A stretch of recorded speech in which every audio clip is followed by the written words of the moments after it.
Everyone saw the male lead touch the sun's core like it was a doorbell, yet his body didn't even get a scratch. Instead, he leveled up into a full-blown sun god. Burning energy surged through him, turning him into a walking Minison. Then he gained a blade packed with every possible attribute. Its heat was so brutal that anything sliced turned instantly to ash. But on his very first day back in the past, the school's star girlfriend dumped him after getting into a top university. In her new circle, she felt a mere mortal like him no longer matched her tier. She crafted a reasonable excuse so he'd get the hint and stop clinging. Chu Jingli found it only natural different backgrounds, inevitable ending. Under the crowd's curious stares, he casually waved it off and accepted the breakup. His decisiveness made Chu Jingli freeze for a second. Watching him leave without regret bruised her ego, so she called him back. He glanced over and asked flatly, "What now?" Chu Jingli coolly declared that no matter what he did, she'd never return. He stared a few seconds, then said, "Stop being the main character." That line shattered Chu Jingli's composure, her face burning with shame. As for him, the gossip around him was pure comedy. Chu Jingli had no clue what chaos was coming, where money and degrees meant nothing. Within a year, spiritual ki would revive and flip the world upside down. The old rules would quietly retire. A new era would rise where power was the only KPI. In his past life, he was just a nobody scraping by in the apocalypse. Mutated creatures ran wild, wiping cities off the map. He too fell, chased down and devoured by a mutant beast in a cold, bitter end. He died seething with regret and maxed out vengeance. At that moment, he bound to a mid-tier universal system and rewound to 1 year before the spiritual Chu revival. The system had universal-level computing power, crafting cultivation techniques from contact with spiritual objects. Since no one noticed the Ki's return yet, he planned to monopolize the resources. Meanwhile, ad screens reported fishermen discovering a giant abalone. They also mentioned bizarre plant mutations, offering no comfort and no denial. Instead, they subtly urged caution about the male lead, basically a state-issued hint. The classic warning style that keeps public faith intact. He browsed news forums for anomalies and spotted an intriguing post. It claimed extreme ultraviolet levels outside Qingbei, and others saw it too, but no one believed it, since it wasn't far from Qingbei University.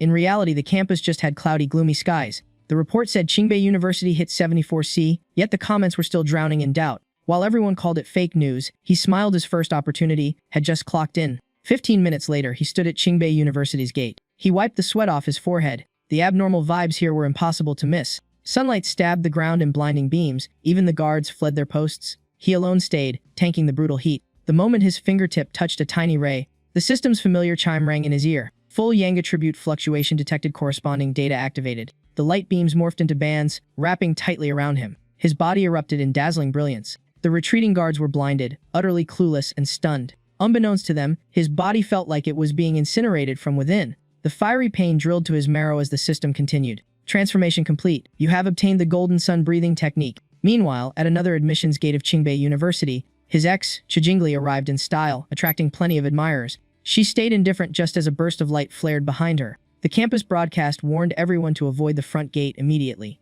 Chu Jingli frowned slightly at the announcement. Back at the scene, his body was shrouded in light and black dust. The golden sun breathing technique seeped into his organs, expelling impurities as ash. The system explained master it, and he could enter incarnation mode, literally becoming the sun god. It then congratulated him on earning 50 compilation points. Confused but focused, he ran the technique. The blazing sky suddenly dimmed for a brief second, enough to grab the attention of nearby students. The principal appeared at the north gate, ordering the crowd to disperse. Behind him stood uniformed soldiers, their leader demanding a full lockdown of the north gate. The male lead noticed the shift instantly. He decided to leave at once.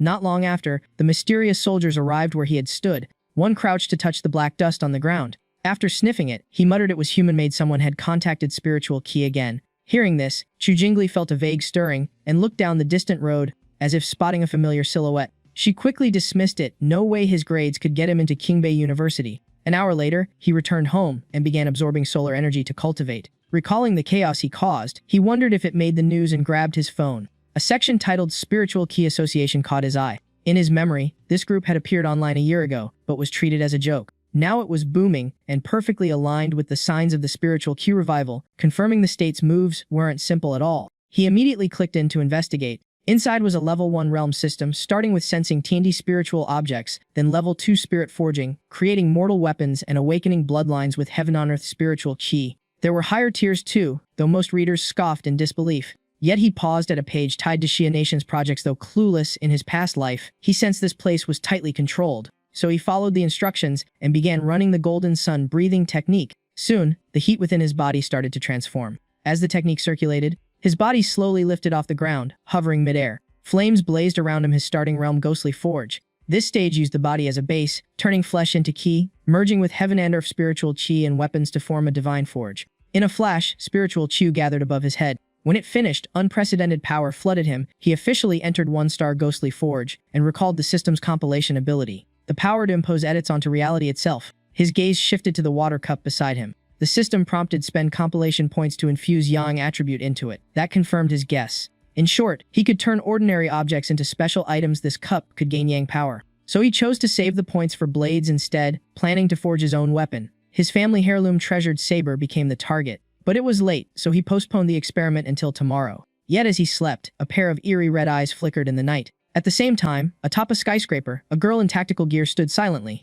a lollipop in her mouth. She seemed to be speaking through a comm device. Moments later, she leapt off the building. Midair, she sensed the aura of a mutant beast. The target had entered a densely populated zone within 20 kilometers. After notifying her team, she sped toward it. Anyone who glanced up saw only a fleeting blur. In the night, she looked like a creature fused with the shadows. Meanwhile, the male lead was jolted awake by a piercing noise. Irritated, he sprang up and tracked the source. After reaching Ghostly Forge, his hearing surpassed human limits, and this sound was clearly wrong. The moment he opened the door, a massive figure lunged straight at him. One glance told him it was a mutated beast. Despite the ambush, its movements looked slow as crawling sludge in his perception. In an instant, golden sunlight flowed through his body. He charged it deliberately, unwilling to endanger the building's residents. Grabbing the mutated rabbit in his grip, he hurled it outside with force. Without pause, he pursued, radiant light erupting around him with a solar aura. One punch slammed into the rabbit's abdomen before it could react. Its midsection was blasted open, leaving a gaping hole. Even so, the mutant wasn't fully dead. It tried absorbing his yang energy, way above its pay grade.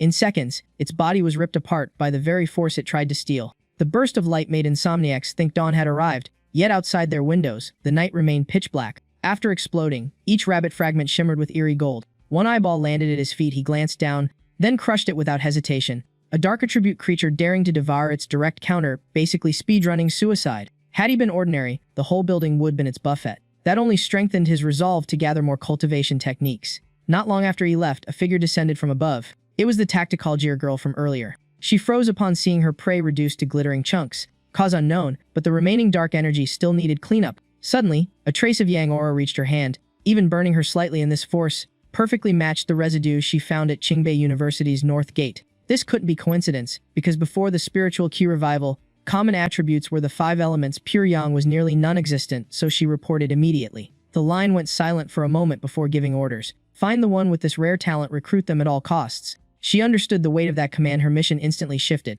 Handing other tasks to teammates, she stayed to track the male lead. No resentment, only curiosity about this yang wielder. As for him, after a night's fight, his spirit felt drained under sunlight. He guided the key within, absorbing streams of golden light, which gradually gathered above him. He sensed a breakthrough coming. Each ghostly forge advance required mobilizing the divine forge, and when the moment ripened, he pushed the golden sun breathing technique to full throttle. Golden radiance coiled around his divine forge. He gathered strength and unleashed a fierce strike forward. A blast rang out. He advanced to 2-star ghostly forge. Golden veins pulsed across his body. He knew this rapid leap was from untapped potential in the previous level. Future progress would demand steady accumulation. To avoid attention, he quietly moved behind the mountain and infused yang into his saber. In an instant, golden light flared. The blade turned radiant gold, exuding an unfathomable mystique. Once the completion notice sounded, he acted without delay. One slash swept straight ahead. Heat waves exploded outward, instantly evaporating nearby moisture. Realizing the commotion was too loud, he awkwardly fled the scene. Soon after, a misty figure appeared at the spot. The girl rushed in, annoyed she'd only gone for milk tea and still missed him. After calming down,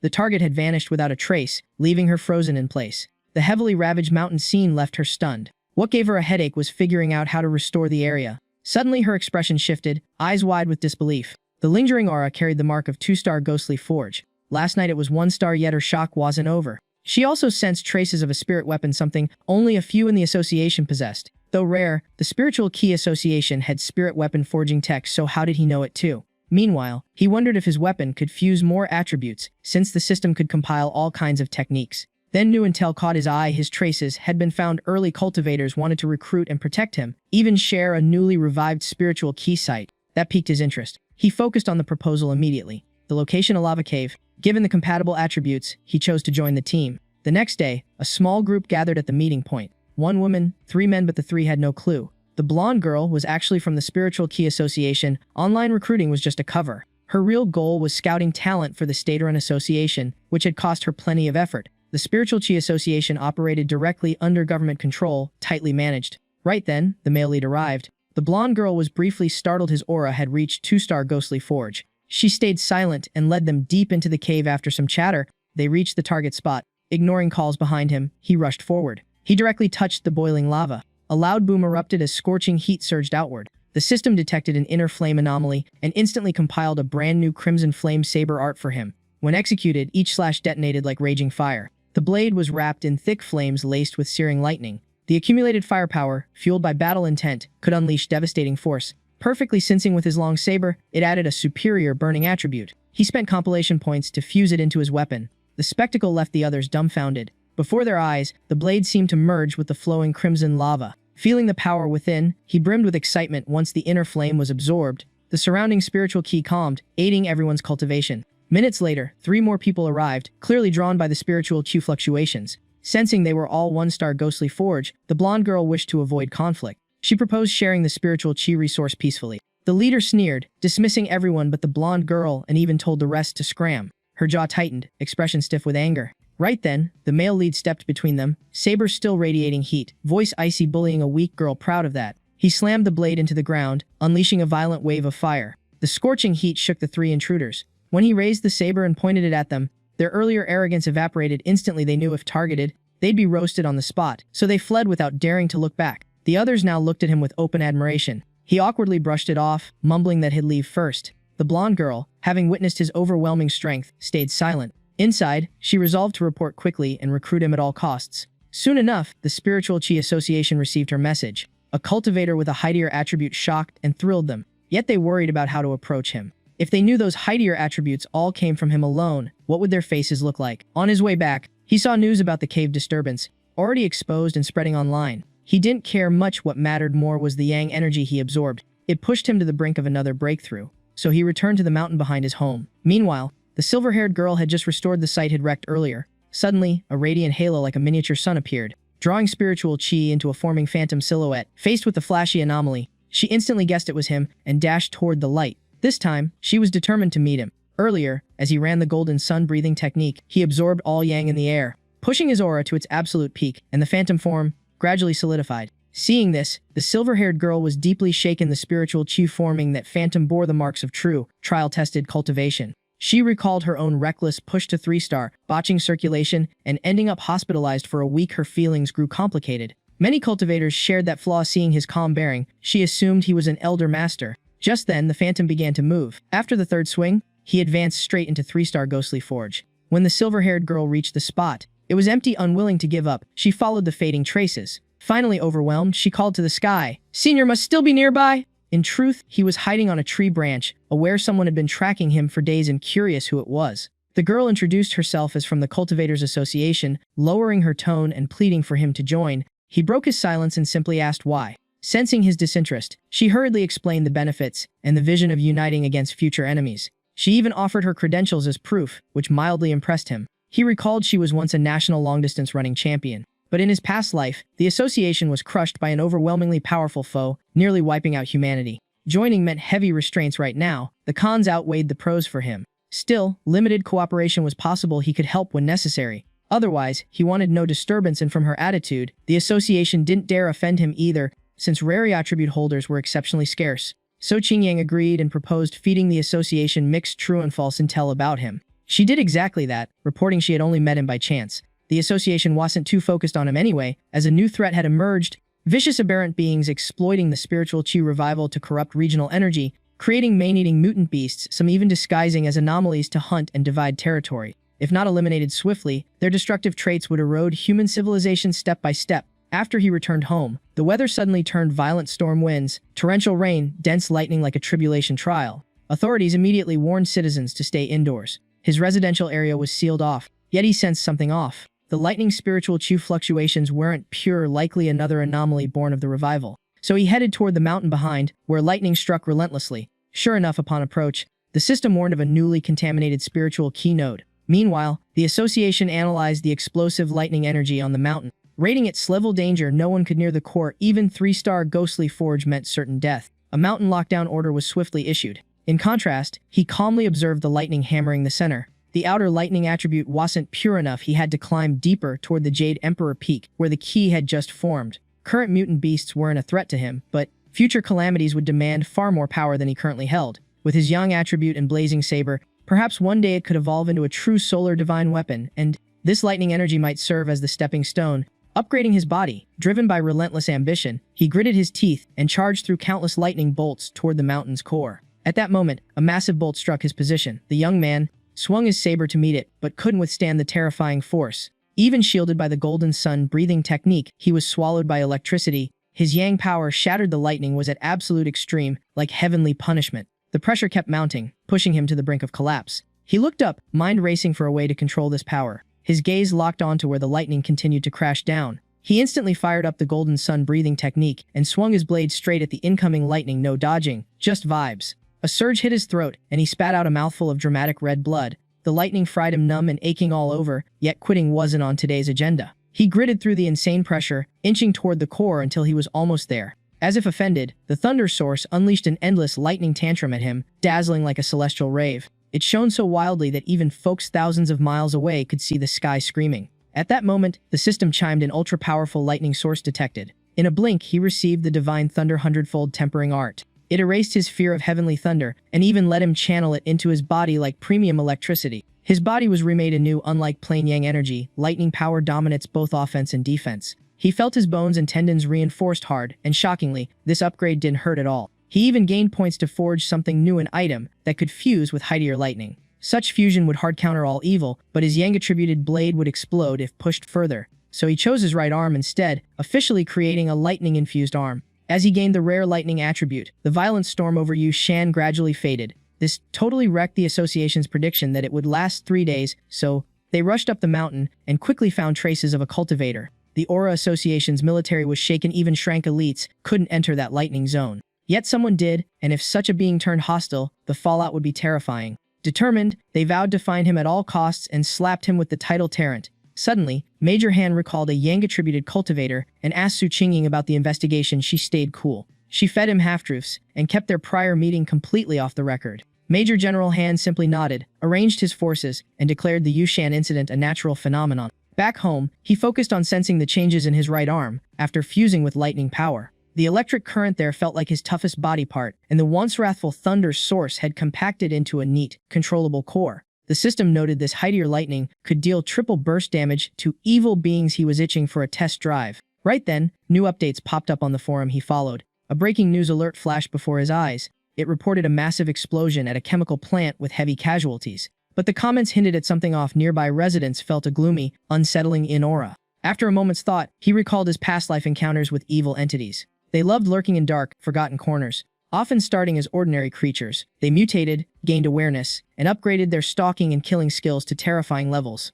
Their danger level was hundreds of times worse than the mutant rabbit. Letting them level up was not an option. Meanwhile, near the factory, Aura Association members were chasing a target nicknamed Ju Ye. The commander stayed stern. This thing hunted humans, and despite backup, they had to rely mostly on their own skills. With anomalies erupting everywhere, headquarters was swamped, and this target was rated only level. Since Su Qingying was nearby, HU dispatched her as support. On his end, the stench of the mutant rat was so foul he could track it from afar. When the two teams joined forces, they quickly locked onto the mutant rat's trail. Instantly, they split up and closed in from all directions. The giant rat sensed them and tried to bolt, but it was already surrounded. One member leapt up and slashed down, making it snarl viciously. Then, surprise, wings sprouted from its back. It unleashed a sonic wave that blasted the formation backward. Energy began gathering in its mouth, before it spat out a stream of green toxic gas. This dark attribute corrosive mist could rot anything on contact without a proper counter-attribute. No one dared charge in, so the rat seized the moment. It spread its wings to escape, and darted toward another warehouse.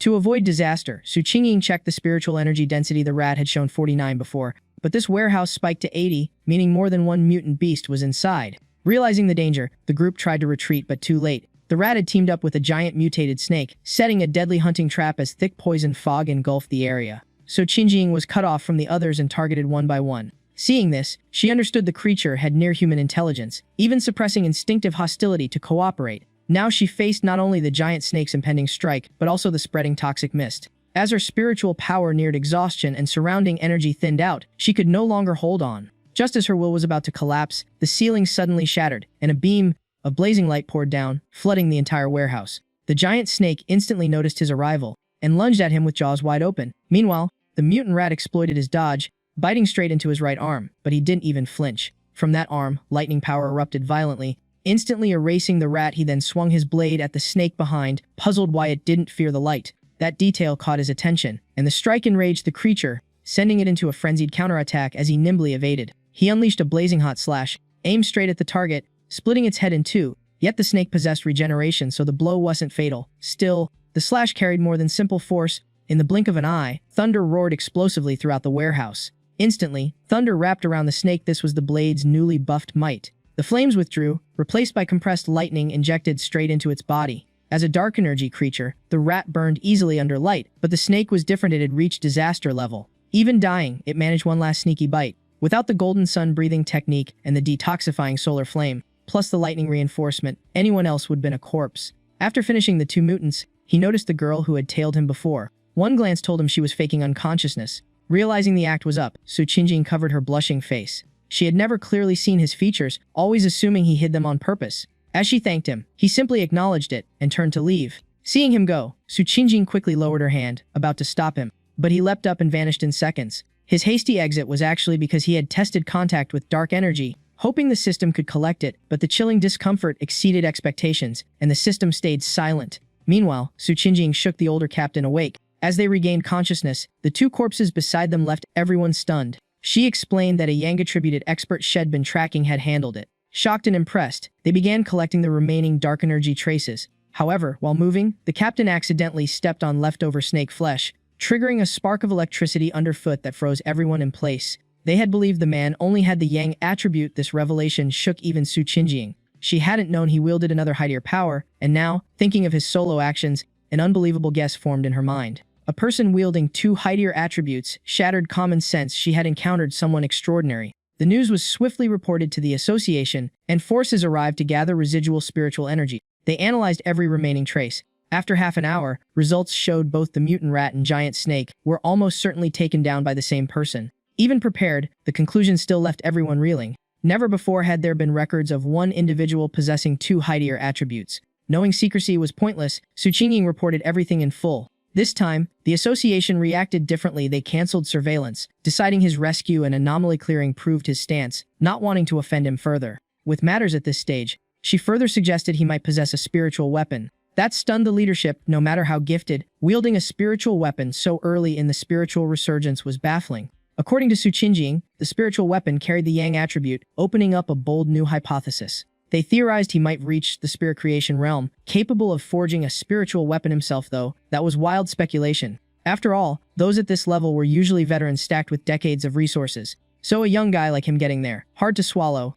and since he'd shown two higher attributes, who's to say there isn't a third? No one has ever held three attributes. If true, the rulebook gets shredded. Back home, he took a shower to cool off. The spiritual resurgence hadn't even hit 1 year, yet anomalies were popping up like mushrooms. More people were cultivating, but even top talents had only reached 1-star Ghost Axe realm. The nation and early awakeners were still in stabilization mode. For now, anomalies stayed somewhat contained since pioneer cultivators hadn't clashed majorly. Though public anxiety grew, authorities stayed vague, half warning, half clearly unprepared for full spiritual eruption. With a huge population and rising anomalies, this fragile balance was barely holding. What worried him most was how fast mutant beasts evolved. Today's clash with a dark energy creature proved it. Just sensing it was enough to know they were dark attribute offshoots, naturally suppressing cultivators. They weren't yet nation-destroying horrors like true dark entities of legend, but without him at that warehouse, Su Qingjing and the others would died scary enough already. This showed how massive the threat of the dark attribute truly was, though the system couldn't absorb it yet. That only meant once conditions were met, he might control it, turning humanity's bane into a game-changing trump card. Currently, he wielded the Yang-based Golden Sun breathing technique, the Lightning Divine Thunder Hundredfold Tempering art, and the Inner Flame Crimson Fire Blade art, but he still wasn't satisfied. Just then, his phone rang. It was his aunt. She asked if her daughter, his cousin, could stay a few days for a study activity. He vaguely remembered this cousin, so he agreed, though he suspected the reason was just a convenient excuse. Meanwhile, the girl was chatting in her group, filled entirely with cultivators. Their target seemed to be a town plagued by multiple mysterious deaths, something her mother knew absolutely nothing about. The next morning, she arrived at his door with a suitcase. He stepped out as she greeted, "Cousin." He hesitated, not recognizing her at first. "You're Lin YY." She grew awkward, unsure how to respond. They went inside and ate together. He asked if she was joining a summer camp. She said yes, and the air turned stiff as he added polite small talk. Tell me if you need anything. Thanks, cousin. After a while, he handed her a room key. Your room's opposite mine, and she politely thanked him for the trouble. Watching him leave, she felt relieved, thinking he was easygoing and wouldn't pry. Meanwhile, he grew more cautious, though his face stayed calm. His gaze lingered earlier on the sofa. He sensed flickering spiritual energy from her, raising doubts about her summer camp story. Back in her room, she texted her teammates, "My cousin's fine, doesn't ask much. When do we move?" A woman replied to wait. The area was chaotic with many cultivators. Another mentioned an underground river clash where a master's sun-like sword forced enemies to retreat. The woman guessed that must be top tier. YY agreed to wait, though uneasy, and paused her cultivation to avoid detection. 3 days flew by. Having her around disrupted his training rhythm. He finally stayed in his room, but running the golden sun breathing technique now emitted obvious light, way more noticeable than before. Though bigger worries loomed, his cousin concerned him most. Just then YY called him to dinner: braised beef, cucumber salad, and corn rib soup. He offered to wash dishes. Since she was the guest, she insisted it was the least she could do. He secretly observed her. Everything she did was overly meticulous, almost rehearsed. Eating in silence, he waited to see how long she could keep up the act. He had no plan to confront her, yet pressure was the best truth serum. Mid-meal, her phone suddenly rang. They both paused. He asked casually, "A friend calling?" Taking the cue, he stood up. "Go ahead. I'll head to my room," leaving her surprised. The move was odd, but she didn't dwell on it. Back inside, she answered urgently, "What? A heaven and earth mutation tomorrow. 3 p.m. Got it. I'll be there." As she discussed meeting at Yangluo Town an hour away, he quietly stood outside and heard everything. Just then, a surge of energy from within caught his attention. Mystery solved. His cousin was indeed cultivating in this spiritual resurgence era. Watching her technique, he was impressed. Luckily, she couldn't detect him, but for a high schooler to near breakthrough was rare. Piecing it together, he realized the summer camp was a cover. The real goal was the Heaven and Earth mutation event she clearly knew about in advance. He pressed his hand to the wall, thinking every Heaven and Earth mutation was a loot box for new techniques. The plot thickened, and he grew curious what attribute Yangluo Town would spawn this time. In a flash, he left excited. If fate serves it up, you grab it. Meanwhile, YY suddenly paused mid-cultivation, eyes darting suspiciously. She sensed nothing, yet the eerie feeling of being watched wouldn't fade. Yangluo Town buzzed with crowds gathering. At the entrance, someone called her name.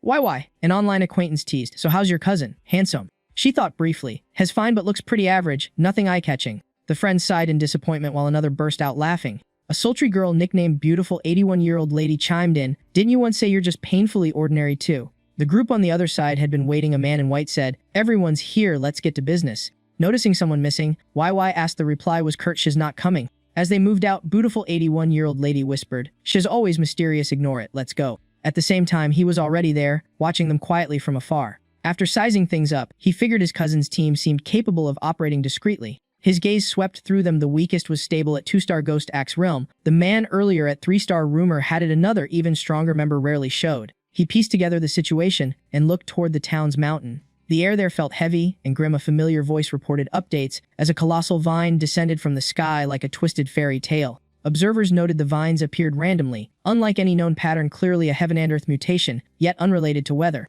It wasn't terrain shifting either, more like objects phasing in from thin air. No sound, no light, just silent arrivals and exits. At the meeting point, Beautiful 81-year-old lady gasped, "So that's it?" Her eyes locked onto the massive vine, disbelief written all over her face. Nearby, someone nicknamed Catfish for Fabian grew uneasy. "Maybe we shouldn't go further," YY asked. The sight clearly rattled her. She trembled uncontrollably. After a moment, she explained, "Looking at it feels wrong, like ice down my spine. Did you see the forum rumors?" She continued, "A friend's team approached this thing. They're way stronger than us." As she recalled it, grim scenes filled her mind, because once they got close, they all vanished. Her voice shook. "I have a feeling we'll end up the same, dead without a trace." Fear surged in her voice. "I thought I could accept Cultivation's gamble, win big or die trying, but facing this..." She paused. "My instincts scream this is a heightier Heaven and Earth mutation, unknown and unpredictable. I don't want to die here. I'm withdrawing." YY reassured her, "You're not wrong, everyone feels it." She explained, "These wood-attributed vines carry a strange aura, like being dragged through time where everything fades. Vitality feels drained, as if something's quietly eroding our lives."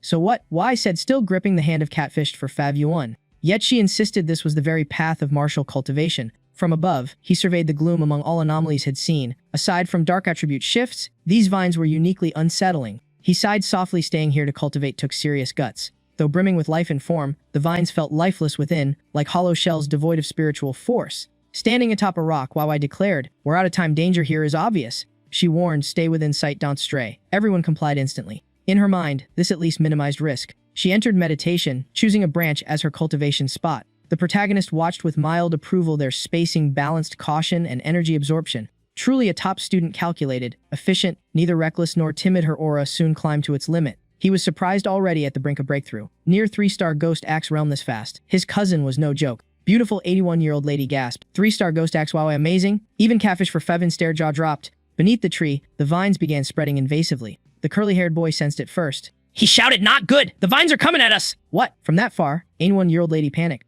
In a flash, they were tightly bound. Cries erupted. Help! Run! Fionn screamed. If we don't run, we're dead! She realized YY's massive energy surge had drawn attention. Those vines must not reach her. Once caught, that desolate aura would cling instantly and crush everything. Meanwhile, YY remained deep in cultivation, oblivious. We can't leave Y's in danger! A 1-year-old lady protested. Phi-1 snapped back. What do you want me to do? Shield her with my spiritual energy. She chose this! I'm not dying here just so she can level up! Her voice drops to calm mode, but curly hair barges in, preaching destiny, urging them to bail before they're buried with her. He barely finishes his sermon before eating a perfectly aimed punch. Beauty, nicknamed 81-year-old, snaps that they can leave. She's not ditching her teammate. The male lead watches quietly, realizing his cousin still hasn't read the danger memo. He debates they're just students, the vines are nightmare fuel, and even has unsure he can save her. Plus, the clock's ticking. In the end, he chooses action. A promise to protect isn't something you just unsay. Meanwhile, 81-year-old fights the vines hard, but one slip and they hogtie her leg. She struggles, yet their tightening grip slowly drains her resistance.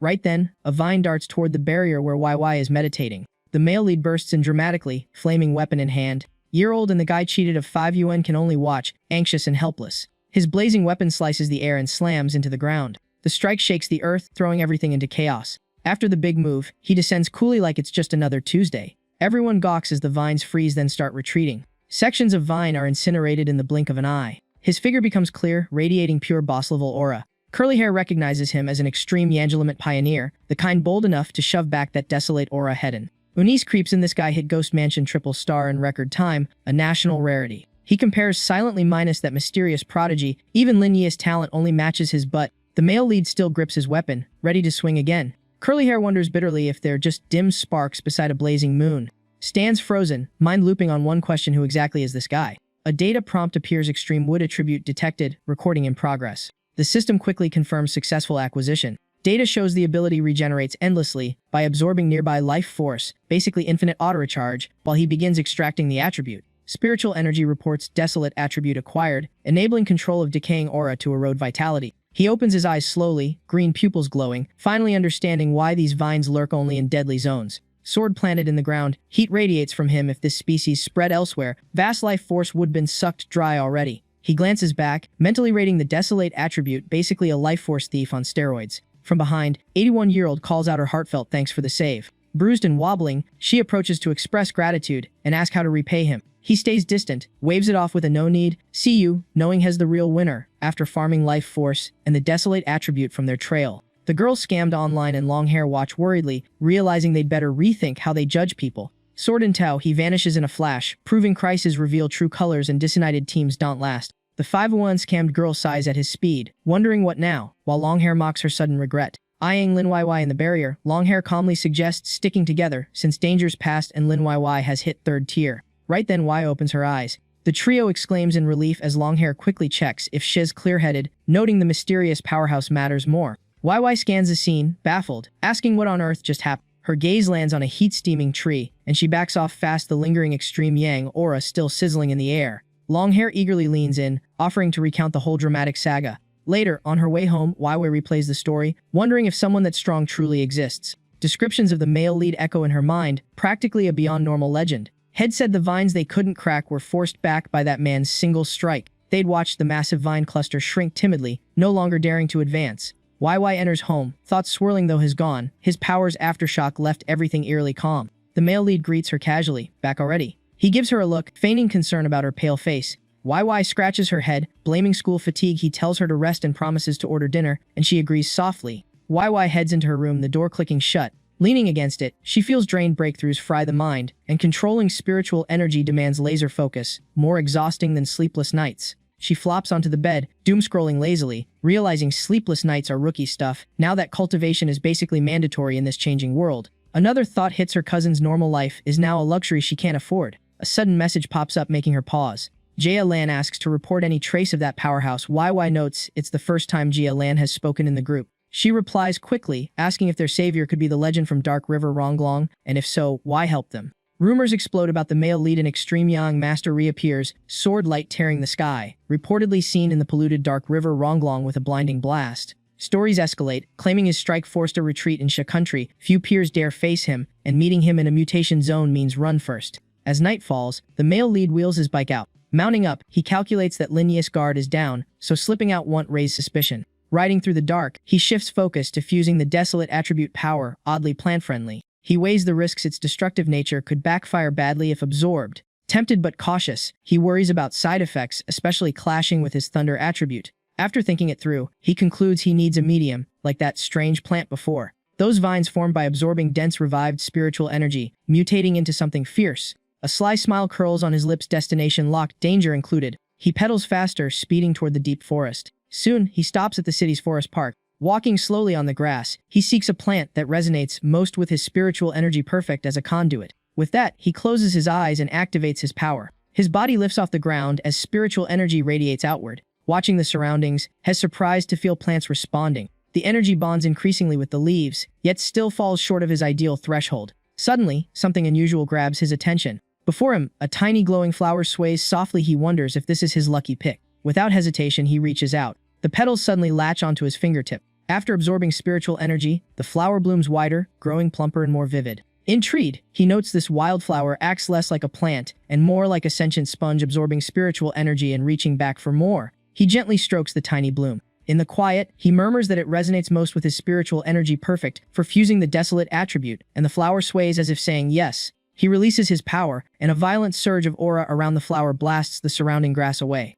A spiritual prompt asks to confirm fusion with this object holding the flower. He decides without hesitation. Instantly, spiritual energy erupts from him, flooding the area in a fierce wave. His gaze fixes on the little being, surprise flickering in his eyes. After absorbing the desolate attribute, the flower glows pale blue, swaying as if secretly powering up. Under his watch, it slowly begins drawing an ambient spiritual energy. In moments, the forest canopy withers, leaving the flower alone in a lifeless clearing, an invisible force of pure devastation. Energy keeps streaming into it, has stunned that within seconds, nearly the entire zone is drained dry. Once saturated, the flower's form shifts, gradually growing larger. Without delay, he yanks it from the ground, worried this stunt might alert the Spiritual Energy Association. He recalls forest surveillance devices. The central zone monitors aura fluctuations closely, especially dangerous plant activity. To his surprise, even uprooted, the flower keeps absorbing spiritual energy without weakening. Chuckling, he taps it lightly. It seems calmer yet still lively, even nudging his hand like a newborn consciousness after evolution. Suddenly, a nearby device flashes red warnings, abnormal values off the chart, surveillance triggered. He grips the flower and swiftly retreats. In a spiritual botany lab, every monitor lights up red, throwing researchers into panic. The forest now splits in two, one side alive, the other utterly drained of vitality. A handheld device beeps sharply with alerts. Hazmat-suited personnel scan the area, shocked at readings far beyond previous records. If levels climb higher, military intervention is inevitable despite this place once being insignificant. A technician checks underground data, baffled that all environmental metrics appear normal. Yet the plants here lost all life in mere moments, something no standard explanation can justify.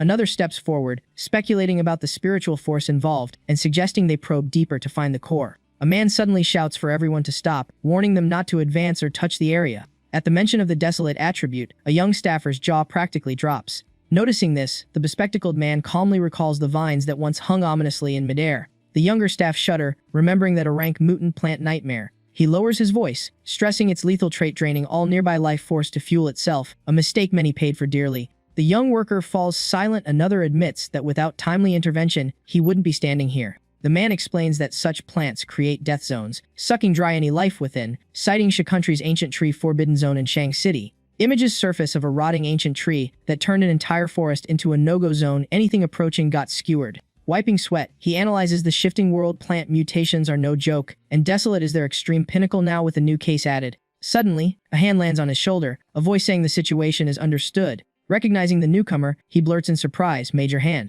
Hazmat teams snap to attention as Hanley orders researchers to gear up and enter the contaminated zone. Everyone quickly suits up as commanded. They march inward with crisp determination. Reaching the site, lights sweep the darkness and reports stream in. The desolate signs have faded, yet the source is missing. Hanley tells Su Qingwan they'll scout ahead. She nods. The two crouch and begin channeling spiritual energy. Their energy spreads outward, probing like invisible trackers. Within moments, both sense something off. Faces tense and sweating, Hanley states grimly the source has been taken. The bespectacled man freezes. Hanley stares ahead, thinking anyone who could remove that from such a zone is no ordinary figure. So Qingwan notes no trace of a high-level expert's aura. Hanley, reviewing data, says movement patterns match a suspect tied to prior mutation zones. So Qingwan takes the report. The male lead's file appears. She softly reads his name. Hanley says he'll transfer the full file to her, suspecting this man is the one she once met, with the association handling the rest. So Qingwan ponders briefly, then nods in agreement. 2 hours later, at the male lead's home, he sets the flower pot on the table. He taps the white bloom. It snuggles obediently against his hand, amusing him first-time gardening, and he doesn't even have a proper pot, yet this desolate infused plant may grow into a powerful ally.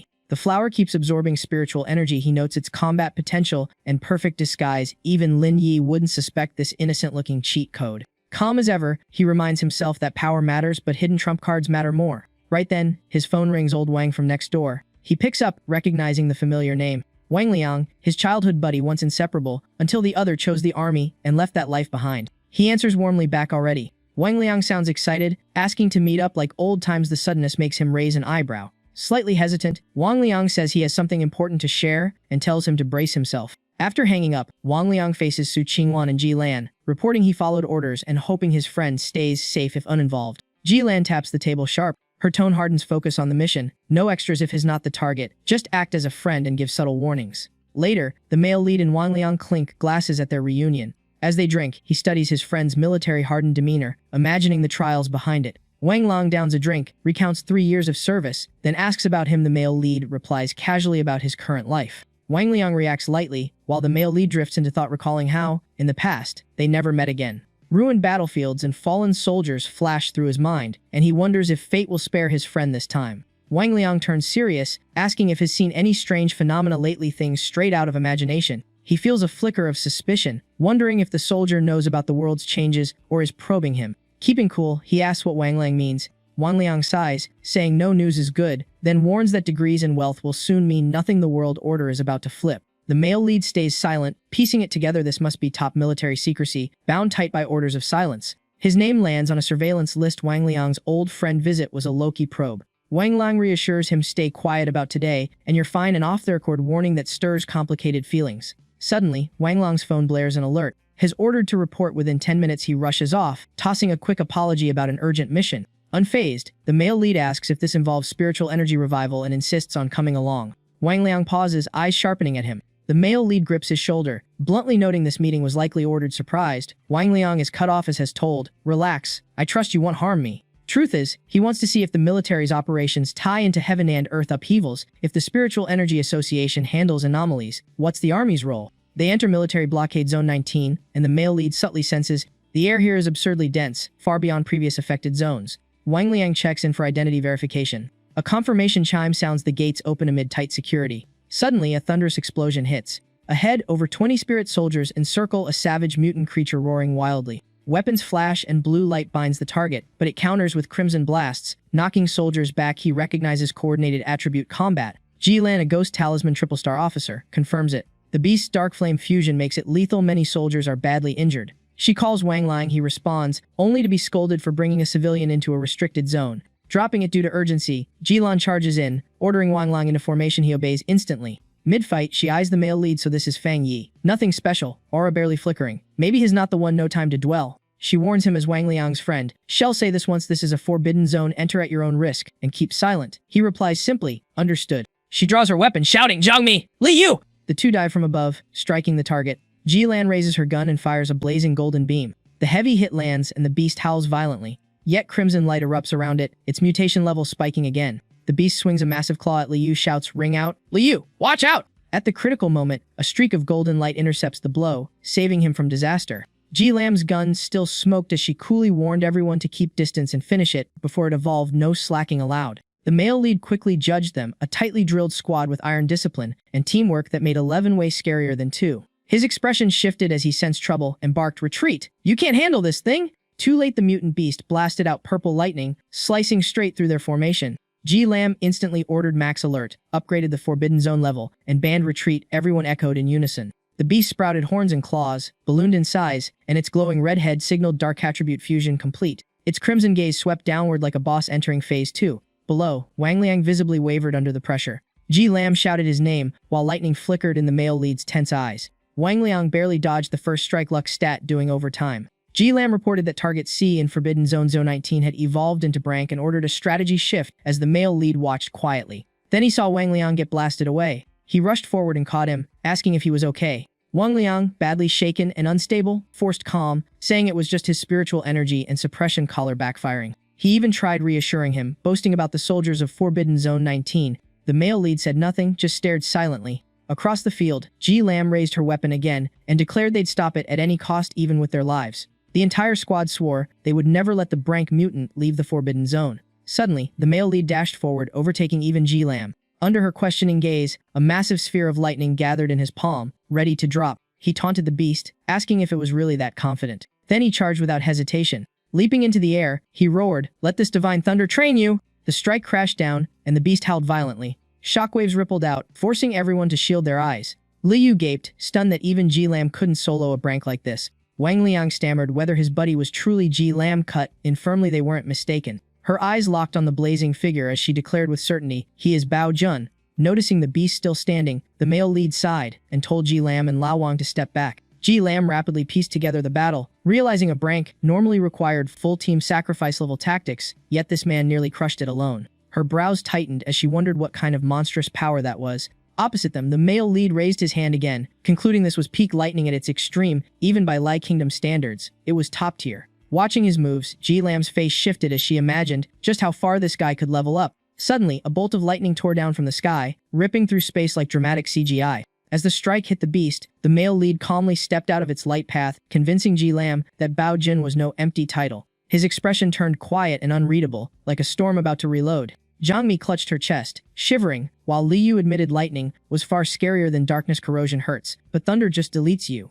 After finishing up, he strolled back casually, telling Lao Wang it was done, earning a half-angry, half-relieved scolding from Wang Lang. Wang Liang even bonked his head, amazed at his strength, and he laughed, joking about being repaid with violence. Wang Liang awkwardly apologized for dragging in someone he suspected was an immortal practitioner, but he waved it off. 3 years apart didn't mean formalities. At that moment, Ji Lam approached. Her tone softened as she offered her hand, thanking Fang Yi for the assist. He smiled lightly and shook her hand, saying he was just helping a friend. She introduced herself as Ji Lam, head of Forbidden Zone 019, and asked for his contact info to file a full report. He agreed easily, while Wang Lang watched, amused at his superior's formal attitude toward his old buddy. Ji Lam frankly stated Fang Yi's strength surpassed many specially recruited immortal practitioners, and though she wished to invite him to Xia Nation, her rank wasn't high enough. What shocked her more was that he was only at Ghost Talisman 3-star, yet fought at, or beyond the spirit creation realm. He paused, asking if she truly lacked the authority to recruit him. She answered bluntly that yes, she did. She clarified their mission was merely to assess him, not drag him into the mutation incident, and that higher-ups would likely approach him personally. He chuckled, saying it wasn't that serious. He respected people willing to risk themselves for others, and today's scene gave him food for thought. Her mood eased at his words, and she quietly thanked him. He offered future help if needed, on the condition that in peacetime they wouldn't interfere with his cultivation or restrict his freedom. His blunt terms made her hesitate briefly. Turning toward the gate, he announced his departure. Ji Lam said they still had cleanup duty and would arrange someone to escort him. He left decisively, already forming his own conclusions about the military's role. In his view, they guarded high spiritual energy danger zones, using them to train soldiers while forming a barrier between ordinary people and anomalous threats. Ji Lam remarked that Wang Liang's friend Fang Yi was far beyond not simple today, was just a teaser of his real power. She added firmly that his rapid rise proved he had rare luck, guts, and talent. Miss one in your ordinary. Wang Liang suggested boosting Fang Yi's, Dayu, and even volunteering to recruit his childhood buddy himself, oblivious to Ji Lam's darkening face. Ji Lam promptly pressed his head down and ordered him to clean up the scene. Even suppressed, he snapped back to obedience. Back in his room, the male lead reflected during cultivation his identity was partly exposed, but it only shown lightning abilities. Judging by their reaction, this exposure might not even be a bad thing. He concluded that extreme lightning rare, maybe unique, and a hard counter to dark attributes was exactly what the military needed. To win him over, they'd offer leverage and resources instead of force, granting him voice, faster growth paths, and elite intel. He now understood both the military and the spiritual energy association. To him, the military was a shadowed blade and sturdy shield, guarding stability while setting up forbidden zones and signaling spiritual energy revival in parallel. The goal was to buy time for ordinary people to adapt before mutant beasts could wreck them from day one. Resuming cultivation, he sensed the rich spiritual energy of the Forbidden Zone. Just as expected, though, wild power alone wasn't enough for a breakthrough. Soon, however, his core swelled with fullness, hinting he was nearing the breakthrough threshold. On a familiar street, Lin Yi walked home absent-mindedly, wondering if her cousin was back. She secretly hoped he was, so he could taste her improved cooking skills. Suddenly, a brilliant golden beam lit up the sky, making her stop in shock. It felt like the fluctuation of someone entering the Ghost Palace realm. But on closer sensing, she denied it. The pressure was on a whole different level. As she pondered, the golden pillar shot straight into the heavens. A bold thought struck her: could someone be touching the spirit creation realm? Golden spiritual energy surged and formed a massive radiant kite in the sky, drawing everyone's gaze, leaving Yi even more stunned when it began moving. Wait, this wasn't Ghost Palace realm, this power was spirit creation realm, and then it morphed again into a giant golden hand pointing skyward. Lin Yi stood frozen, sweating. Odd that such a terrifying immortal practitioner was so close to her. Just then, alarms blared. Anomaly index at 99. Spiritual fluctuation source 5 km southeast of the city. Hanli and Qingying froze in shock as orders sent everyone rushing to the target zone, baffled how such level destructive power went undetected. In the screenlit command room, silence fell. Another spirit creation realm immortal practitioner meant potential catastrophe. Tension spiked as Hanley gripped his radio, demanding immediate HQ reinforcements with all advanced gear short of wide-scale destruction weapons. Just then, a young officer burst in alarm. Lifted the anomaly was a breakthrough, not a threat, and the room finally exhaled.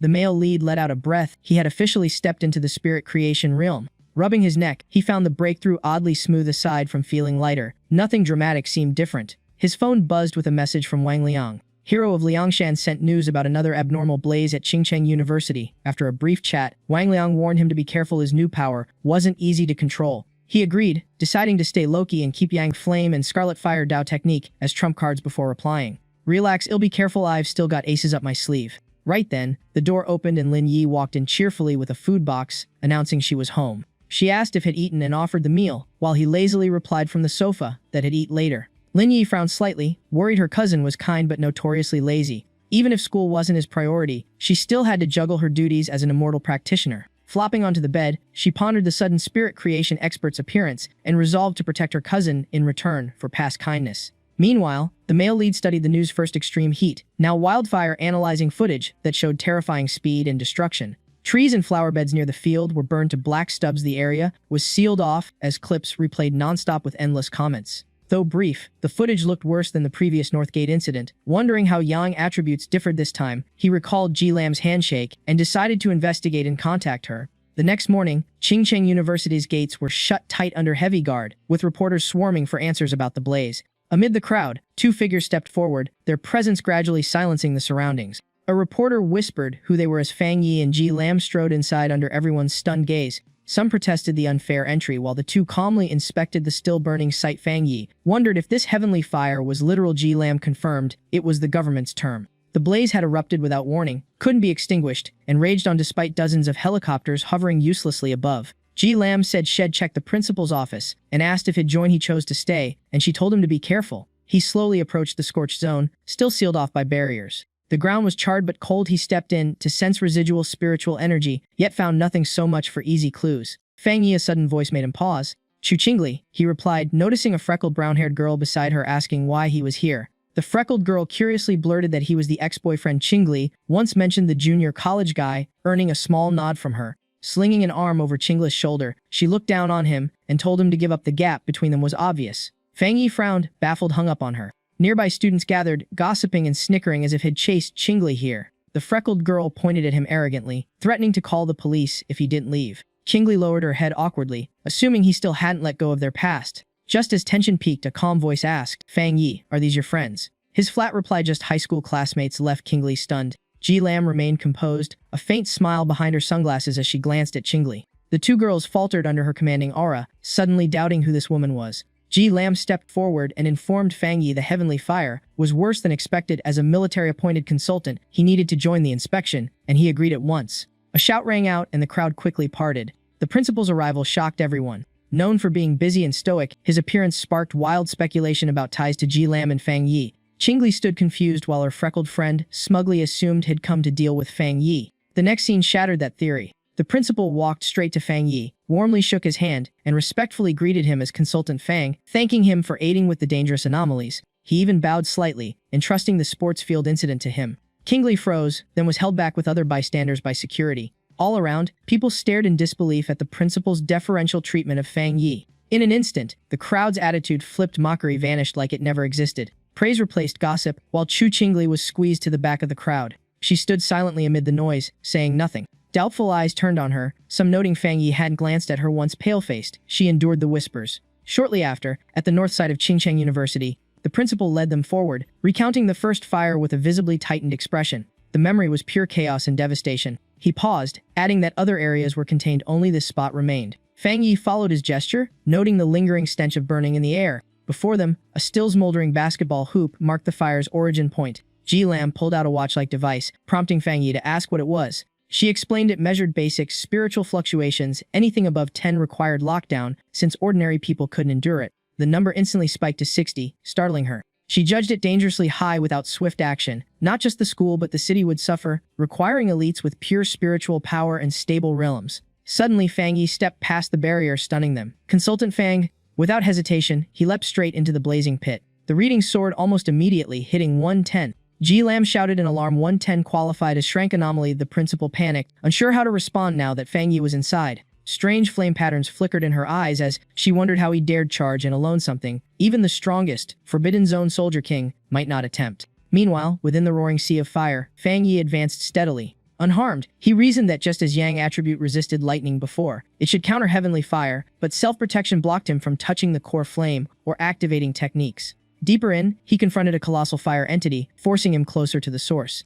The flaming serpent lunged at him. Calmly, he raised a hand as spiritual energy spread. As it closed in, he murmured, "Golden Yang body shield." Its massive jaws opened wide, intent on swallowing him whole. He clenched his teeth, bracing with full strength. Right then, the system alerted him to an extremely strong heavenly fire fluctuation. A grin flashed. Heavenly fire was unpredictable and even more oppressive than deathly wasteland, but he was determined to absorb it. The system accepted the command, ran rapid calculations, activated at maximum output, and completed compilation. His excitement barely contained. It then notified him of newly acquired fire element techniques and supportive items. With that boost, he redirected the flaming serpent soaring into the sky. The newly compiled techniques auto-activated, no study grind required. Hundreds of fire streams rained down in unison. His eyes turned completely white as extraction began. Heavenly fire attribute acquired. He shut his eyes tight. Red streaks surfaced across his face, spreading as his expression tensed. Snapping his eyes open, he clasped his hands and shouted, "Nine Dragon Heavenly Fire Sealing Art." Iron chains burst forth from behind him. They lashed outward, binding every lurking flame serpent.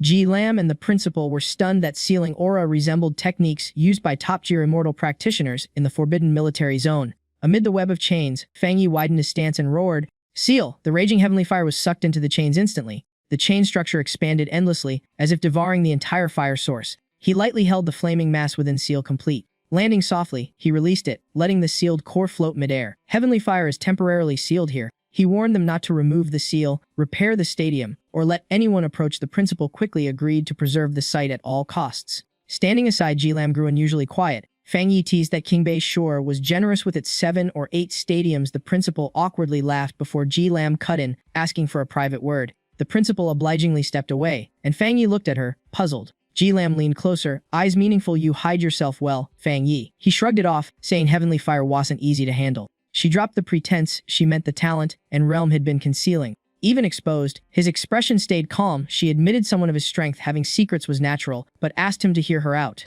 She painted a vision of ruined cities and a shifting world. A nation desperately needed peak experts like him. Once spiritual energy fully revived, he'd be national-level deterrence. She added that his name would soon draw attention from forbidden military zones, the Spiritual Energy Association, and even foreign forces. In short, she subtly tried recruiting him while urging early consideration. After a pause, he asked why she herself wasn't aggressively pulling him in. She hesitated, then mentioned the legendary Forbidden Military District, so powerful it bordered on abnormal, and believed he'd be more interested there. He smirked. "Top tier, huh?" She nodded, noting she had little contact with them, but heard they'd been extremely busy lately, hinting the leading unit was under immense pressure. Ji Lan turns away to accept the principal's dinner invite, and he follows, guessing their side is knee-deep in trouble too. He imagines them battling mutant beasts daily, meaning anomalies are multiplying and stronger spirit adepts are popping up like mushrooms. A chill hits him as he realizes the era of spirit chi revival is just around the corner. He plots how to use the newly gained heavenly fire, a wild, rule-breaking blaze perfect for torching large-scale anomalies.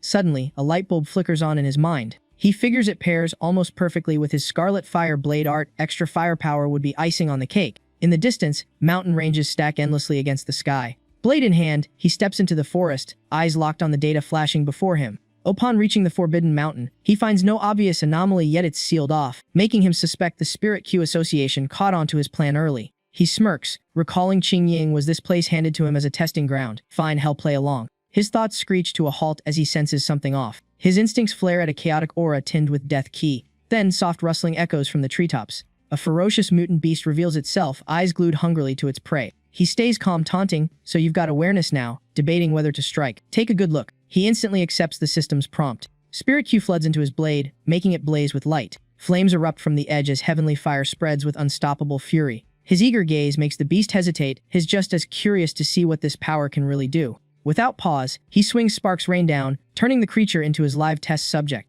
The mutant beast is caught off guard, utterly flustered. Fire crashes over it relentlessly, sending it shrieking as it flees in panic. He strolls after it, coolly assessing his surging strength, and noting the energy doesn't harm him at all. His fingers glide lightly along the blade's spine. A refreshing chill greets his touch. Good, time to chase that mongrel down. Elsewhere in the forest, a livestream is underway, the host chatting casually. The girl poses for the camera, joking that her first stream already found its own content, while the comments flood in with taunts. Suddenly, she notices movement beside her. In a flash, something lunges and knocks her flat. Her phone flies from her hand and shatters on the ground. Despite her scream, the mutant beast pins her down, and viewers realize the danger, spamming frantic comments. Its rough hand clamps around her throat, tears brim in her pleading eyes. It seems out of control, wholly fixated on the prey beneath it. Suddenly, dragon-like creatures charge him from behind. Online viewers gasp nonstop in shock. The livestream's viewer count skyrockets absurdly fast. Then a figure appears behind her, leaving her stunned. "You are." She instantly scrambles to grab her shattered phone. Nearly hysterical, she lifts it to film. "It's recording! Someone's standing in the fire!"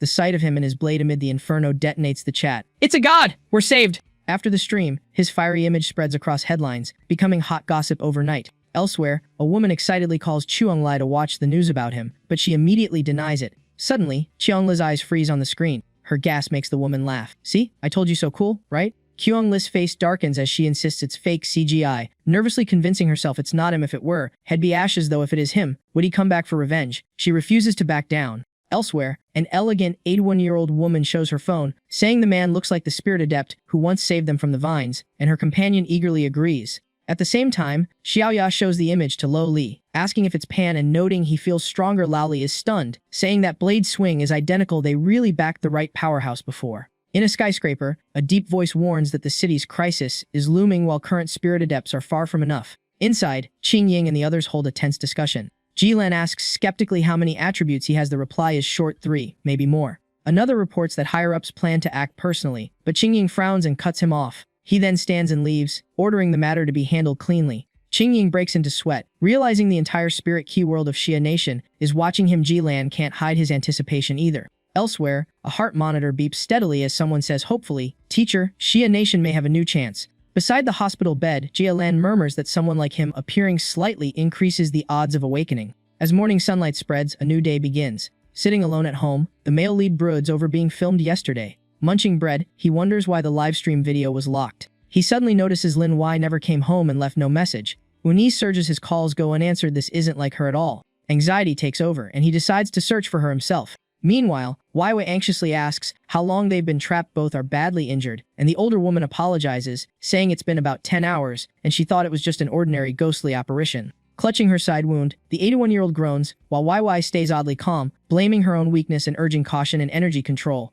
A past battle flashes in her mind. If only she could reach that powerhouse's level. Neither notices a mutant beast lurking silently behind them. As Weiwei turns, the monster's claws slash toward her. She instantly warns her teammate, and fires off a surge of spirit Q. The strike grazes past its upper body. Still, the force blasts part of its head away, and the older woman panics, wondering if these were once trapped victims who died here. YY frowns, explaining that once turned into an anomaly, it will try to assimilate them, and their attacks barely work while Spirit Q drains fast. It's waiting for them to exhaust themselves before finishing them off here. It's practically unbeatable. The air suddenly turns icy, freezing her in place with a spike of dread. Looking up at a gigantic eye, the 81-year-old screams in terror. The eye's surface cracks open, spawning countless identical eyes from the fissures. Frustrated, the 81-year-old lashes out at them. YY urgently warns that it's getting agitated. They must not lose focus. Suddenly, she senses something wrong, a chilling gaze creeping up behind YY. Turning around, she finds themselves surrounded by endless eyes, despair closing in. Her throat tightens as she swallows her fear. Thoughts of her teammates sting, along with regret that she may never see the majestic ocean after Spirit Q revival.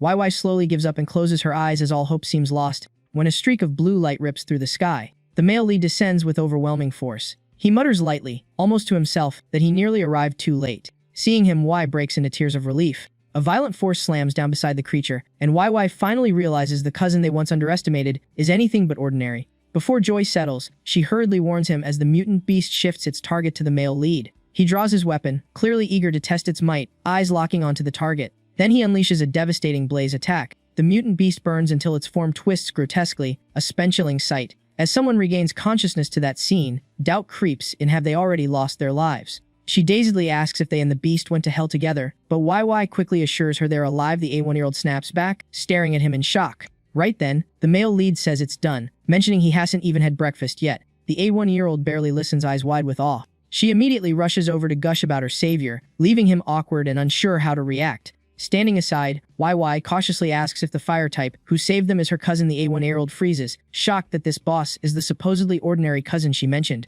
Watching the awkwardly hilarious scene, the male lead can only stand there looking adorably clueless. The girl nearly loses it, shaking YY excitedly while rattling off his long list of epic feats.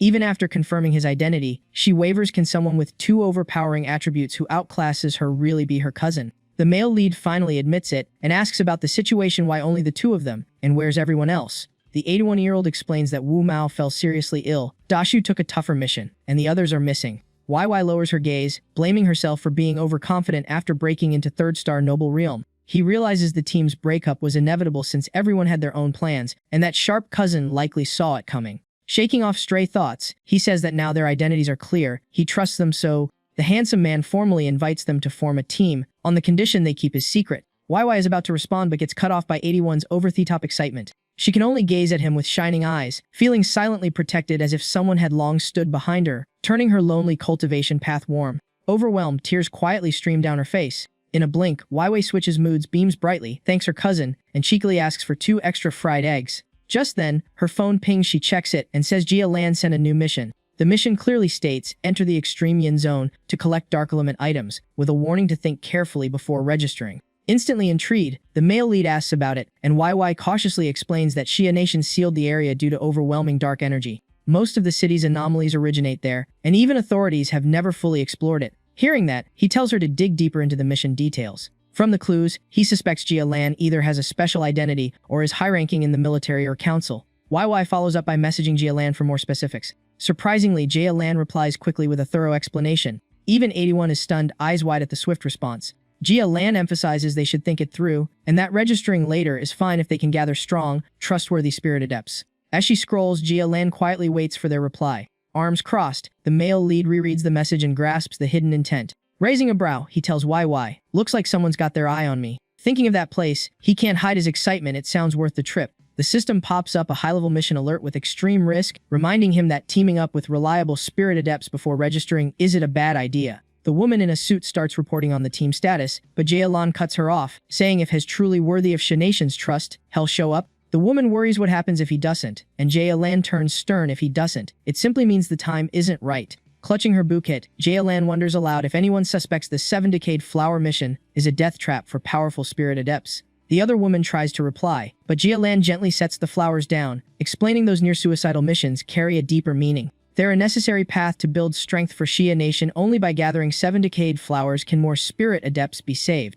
Jia Lan recalls the passengers on that high-speed train, the future pillars of Xia Nation. Gazing at the vast sky, she thinks of the main force falling one by one, their fates uncertain. Bending down, she grips the unconscious old man's hand, vowing they must obtain more 7-decade flowers no matter what. As the only spirit adept of Xia Nation to reach the Vajra realm, the old master can only awaken with the help of those flowers. She remembers fearless spirit adepts in battle after Spirit Q revival. A Vajra realm powerhouse is like a nuclear weapon, the ultimate leverage between nations, worth sacrificing several Jia Lans or entire teams if needed. The suited woman anxiously reminds her the mission matters, but so does her health. Jia Lan presses her lips, heavy-hearted. Does her health even matter? She suddenly snaps, yes, it matters because this life was bought by her teammates. Her face pales, losing its composure. Leaning against the bed, she softens and apologizes for venting. The woman flusters, asking if her headache has returned. Lan lowers her gaze, saying it's nothing, just old memories resurfacing before medication time. The fallen still haunt her, along with that command echoing in her mind's swordbearer squad. Retreat immediately! Amid corpses scattered across the extreme dark zone, a man reached out, entrusting her with the 7-decade flower mission for their master, for Xia Nation, for everyone. She wept, refusing to leave her captain behind. With his last strength, he transferred part of the team's power to her, urging her to survive and return. The burden weighs on her. They gave her their spirit key, unaware that if stained with blood or incompletely gathered, the 7-decade flower loses its effect. Over an hour later, the male leads group still treks along the mountains, and 81 is visibly exhausted, asking how many kilometers remain. She suddenly asks why, since they're so strong they can't just fly. Y calmly explains that until spirit Q grows dense enough, even spirit adepts can't freely fly. The male lead gazes into the distance, clearly calculating his next move. He asks, is that the extreme dark zone ahead? His brows knit despite layers of darkness blocking the view. The suffocating aura is unmistakable. Looks sickened, saying the stench is 1,000 times worse than last night, while YY calmly notes they've arrived. The male lead scans ahead, impressed that quite a few spirit adepts have gathered. YY nods, explaining it's not just for rewards. Dark attributes are vicious, bloodthirsty, and extremely hostile to humans. The dark energy keeps spreading toward the city, and such anomaly outbreaks are no longer rare. He agrees, mentioning his personally faced 2 dark-type anomalies before. He recalls a grotesque creature lunging to shred prey, once a mutated rabbit, now more like a giant rodent nightmare. The memory of nearly dying back then flickers through his mind. His frown deepens as he remembers the cunning giant serpent in the factory, smart enough to set traps and nearly wipe out the Spirit Q Association. Worse, these anomalies are crafty, always slipping past the city's defenses. The border defense line stands tall with massive barrier walls, yet the city is shrouded in smoke and fire, and anomalies now appear so frequently they're hard to contain. His expression darkens. This trip is unavoidable. Qing Ying and a group of spirit adepts wait at the border. Her gaze suddenly shifts, as if she's noticed something. She freezes. What? Has here too? And with 2 girls. A blue-haired girl calls out excitedly, "Boss! Boss!" Qing Ying mutters a quiet prayer, not to be noticed. The male lead looks over, puzzled, asking if that's Captain Su.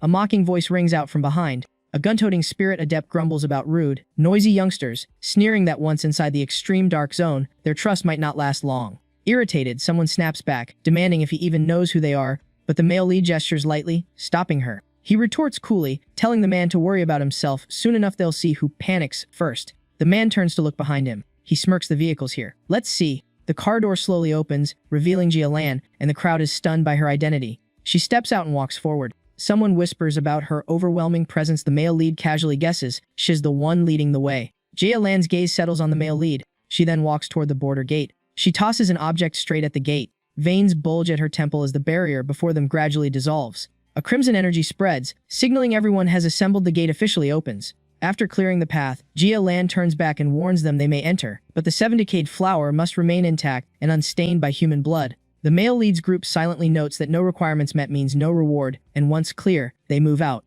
As they step in, that spirit adept keeps grumbling about letting others risk death without clear compensation. A young man behind him complains that if they die, it'll just be labeled missing, and big compensation would mean the government admitting fault. Qing Ying observes that the middle-aged man is likely early spirit creation realm. Same as the male lead, a few quiet ones also seem formidable, while most others are solid 2- or 3-star ghost manor realm, making team strengths fairly balanced. The male lead's face darkens. This mission isn't simple to gather so many elite teams. He also doubts that man's spirit creation realm power seems oddly unimpressive. The girl beside Lan reports they've counted 37 2-star ghost manor realm, plus 3-star ghost manor realm, and 3 1-star spirit creation realm anomaly level, rated BDNS.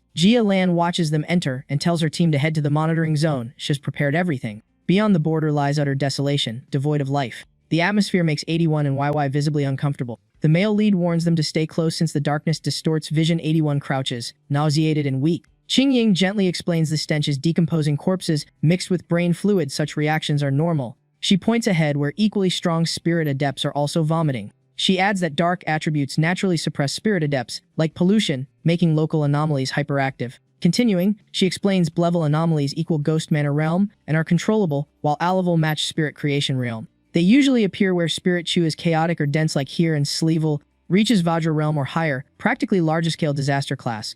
However, she stresses that within the extreme dark zone, anomalies get boosted. Level ones here rise at least 1 rank. Supporting 81, YY asks about this and wonders why Qing Ying's team seems unaffected by the corruption. Qing Ying sidesteps, saying they're used to such missions and have trained harshly, improving their adaptability. Weekly says that despite being the same rank, she clearly feels her spirit Q suppressed the moment she entered the thick fog worse than last mission. Qinghine warns that even Spirit Creation Realm Army elites died here, so everyone better tread lightly. Q81 panicking and urging them onward. The team ahead vanishes into the fog. Qinghine tells everyone to stick close, zip their mouths, and channel spirit power like pros. As he walks, he notes the darkness barely phases him. Maybe his yang force and lightning cancel it out, or maybe Spirit Creation just hits different. Elsewhere, a reed-armored immortal practitioner battles a mutant beast, proving the extreme darkness isn't all that terrifying. Seizing the upper hand, he boasts that the withered Seven Blossom is theirs and flexes for the youngsters. His squad cheers him on. Back here, 81 looks worried as YY keeps coughing like an old engine. The male lead glances back, thinking she's still just a kid after all. YY freezes when he suddenly places a hand on her back. Her discomfort melts away into cozy winter warmth, and she gasps at the sheer might of the Spirit Creation realm. Staring at her hand, she chats about her Ghost Manor Realm 3-star plant absorption ability and how rare Qinghine's mutated ice is. The male lead calmly corrects her it's not fire, but yang force, and reminds them he handled those past incidents himself. He explains the two anomalies differed in yang force isn't exactly Qinghine's heavenly flame. Qinghine is stun 3 rare attributes. Seriously. He keeps one more secret tucked away, brushes it off, and shifts the topic to 81. Admits she's not Ghost Manor 3-star yet, only knows she leans metal, then half-jokingly asks him for a comfort boost. He lightly taps her back, agreeing to lend her a brief soothing wave. The blonde girl looks baffled, while 81 exhales and bliss as warmth spreads through her. The male lead offers to support Qinghine's group, too. She admits it feels great, and the other 2 girls eagerly line up. One by one, they receive his comfy stream of spirit power like a mystical spa session. Suddenly, heavy mutant beast footsteps rumble closer and closer. The male lead snaps to attention and issues a warning. Qinghine strikes swiftly at the target, with 81 guarding right in front of her. She flinches at the sudden chaos. An alert blares. It's an rank anomaly. Qinghine channels her strength, condensing icy energy in her hand. She unleashes a direct blast at the creature. Shielding YY, she watches the target vanish in a blink. Instantly, eerie entities swarm from all sides, cranking the tension to max. The male lead pulls everyone close and warns them to watch their footing. He draws his sword and shifts smoothly into defense mode. His gaze turns razor-sharp as he steps forward. Every slash trails scorching heat like a portable sun. The burning aberrations shriek as flames swallow them whole. When it settles, his eyes calm, area secure despite the swarm vibe. Only 2 R-rank masterminds were behind it. He notes grimly they can mimic human speech. Qinghine adds they likely devoured many, and under extreme darkness even the weakest hits a rank below Spirit Creation. Don't even try. Outside, Yahello watches the sea of fire, secretly awed that one strike erased 2 shape-shifting R-rank beasts. Still, she keeps her cool. Fast. Age Shed needs several rounds to win that fight herself.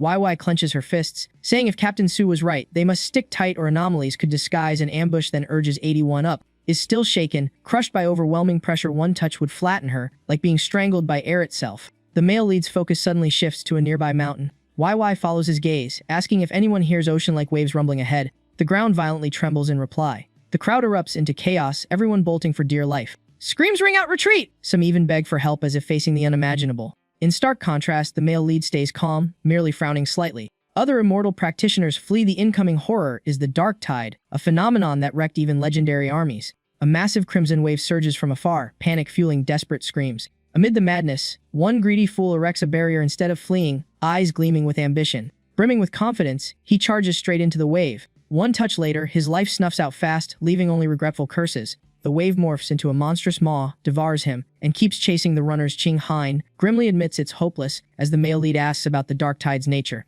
Despite urgency, she explains it sweeps away everything in its path and realizes the vanguard is already doomed, though they'd planned to avoid this. YY anxiously asks if they should retreat immediately. Facing panic, the male lead raises a barrier, assuring them they can combine forces to endure the surge. Qinghine instantly objects at their level, stopping this is impossible. Ignoring her, he channels spirit power into a condensed weapon, declaring he can end it. With that, he shoots into the sky. Without hesitation, he dives straight into the heart of the tidal wave. Inside the tide, a faint glow shields him while thick darkness presses in from all sides. One sweeping glance is enough for him to grasp the whole ugly picture. He judges the creature as a rank on paper, but in truth it's a heavily fused and overclocked monstrosity. His face darkens as he mentally traces the upgrade path B to A to S. At this scale, calling the Dark Tide SSS isn't hype. It can even swallow Spirit Creation immortal practitioners whole. The thought ends, and energy instantly gathers into his palm. He darts about nonstop, striking the surrounding fiends in rapid succession. Suddenly, a creature lunges from behind for a sneak attack. Thanks to lightning-fast reflexes,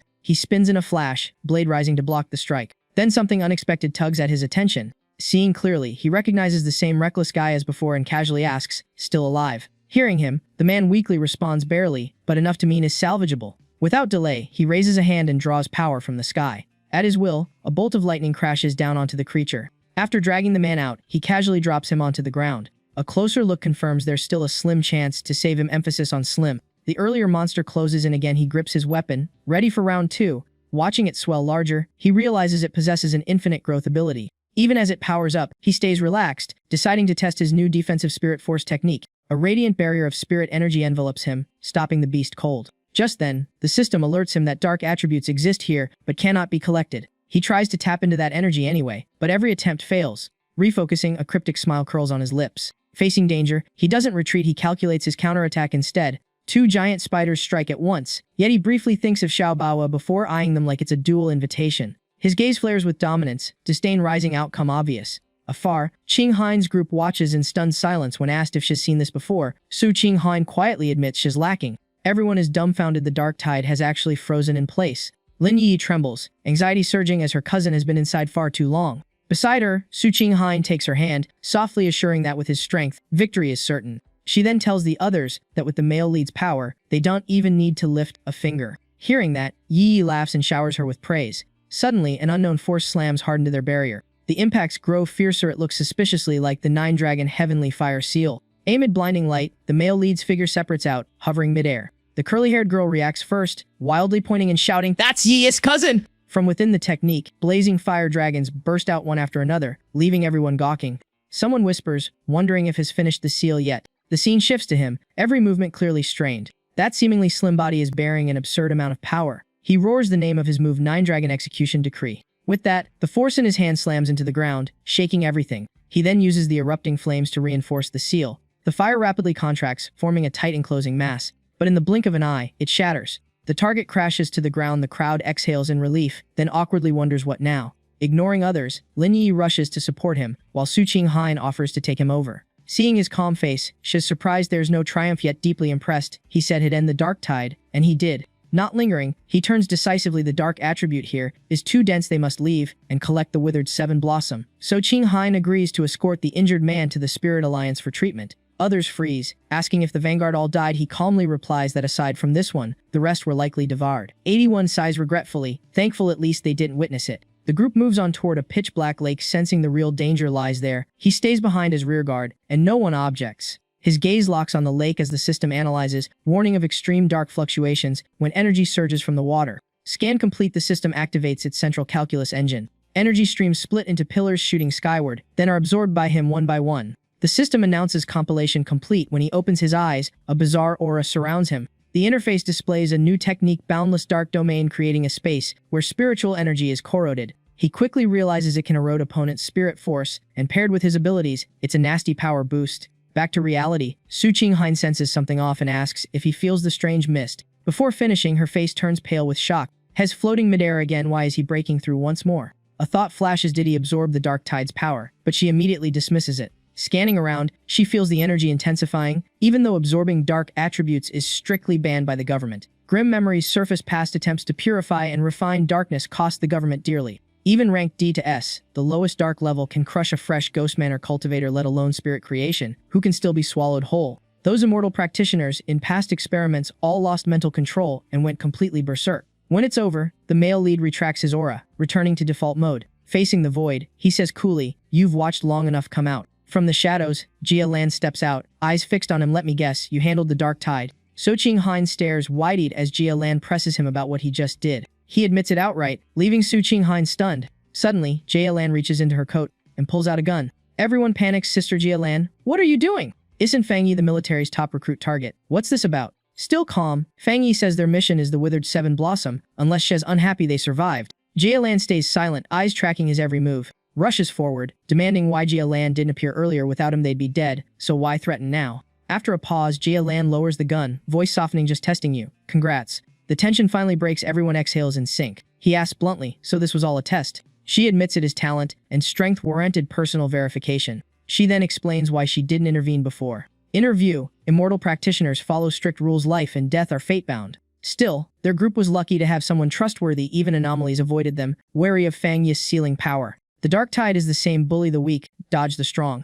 With that, she turns and leads them toward the withered 7 blossom. Fang Yi watches her thoughtfully. Su Qinghain murmurs that Jia Lan was the sole survivor of a past dark tide. He understands her identity, absolute rule following, and some deep belief kept her alive. Lowering his guard, he reminds everyone to watch the injured, catches on She's hurt. He confirms her spirit power is clearly declining, meaning the internal injuries are no joke. Yahello's steps falter slightly. She turns back, quietly thanks him, and reassures the group. In the extreme darkness, like a vast graveyard, the air is thick with gloom. The group ventures deeper inside. Fang Yi notices something odd. A skeleton lies at his feet just as Hez about to speak.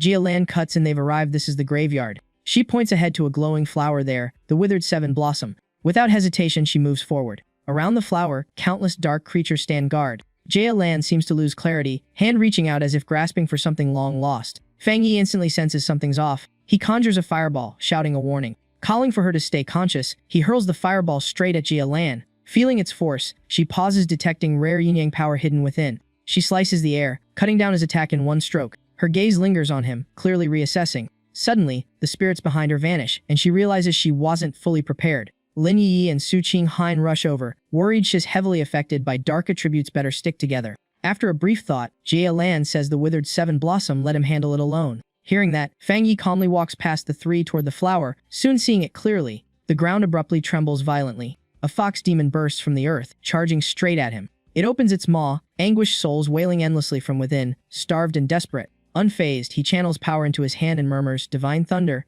Bolts of lightning rip through the fox demon's body. Seeing it only howl in pain without real damage, he wonders how many anomalies it devoured to reach strength. Deciding to end this fast before the Dark Tide seal fails, he gathers violet energy in his palm. He activates Boundless Dark Domain, forming a sealed space around himself and the fox demon. Inside, the creature instantly buckles. The surrounding souls begin coiling tightly around it, constricting bit by bit until it trembles and shrieks. The system alerts under the special dark attribute of Boundless Dark Domain. The Shrank aberration has dropped to Brank. From the system's notice in the scene, he realizes the extreme darkness zone's power base is unstable. Switching to fire, he forms a blazing sword. One slash triggers a massive explosion. It's over, he says softly. Outside, Su Qinghan wonders what kind of power this is. It feels dark yet different. Lin Yi agrees, noting the usual icy oppression is absent. Yahello steps forward, serious, explaining it's Fang Yi's personal domain, a space belonging solely to him. She recalls her teacher, knowing that forming a domain with spirit power is insanely difficult. Only her teacher and a few others ever achieved it. Back then, foreseeing a catastrophe in the capital, her teacher deployed a domain to suppress it, but the result was, at that moment, Fang Yi steps out, casually waving his hand. He tells them the graveyard behind should no longer pose danger. Then he walks toward the withered seven blossom, carefully lifting it with both hands. Only once the flower rests securely in his grasp does he finally relax. Yahello's eyes pause, surprise clearly flashing across her face. Fang Yi hands her the withered seven blossom and urges everyone to retreat. The dark tide could return anytime. He adds that they still have an injured person to carry. She smiles faintly, softly thanking him. The group leaves at once. Suddenly she calls him back and sincerely expresses gratitude. Wu Lao was in mortal danger, he saved him. Fang Yi simply watches in silence. At the exit gate, emotions erupt. Lin Yi beams finally, sunlight again. Outside, a crowd has long gathered, waiting for them in the flower. As they step out, questions bombard them. 81 is stunned by the sheer turnout. Lin Yi suddenly notices something, shocked to see a Spirit War Zone vehicle, a powerhouse across Xia, making 81 regret ever underestimating Yahello. The scene shifts to the prosperous Spirit War Zone, top among Xia's 19 regions. A vial containing the withered seven blossom is handed over. The recipient is a high-ranking Spirit War Zone leader. Soldiers nearby collectively show respect and gratitude toward Fang Yi. Even the leader personally thanks Yahello. The vehicle soon drives away. On the road, Fang Yi asks if she belongs to the Spirit War Zone. She confirms and says his feat has spread fame incoming. She admits his strength surpasses their strongest squad, with immense potential ahead. Switching tone, she invites him to join. Seeing no reply, she explains the worsening world. Dark anomalies are both prized and perilous, and multiplying fast. Their influence keeps expanding, threatening catastrophe, so they build forbidden zones, while the Spirit Alliance monitors everywhere. She shares this because someone of his caliber deserves to know the truth. He answers calmly he understands, and if he encounters anomalies, even for strangers, he won't stand by. Her gaze softens at his response. Yahello then gives him a command token, saying she's glad to know Fang Yi and hopes he'll accept it. With it, he may freely enter forbidden zones to cultivate. The Spirit War Zone doors are open, and she asks if he'd like to visit Wu Lao. He questions her meaning. She clarifies Wu Lao is a Vajra realm venerable, and her teacher, he should meet him. Hearing that, he pockets the token. Faint lightning flickers in his hand. He agrees to go, calling it building connections and a gift between friends. As he speaks, lightning spreads over her body, purging lingering negative energy. Feeling her condition improve, Yahello realizes his thunder power even has healing properties. Not only did the blackbone damage seal up, but her organs rebooted, and her whole system got a spiritual deep clean. Yahello visibly relaxed as every last impurity was flushed out of her body. After it ended, the hero checked in, and Yahello cheerfully confirmed all dark influence was completely gone. Nearby, an ambulance treated the severely injured, while Su Qingyang watched the duo with interest. She walked over asking why they were still here, then noticed something very off about Yahello. Yahello explained that the dark attribute inside her had been thoroughly zapped away by lightning. Intrigued, Su Qingyang stepped closer to inspect the hero like a rare specimen. She then called over more members of the medical team. With hopeful eyes, she asked him to help cleanse other pioneers infected by darkness. After speaking, she even bowed to show sincere respect. Faced with that attitude, the hero agreed and summoned his pure lightning power. Watching the crackling energy, a medic doubted it could really erase dark attributes. Yahello testified that she had just been personally charged with great results, adding that even a comatose spirit creation realm patient might benefit. So Qingyang hesitated, noting not everyone at that realm could handle such force, and a medic added the patient was worse off than Yahello. They estimated the needed lightning would be several times greater, and full recovery was basically a fantasy. Ignoring the debate, the hero asked how to store spiritual power, and was led to the ambulance. They instructed him to place his hand on a device to channel energy into it. From afar, Lin Yi quietly observed, pondering Yahello's identity, and why the spiritual war zone favored her cousin. She also noticed Yahello's attitude shift, even proactively handing over her command token. The hero, meanwhile, caught Lin Yi's lingering gaze. He turned to ask number 81 and Lin Yi about the situation, and she said everything was settled. She added that she and number 81 wanted to keep training instead of relying on him forever. Hearing that, he agreed without hesitation. His gaze softened as he realized she had truly grown up. After finishing the energy transfer, Su Qingyang waved goodbye to Yahello and the hero. The group then got into the vehicle and departed. On the road, Lin Yi fumed, complaining about the hero being taken away by the spiritual war zone. She internally criticized Ling Xi's flaws, from HQ to branches, plagued by insincere, and even more hypocritical managers than the military's top brass. Even the elite teams lacked unity. Expecting them to befriend Fang Yu was a stretch, at least some weren't causing trouble. The scene shifted to the most luxurious ward in the spiritual war zone's treatment area. Beside a critically ill old man, the hero asked if that was Elder Wu, and Yahello confirmed, noting how a Vajra realm powerhouse now looked frail and thin. His condition was even worse before, and even the 7 decaying flower failed to wake him. The hero asked what had pushed him into such a dire state. Yahello recounted how a dark attribute calamity struck the capital, and her mentor single-handedly sealed its remnants to stop the spread. Before that, they had all used a special method to channel spiritual power into him. They judged the disaster beyond strength. Even compared to past dark tides, this one was far more destructive. Her voice dimmed as she explained that if it erupted, not just the capital but nearby regions would fall, so her mentor used his domain to forcibly seal the high-level anomaly. But the result exceeded expectations. The calamity's power was far more terrifying than estimated. He suffered dark backlash, and without Vajra realm strength, he'd have died or worse, become fuel for the anomaly. Hearing this, the hero deeply admired him as a truly great pioneer. It reminded him of past protectors from his previous life, and perhaps in that timeline, Elder Wu hadn't survived. With that thought, he reached out toward the old man. He intended to try removing some of the darkness within him. Seeing this, Yahello hesitated briefly, but recalling what he had shown before, she fell silent. In the end, she chose not to stop him. Still, she warned him to be careful, as this darkness was deadlier than any dark tide, otherwise the 7 decaying flower wouldn't have had such limited effect. He replied that he understood, already feeling the immense pressure from the suppressed energy. Suddenly, a stream of black smoke burst from the old man's body, spreading across the room. Yahello froze on the spot. She quickly warned him to steady his mind. The influence had begun. He closed his eyes as a golden aura gradually enveloped his body. Moments later, he opened them, his expression turning solemn. Looking around, he realized his consciousness had been dragged into an ancient memory. A bizarre creature appeared there, asking his identity, surprising him that an illusion had formed. Facing it, the hero curtly declared he was here to destroy, as his inner energy began to circulate. A streak of black clay shot toward him, startling the creature into a cry. He quickly regained composure and activated the golden sun breathing technique to shield himself. With that, he neatly dodged the attack. The creature's strength was no joke, on par with the fused divine thunder at the Jade Emperor Dragon Peak. His gaze swept the surroundings. Countless eerie beings crowded in, all charging at him together. In his palm, a blazing red flame slowly took shape. Despite the looming danger, the hero's mind remained perfectly steady. He dashed forward, eyes firm and without hesitation. In a flash, his sword tore through the darkness, carving a fatal wound into his foe. But it instantly regenerated and fired 2 more attacks, thankfully weaker this time. The hero teleported away to dodge. He shot upward and landed on a rooftop. In a flash, he unleashed netherworld force, forming a pitch-black sphere that sucked in all surrounding dark QI. The eerie creature was stunned, unable to believe he possessed such a different essence. The hero's face darkened, his low voice sounding like a verdict.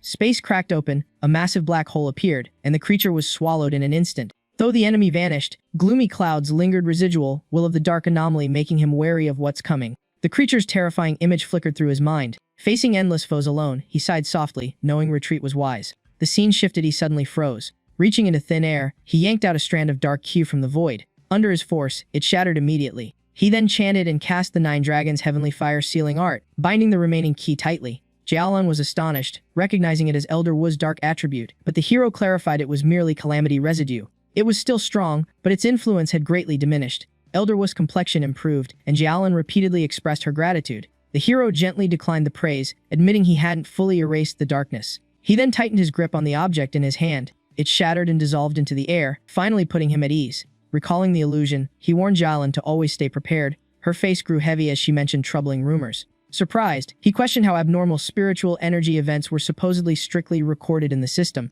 Rumor had it that with Shia Nation's strength, surviving the first year of spiritual revival would be tough, though most dismissed it. His expression darkened, voice tinged with sarcasm toward the spiritual fluctuation monitoring system. He wondered if his rebirth meant the future's trajectory would change. Still, he patted Yahello's shoulder, reassuring her not to overthink. It was likely Elder Wu would wake soon. He added that if calamity struck again, he would stand with them to face it. Internally, he vowed that disaster was inevitable, but this time, he would rewrite the ending. Night fell over an apartment complex. In the quiet, the hero cultivated while calculating, sensing he'd reached the threshold of 2-star spirit realm. Though spiritual revival was stabilizing, and he wielded dark power, he knew it wasn't enough. The entity from the illusion, even suppressed, had radiated terrifying might. Suddenly, the slight sway of a flower on the table caught his eye. Walking over playfully, he teased that leaving it behind before was inconvenient, not intentional. He lifted the flower pot, half-joking that he'd never let it show its abilities, and suggested taking it out for a stroll. In the back mountain area, he strolled with the flower pot, chatting to himself and praising Ling Xi's plant research. Nature was already rebooting hard, even spawning new hybrid species.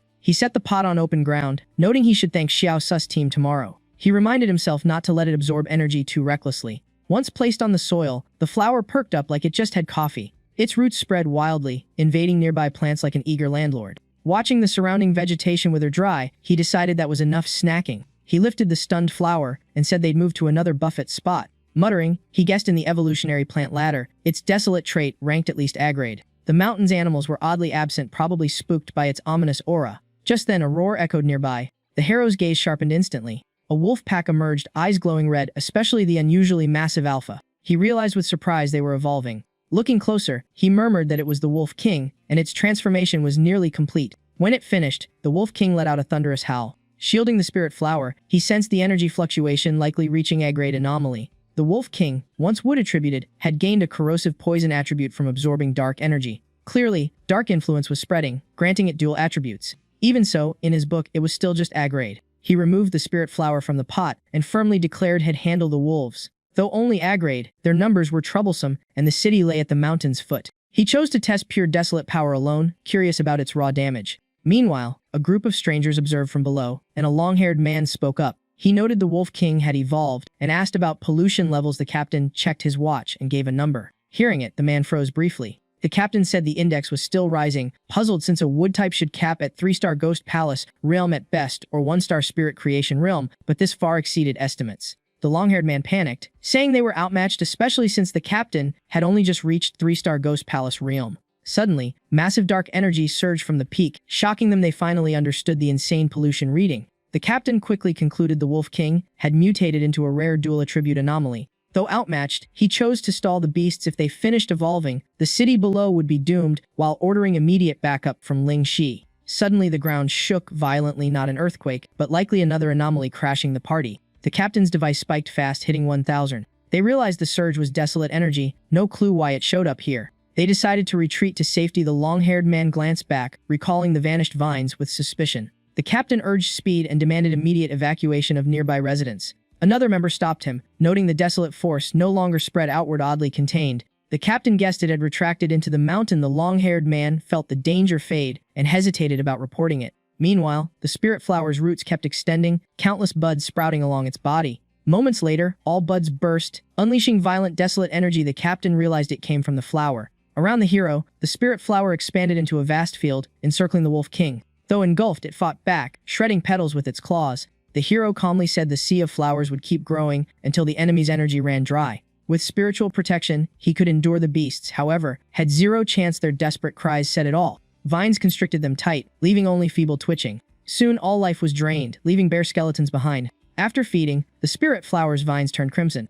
The Wolf King grew fiercer, unleashing a blast of green light. The full-force strike shot straight at the hero. Yet shielded by the flower's roots, he calmly noted the desolate attribute had seeped deep into the land. The floral sea blanketed the sky, drawing power from the mountain only to feed it back. He added that even with awakened intellect, the Wolf King likely didn't grasp nature's endless cycle. He admitted the beast wasn't foolish, it had pinpointed the spirit flower. Locking onto its target, the Wolf King lunged with savage fury. The spirit flower slowly shifted in size. The Wolf King pounced. Instantly, giant petals snapped shut, trapping it tight. It struggled with all its might, but resistance was futile. Under the flower's embrace, its body was gradually eroded away. Watching calmly, the hero wondered if letting darkness invade him had been wise. Sticky petals layered and tightened around the groaning beast, slowly crushing and devouring it, leaving him pondering just what kind of overwhelming desolate power this truly was. Ever since he fused the desolate attribute into the spirit flower, it began auto-running with its own battle algorithm, no babysitting needed. He declared that once trapped in this floral sea, no anomaly escapes. Even if destroyed repeatedly, the spirit flower regenerates endlessly, burning all into white bones with infinite desolate power. He named it the Endless Spirit Sea. The system chimed fusion complete. The spirit flower has evolved into Endless Spirit Sea form. The flower now blazed crimson like living fire. Watching closely, the hero sensed something off. Seeing it absorb tainty spiritual energy, he realized another evolution was imminent. In the control room, chaos erupted. Two distinct spiritual forces appeared in the A-grade contaminated zone, not just the Wolf King's mutation. The president calmly asked for the exact location. The report pointed to Captain Su's sector, puzzling him since her squad had already intercepted the wolves. Just then, his radio crackled. Captain Su reported the mutated wolves erupted, but were wiped out by a stronger desolate force that retreated into the mountain, followed by a mass bloom of anomalous flowers. They dared not approach, unsure of the wider impact. If it fully erupted, it might surpass the airborne ghost vine incident, so reinforcements were requested. The president dispatched 2 elite squads. Standing nearby, Qingwang suspected this was tied to that certain someone again. She voiced that the desolate source likely came from Fang Yi, judging by his residence's location,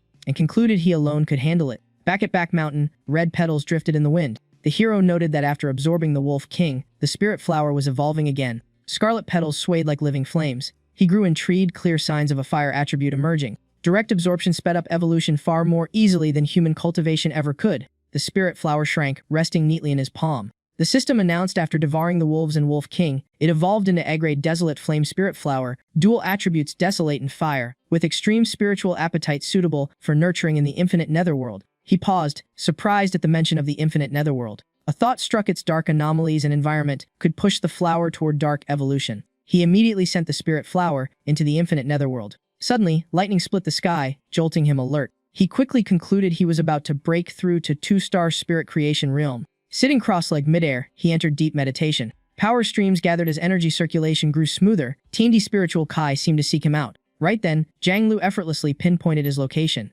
Appearing with narrowed eyes, Jiang Lu mentioned the title Heavenly Flame 1 Blade and 2-star Spirit Creation Realm, clearly intrigued. He loudly declared it'd prove he was the top fire attribute pioneer. Sensing danger, the hero instantly went on guard.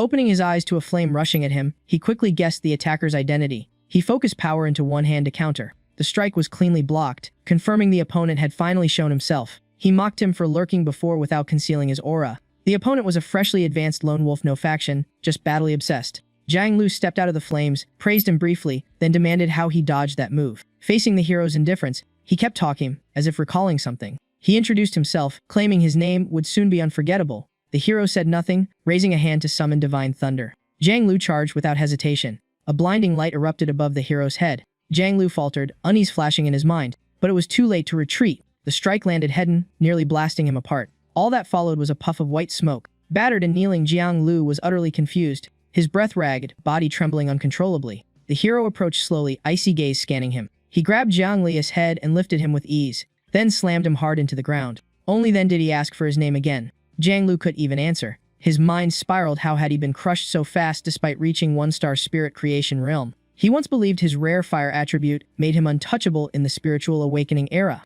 Seeing no response, the hero grew impatient. His grip tightened, lightning coursing through, drawing screams from Jiang Lu. Terror deepened. His opponent wielded more than just fire. In chaos, he realized the gap between them spanned multiple realms. Despair surged. This felt like the end. Thoughts of death crept in. With no options left, Jiang Lu begged for mercy. He was met with a cold, unmoved expression. The hero finally warned him not to recklessly use powers against others. If bored, he should go deal with real anomalies. He even shot him a provocative glance. Furious inside, Jiang Lu dared not resist the overwhelming gap. The ordeal shattered his confidence. Under the city's bright lights, Jiang Lu returned silently to his room. His entire demeanor turned gloomy. Instead of comfort, others scolded him, especially a red-haired guy who wouldn't stop lecturing. He was reminded that reckless aggression only invites trouble. Someone noticed he was unusually quiet today, no longer his arrogant self. Seeing him slump down like a deflated balloon, the group instantly knew something had gone horribly wrong. The black-haired guy kept firing questions like a machine gun. Realizing Jiang Lu had challenged Heavenly Fire one blade and got wrecked, he demanded the result. Jiang Lu admitted he was basically deleted on contact.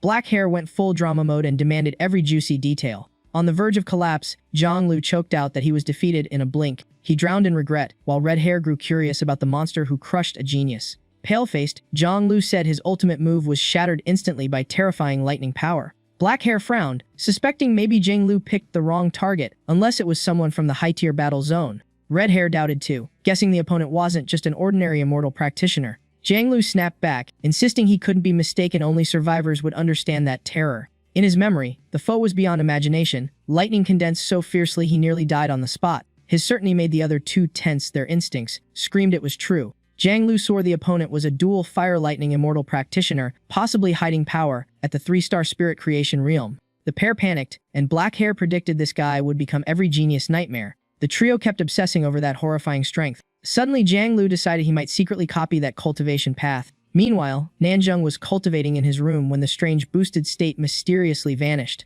He ruled out it being his own fault. After thinking it over, he blamed an external cause. He began checking the surroundings for spiritual energy fluctuations. He recalled how the association's monitoring unit tracks spiritual anomalies to prevent disasters, and concluded Xiaogo's reserves would survive the early spirit recovery era. Watching the sky's bizarre phenomena, Nanjung sensed a major upheaval. This city's spiritual energy might awaken ahead of schedule. He tried contacting Jialin for military updates but got radio silence. He deduced they'd intentionally cut communications. Right then, Su Qinying suddenly called. When Nanjung connected, only broken, garbled sounds came through. Lowering his voice, he guessed abnormal entities were erupting across the city and got confirmation. At that exact moment, a bat-like creature slammed into the window, shattering it. His gaze snapped toward the commotion. In an instant, the remaining barrier was obliterated. The monster charged in ferociously, though to Nanjung it looked suicidally foolish. Lightning flickered at his fingertips. He leapt up, driving that power straight through the creature's body. Just as it ended, Lin Yi rushed in, panicking to report the appearance of abnormal bats. But the moment Lin Yi saw the wrecked room, she switched tone and demanded to know what happened. She quickly grasped the recent monster chaos, and Nanjung agreed if it stayed manageable, he could still handle it. Still, he prepared for the worst, a full-blown catastrophe, as previously warned. After all, anomalies usually lurked in shadows, rarely barging into crowded neighborhoods, let alone attacking an immortal practitioner's home. Realizing this was no small mess, he told Lin Yi to contact the other immortal practitioners immediately. Then he stepped onto the table and solemnly assigned her the mission of guarding the house.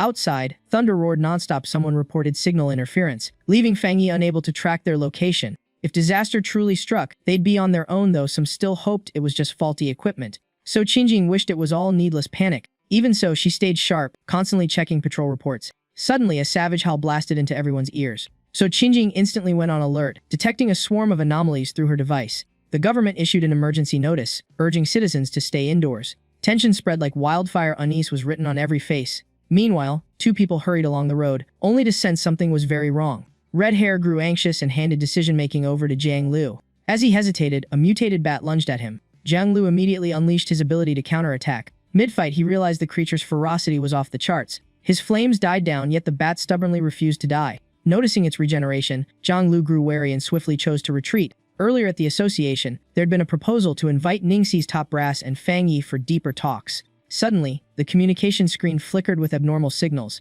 A badly injured man urgently reported an rank anomaly nearing the central district. So Qingjing immediately ordered a team to verify it, but he warned the true threat might reach Shrank. Then on screen, a colossal bat struck, cutting him down mid-report. At the military district, the place was eerily empty, as swarms of mutated bats shattered windows and poured out. Someone charged forward at once to restrain them. Jialin appeared, her gaze icy. Within moments, every bat was wiped out. Jialin's strange power let her freely shape spiritual energy into any form and double its destructive force. She realized the endless anomalies were stalling her just as reinforcements arrived. Faced with her overwhelming display, the boy couldn't hide his shock. A blonde young man approached for orders. Jialin frowned, reporting signal disruption, failed anti-jamming systems, and similar crises across other military zones. Seeing the monster-packed skies, she issued commands at once. Hold your ground. Under no circumstances let them breach the restricted zone. The rest of you, follow me to break through and regroup with other units. Yahello suddenly realized the anomalies' final target was the city itself. Meanwhile, the citizens remained blissfully unaware. As rain poured down, a female blogger hunted for a raincoat to keep filming content never sleeps. While she rambled about earlier results, her companion began trembling uncontrollably. She quickly sensed something was very wrong. A shrill scream erupted as she watched a mutated creature pounce on her friend. She ran in panic, screaming for help. In a blink, an anomaly seized her too. Miraculously, luck spared her life once again. After the creature was slain, someone descended from above. So Qingjing helped her up, assuring her a teammate would escort her home. Mid-command, someone reported that crank anomalies were multiplying fast, even showing signs of evolution. So Qingjing immediately ordered civilians evacuated to safety. Then regroup with me. Elsewhere, Nanjung silently weaved between buildings. He halted atop a skyscraper. Studying the creatures ahead, he saw they'd evolved to nearly ghost talisman crab level. He condensed firepower and swept it across the airspace, but the creature dodged. That genuinely surprised him. These beings bred and morphed endlessly, seeming dead yet lingering on, clustering in crowded areas, nightmares to exterminate. With outbreaks everywhere and disaster looming, finding the spirit association would take time, so he chose to handle problems one by one. He deployed a vast shadow domain, aiming to drag the swarm inside. Still, he worried about his teammates. The survival odds were razor-thin. 10 minutes later, at Su Qinying's sector, she noticed the creature's numbers hadn't dropped at all. If this dragged on, their resources would soon run dry. Right then, a cry for help rang out from a nearby building. She rushed over to find creatures attacking residents. Scattered reinforcements couldn't cope. She swiftly cleared the group before her, only to be pressed by another wave immediately after. So Qingjing realized the crisis was nearing a deadly turning point. Perhaps a leading anomaly was emerging. The city sank into chaos, rivaling a near-apocalyptic natural disaster once faced by the capital. Worse still, no one seemed strong enough to stop it all. Whether spirit association or military, all were powerless to reverse the tide. The city risked erasure in mere hours. Reports flooded in Area A. Squad detonated spiritual energy in Sacrifice Area B. Lured exotic beasts but got surrounded. Latest alert confirmed blackened anomalies with danger levels maxed out. Subordinates reported heavy losses among immortal practitioners and personnel, while creature numbers skyrocketed beyond defense capacity. An aide hesitantly revealed the city was shrouded in a dense black structure. No reinforcements could enter. They were completely isolated. The commander decided this was the Doherty moment. As an immortal practitioner, he would stand or fall with the city. If the anomalies sought destruction, they must break the final defense line, and he ordered HQ to receive the code to trigger the annihilation protocol should containment fail, preventing the dark attribute from spreading. In the chaos, Su Qinying wrapped herself inside an energy sphere. She felt utterly drained. Her spiritual reserves were running on fumes. Burning her last scraps of power, she unleashed everything. Beams of light flared, streaking through the surrounding space. An anomaly accelerated wildly, charging straight at her. She gasped, "No way, 3-star spirit creation realm!" Frustration hit as she realized her spiritual energy was basically empty. The counterstrike left her gravely wounded, blood spilling from her mouth. Another blow sent her flying, body plunging downward. Her consciousness blurred, clinging to a single fading thought. Even so, she forced out one last demonic strike, vowing, "Even if I die, ill." Suddenly, she sensed a massive surge of firepower rising below. Her body fell into that sea of flames, stunned. This is... Through the blaze, she saw Fang Yi shielding her, softly calling boss. His eyes gleamed strangely, water and fire forces swirling within. Fang Yi shot upward, unleashing violent thunder. The creature gaped its massive maw, ready to swallow him whole. He answered with a crushing 100 refinements strike. Then came inner flame explosion, detonating with terrifying force. Landing lightly, he quipped, "Sorry, finding you was kind of a hassle." He added that too many identical anomalies blocked his way, trembling. Su Qinying warned, "Careful, they regenerate." Fang Yi merely glanced at them, calm as ever. Obviously. He formed a massive darkness. "Relax, I handle people and problems." Deploying infinite shadow domain, spiritual power flooding out, he meant what he said. She paused, then realized the city still had Fang Yi, the unparalleled immortal practitioner. He continued releasing wave after wave of power. A colossal dark sphere formed in the sky. Fang Yi asked, "You okay?" She replied, "I'm fine. Thanks for saving me. I have hemostatics, I'll recover." His gaze shifted slightly, as if noticing something. With a light touch, he stiffened her body. "I've cleared the residual dark attribute from you. Patch your wounds when you can." Still stunned, she agreed, thinking, so this is Heidi or lightning power. The pain's fading fast. Healing even outpaces the Spirit Association's meds. The monitoring chief suddenly told everyone to observe the anomalies were decreasing. Perhaps the siege was breaking. A man behind him refuted it all. Reinforcements were ambushed, and out of contact none had entered, and anomaly numbers outside hadn't dropped at all. Inside the city, immortal practitioner forces were dwindling with no restored communications. Perhaps the anomaly king was about to emerge, drawing creatures together and making numbers seem fewer. A fleeting wish to see his parents crossed his mind, but knowing the odds were slim, he resolved to give everything in this final stand. Fang Yi asked for specifics. What exactly were they facing? So Qingjing explained it was an rank anomaly, using the entire city as sacrifice, power rivaling the entity once sealed in the spirit war zone. It was likened to a natural disaster. That cocoon was merely a harbinger warning only, never stopping it. Humans can only sense the looming doom, not stop it inside. A terrifying life form is forming, and once complete, the city is toast. From research notes, similar anomalies devour each other to evolve fastest, but the blackened strain plays by different rules. Once perfected, it suppresses all its kind into submission. This form is dubbed the Anomaly King. So Qinying admitted his power defied her understanding, yet he hadn't reached the peak. Even the strongest immortal practitioner collapsed after sealing a natural disaster, needing rotating support to gather rare resources. Not wanting another genius lost, she urged him to flee, break the blockade, regroup with the military, and tell them to abandon the city. Fang Yi lightly tapped her head, as if asking whether she'd forgotten her training. He declared this was where he belonged, and whatever the cost, he'd have no regrets. Clutching her head, she said nothing, just smiled faintly. He began striding forward, steady and unshaken. A spark flicked from his hand as his gaze locked onto the anomalies above. His voice dropped. This entire city was a sacrifice for the birth of a ruler. He asked if her communicator still worked and borrowed it, catching her off guard. Fang Yi explained it could detect anomalies and link to the Union. Raising the flame in his palm, he said it ascend to destroy the source. In the control room, chaos erupted as an immortal practitioner's signal reconnected. They called for Captain Su to confirm. They noticed the signal moving absurdly fast toward the most contaminated zone and urgently ordered a halt. Solo action was suicide. An emergency command demanded Su Qingjing respond, cease action, avoid casualties, and await reinforcements. Right then, Fang Yi's device crackled with interference. After fiddling with it, he said, "Got it now, hello, can you hear me?" Hearing a stranger, the other side demanded his identity, and Su Qingjing's status. Fang Yi told them to focus. He needed full cooperation to face the Anomaly King, leaving Shanglu stunned. He repeated clearly, unless they wanted the city erased and eaten, all personnel must use every device and data stream to help him strike the cocoon and destroy it. Silence followed, teeth clenched under crushing tension. Shang Lu immediately ordered everyone to drop current tasks and connect with Fang Yi, using remaining satellite radar to pinpoint the anomaly source, and assigning navigation and operations teams into position. Satellite data showed dense anomaly clusters around the cocoon. The closer, the worse, but the northern snowfield was thinner, a possible breakthrough route. The main path was sealed tight. They proposed rerouting via a southeastern side road. However, the situation shifted. The anomalies detected the target, and two high-level entities closed in. Their strength was assessed at 2-star spirit creation realm. Extreme caution required.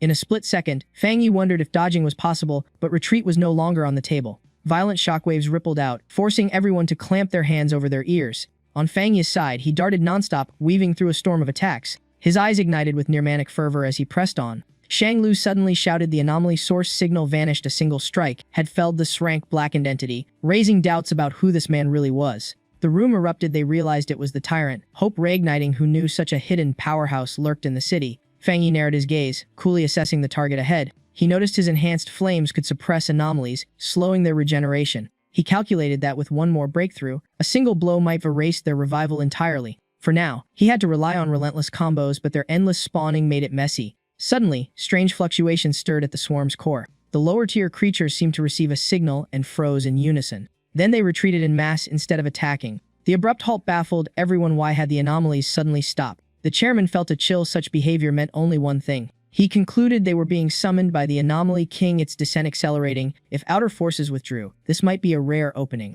Meanwhile, Jalin continued battling without pause. She asked how long to breach the city. The captain replied at least 30 minutes, per device estimates. She realized by then it'd be over. He admitted options were gone. The anomaly count now exceeded initial rank projections tenfold. Even larger-scale weapons couldn't wipe them out completely. Jalin refused to accept it. If this dragged on, neighboring cities would fall, yet their forces still couldn't break the siege. The captain confirmed manpower was insufficient and was baffled that some immortal practitioners remained idle, seemingly blind to the looming spread. Suddenly, she sensed something off. Jalin ordered attention. The city's anomalies were converging toward one direction, the Anomaly King's location. Watching closely, she spotted a blazing light in the sky and suspected it was Fang Li. Someone called her name when she paused, but her gaze stayed fixed ahead. With firm resolve and a hint of hope, she simply said, "It's nothing." Then Jalin commanded full firepower logistics, secure break into the city at all costs, no surrender. Meanwhile, Fang Yi surged upward through a sea of encircling flames. Jalin froze at the sight. Su Qingjing softly gasped at the scale of the inferno.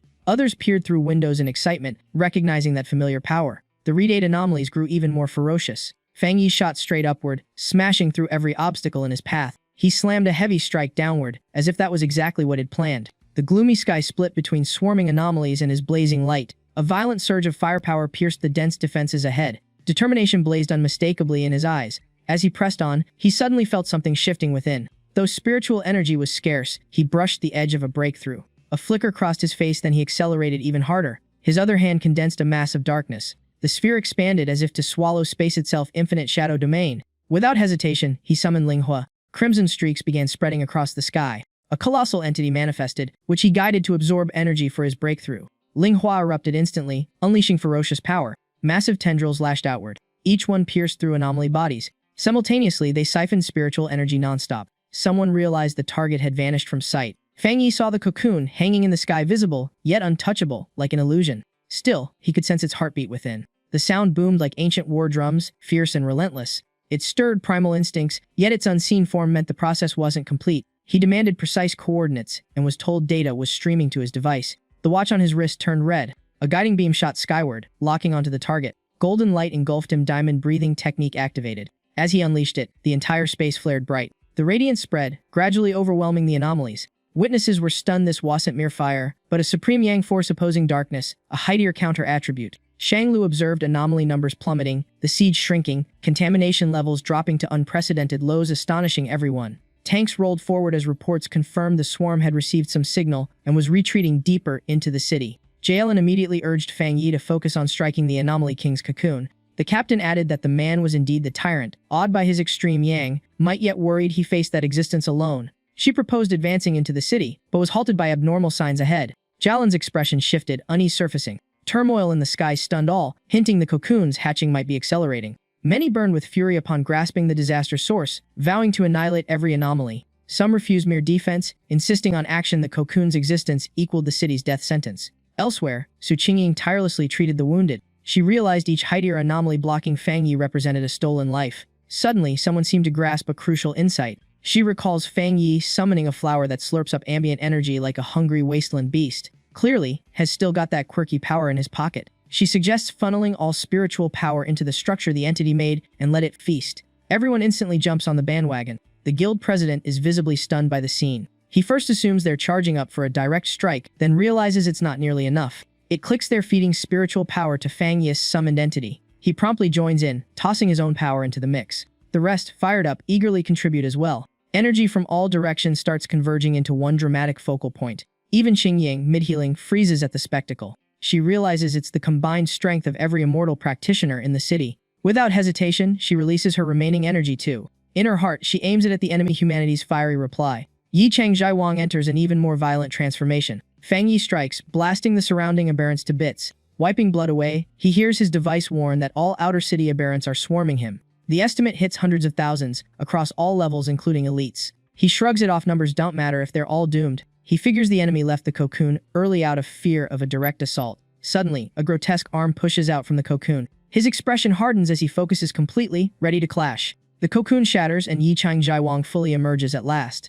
A bone-rattling roar erupts as it spreads its razor-filled jaws. It resembles a low-level aberrant but supersized and infinitely nastier. Below, people panic as the trembling ground makes apocalypse feel one step away. Elsewhere, Jalan watches Fang Yi in extreme tension. Qingying observes from afar, eyes locked on the battle. Yi clenches her jaw, betting all her faith on what's to come. Fang Yi declares the creature the root of the catastrophe. He speaks of the place he grew up and his bond to this life. In berserk mode, Yi Chang Zhouwang opens its maw toward him. Fang Yi's gaze stays razor-sharp and unshaken. The two opposing forces collide, and he unleashes a decisive killing blow. Power detonates, turning the sky into a blazing sea of fire. The creature screeches mockingly, unimpressed by the display. It roars, insulted to be challenged by someone beneath it. Fang Yi staggers briefly, sensing something terribly off. Yi Chang Zhuang begins absorbing all surrounding dark energy. Defending himself, he realizes it's leagues beyond normal aberrance. His full force strike isn't enough. Even while burning from opposing power, it still tries to swallow him whole. Inside lies a highly corrosive realm thick with dark energy. He notes that anyone else would died already, and this evolution is monstrously abnormal. He wonders why the creature isn't worried about being attacked from the inside. He throws out a probing strike just to test the waters. Standing atop the liquid surface, he keeps the firepower blazing in his hand. Even weakened by the environment, his attack still manages to hurt it nice. He summons Linghua, betting that as long as it works, there's hope to flip the script. He realizes the enemy dragged Linghua inside too, but luckily it already absorbed massive energy including the immortal practitioner's boost. He speaks up, clearly fishing for a reaction. Unexpectedly, Linghua's wasteland attribute reacts to the dark energy, forcing a quick plan rewrite. No hesitation, he pierces straight through the creature from the inside. The people below can only stare up in sheer horror. No one knows what's happening, and nobody has answers. Forces begin organized evacuation, urging order to minimize chaos and casualties. Qingying watches closely, mind racing over Fang Yi's situation. Between fallen ones and aberrants leaves no time to attack the city. Evacuation must finish fast with minimal losses, all subordinates in sync. Understood? She glances upward urgently. It's too strong for a head-on clash. The sky turns chaotic, thick blackness swarming with layers of flying creatures. In the distance, the aberrant leader twists grotesquely, its voice spine-chilling. In Fang Yi's eyes, a crimson glow burns with unshakable resolve. He focuses on shielding himself from the pouring corrosive fluid. His breathing tightens as his body slowly sinks into the liquid. He looks at his shoulder, watching the wound spread and corrode inch by inch. His consciousness grows heavy, eyes straining to stay open. Inside, the aberrant's body feels eerie, unfathomable, and deeply unsettling. A sharp sound suddenly slices through, snapping him back to alertness. The scene shifts before Fang Yi stands in an abandoned city, and he murmurs that this is... He instantly senses something closing in from behind. A massive blow crashes down from above at his position. He tries channeling power into his hand, but gets nothing. Radio silence. He falters. His spiritual power isn't responding. As the aberrant king's strike nears, he leaps onto a rocky outcrop to dodge. Relief flickers. His body feels like it did after completing cultivation. He realizes has been dragged into an illusion crafted by the enemy. It's trying to convince him he's back to pre-awakening days. Right then, the aberrant king launches another fierce attack. He quickly concludes the foe can't fully seize his power. His abilities remain intact. The key is breaking the interference. To escape the illusion, he must find the flaw, the very slip the enemy unknowingly revealed. The monster taunts him, "Idiot, once you're here, you'll never leave, just look." A sudden insight flashes across his mind. His lips curl slightly. Has cracked the code. The aberrant king's body begins to warp, half its face slowly taking on Fang Yi's appearance. Two massive mouths declare it's all over. This is his destiny, his so-called food chain upgrade. It mocks humanity as nothing more than evolution fuel, asking what weaklings could possibly do. Fang Yi lowers his gaze, a faint smirk forming as everything becomes clear. His tone is dripping with disdain. "Oh really? That's all you've got?" Tiny hands begin emerging around him as Fang Yi remarks it still doesn't understand. "Me. I've already lived another life because I protected the people I care about." Under blinding light, the aberrant king roars in agony.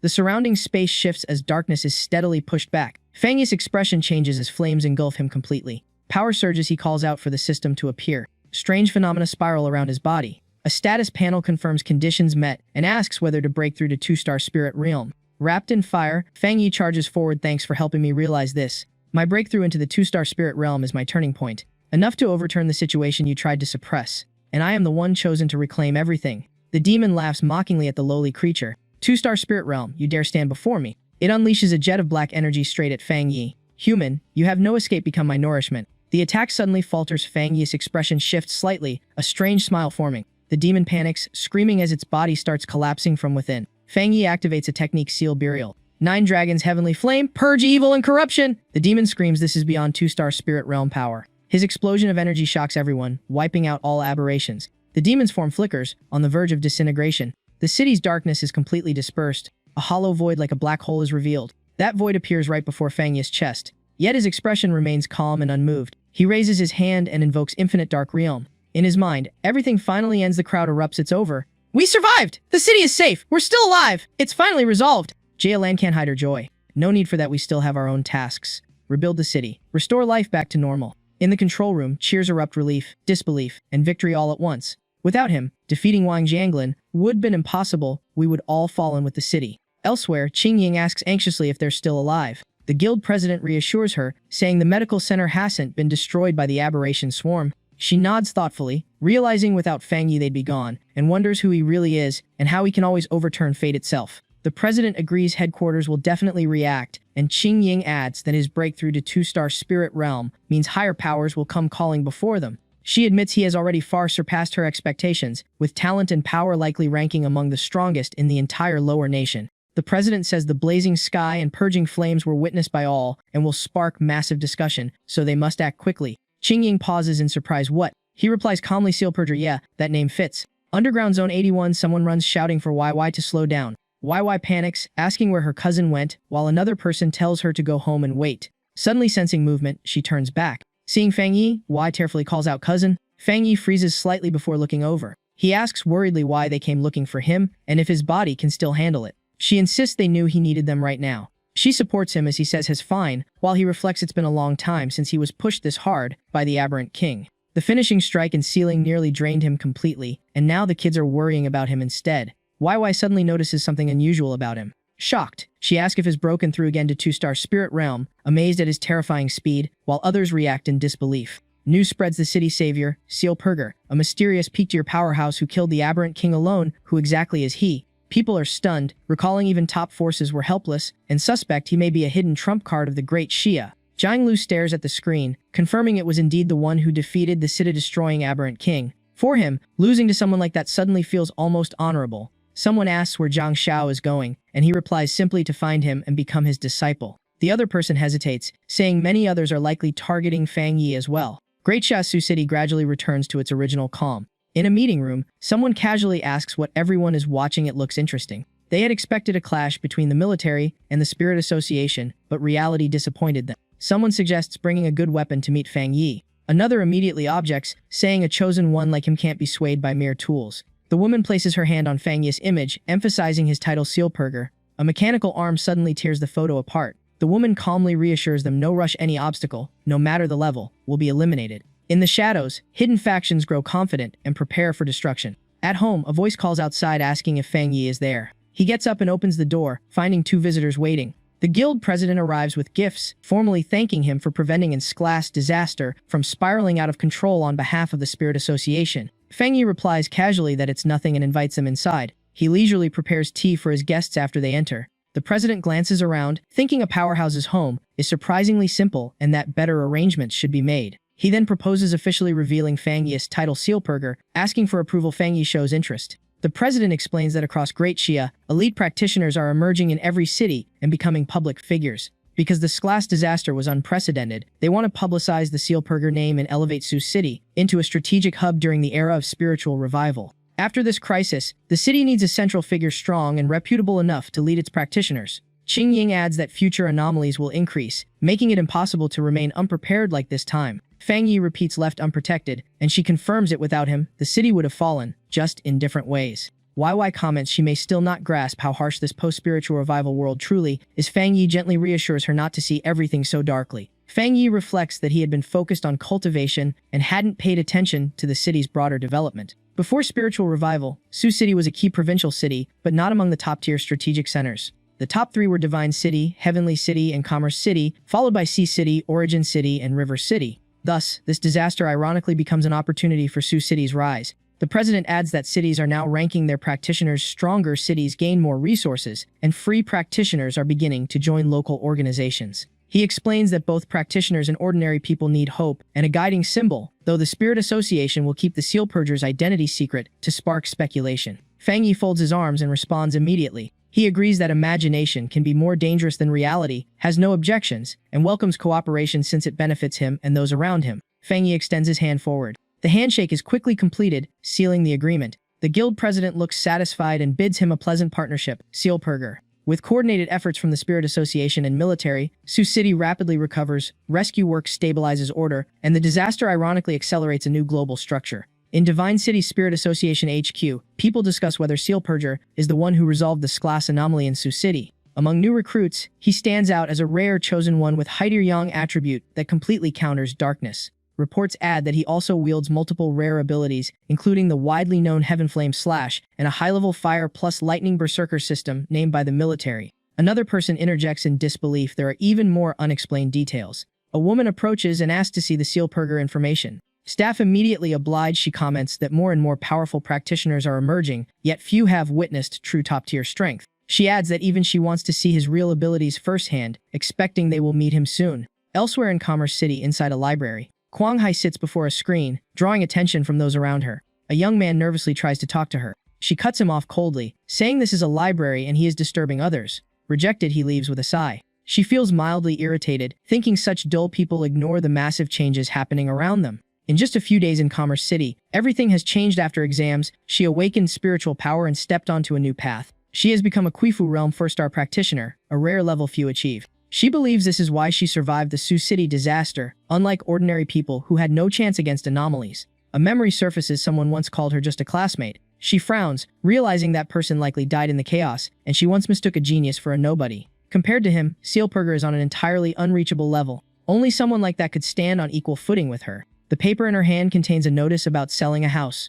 Huawei excitedly suggests taking a break to look at houses today. She hesitates and asks Fang Yi if skipping cultivation is okay. He replies that balance is necessary, agreeing with the Spirit Association's suggestion that life conditions should also improve. She introduces him as Captain Su Bao, adding that their current living conditions truly need upgrading, so they've arranged time to go house hunting together. YY is excited, surprised that Captain Su has such resources, and that luxury homes are suddenly within reach. She even jokingly asks if she gets 2 houses too. Fang Yi replies calmly that it's nothing in the era of spiritual revival. Everyone understands the value of strong practitioners, and housing can't compare. She admits she's still adjusting, having once only thought small resources were enough. Suddenly, Y senses a strange odor creeping into her nose. She asks if he smells it too. Fang Yi says no. She describes it like sewage but not quite, wondering if it's a plumbing issue after so long in Sioux City. Fang Yi immediately denies that someone is tailing them. Both of them turn their gaze in the same direction. A fierce-looking man walks up, mocking Fang Yi as the sealpurger who only realized he's in danger after entering their territory. He sneers that Fang Yi is overhyped and unimpressive, claiming Sioux City has no real talent.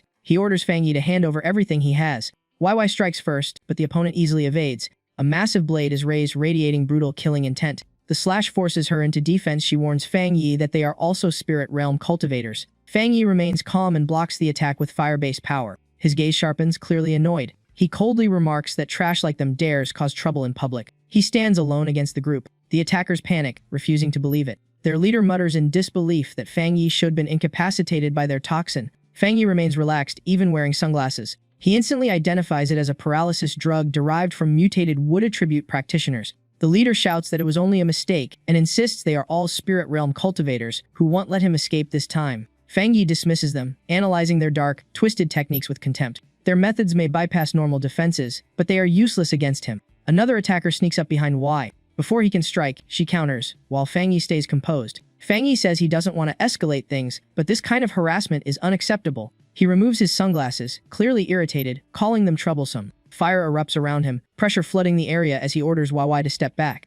The overwhelming aura makes everyone freeze in place. After an explosion, only scattered screams remain. The attackers panic, shouting in terror at the terrifying flames, realizing this truly is the seal purger. Qingying arrives from behind, urgently telling him to stop and leave some survivors. She sighs in relief, explaining these people are under the association's special monitoring. Fang Yi asks if they intend to detain them. She nods, confirming the association has begun regulating all practitioners, especially cases like these. Fang Yi makes it clear he hates being disturbed and issues a warning next time one ends so lightly. Qing Huang shrugs it off as their luck. The association normally ignores such conflicts, even deaths. This time they were spared out of respect, and ignorance now means future consequences. Fang Yi is puzzled why they dare provoke someone officially recognized by the Spirit Artifact Association. YY asks what punishment awaits them. Qing Huang says they're repeat offenders, freedom revoked, and must work off their value under supervision. Fang Yi silently approves efficient resource recycling, not bad at all. Qing Huang sees Fang Yi as a key figure the association values, though many still act recklessly despite propaganda and weak strength.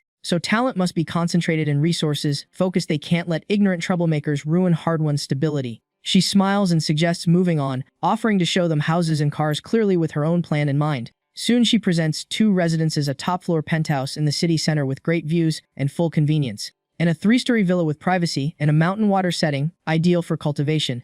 Both are fully furnished luxury homes, move-in-ready. YY notes each has its own advantages. Fang Yi decides immediately well take both. She is briefly surprised, asks if that's really fine. Fang Yi says yes, trusting Qing Huang's goodwill. She agrees to report it upward. She also mentions transport options, partnered 4S dealerships. They can choose whatever they like. Outside, onlookers gossip that girl is striking looks and aura, both unusually captivating. The man beside her also seems extraordinary, plain clothes, but clearly not ordinary. Someone guesses he's buying a car for his girlfriend, while a passing girl suddenly takes a closer look. She realizes he's someone she recognizes, an acquaintance of Qing Li, who once received special treatment at school. She did expect to run into a roommate's old acquaintance here, and is even buying a car for another woman. Meanwhile, Qing Li's phone on the table vibrates. A message arrives. Guess who I just saw? Your ex has at a luxury showroom buying million-level cars with a very eye-catching woman. Qing Li replies flatly, unconcerned. So what? She wonders inwardly if he's simply being backed by someone after his turnaround. But the gap between them was never something easy to cross. It was like that before, still is now, and will remain so once she reaches the peak. It won't even matter anymore.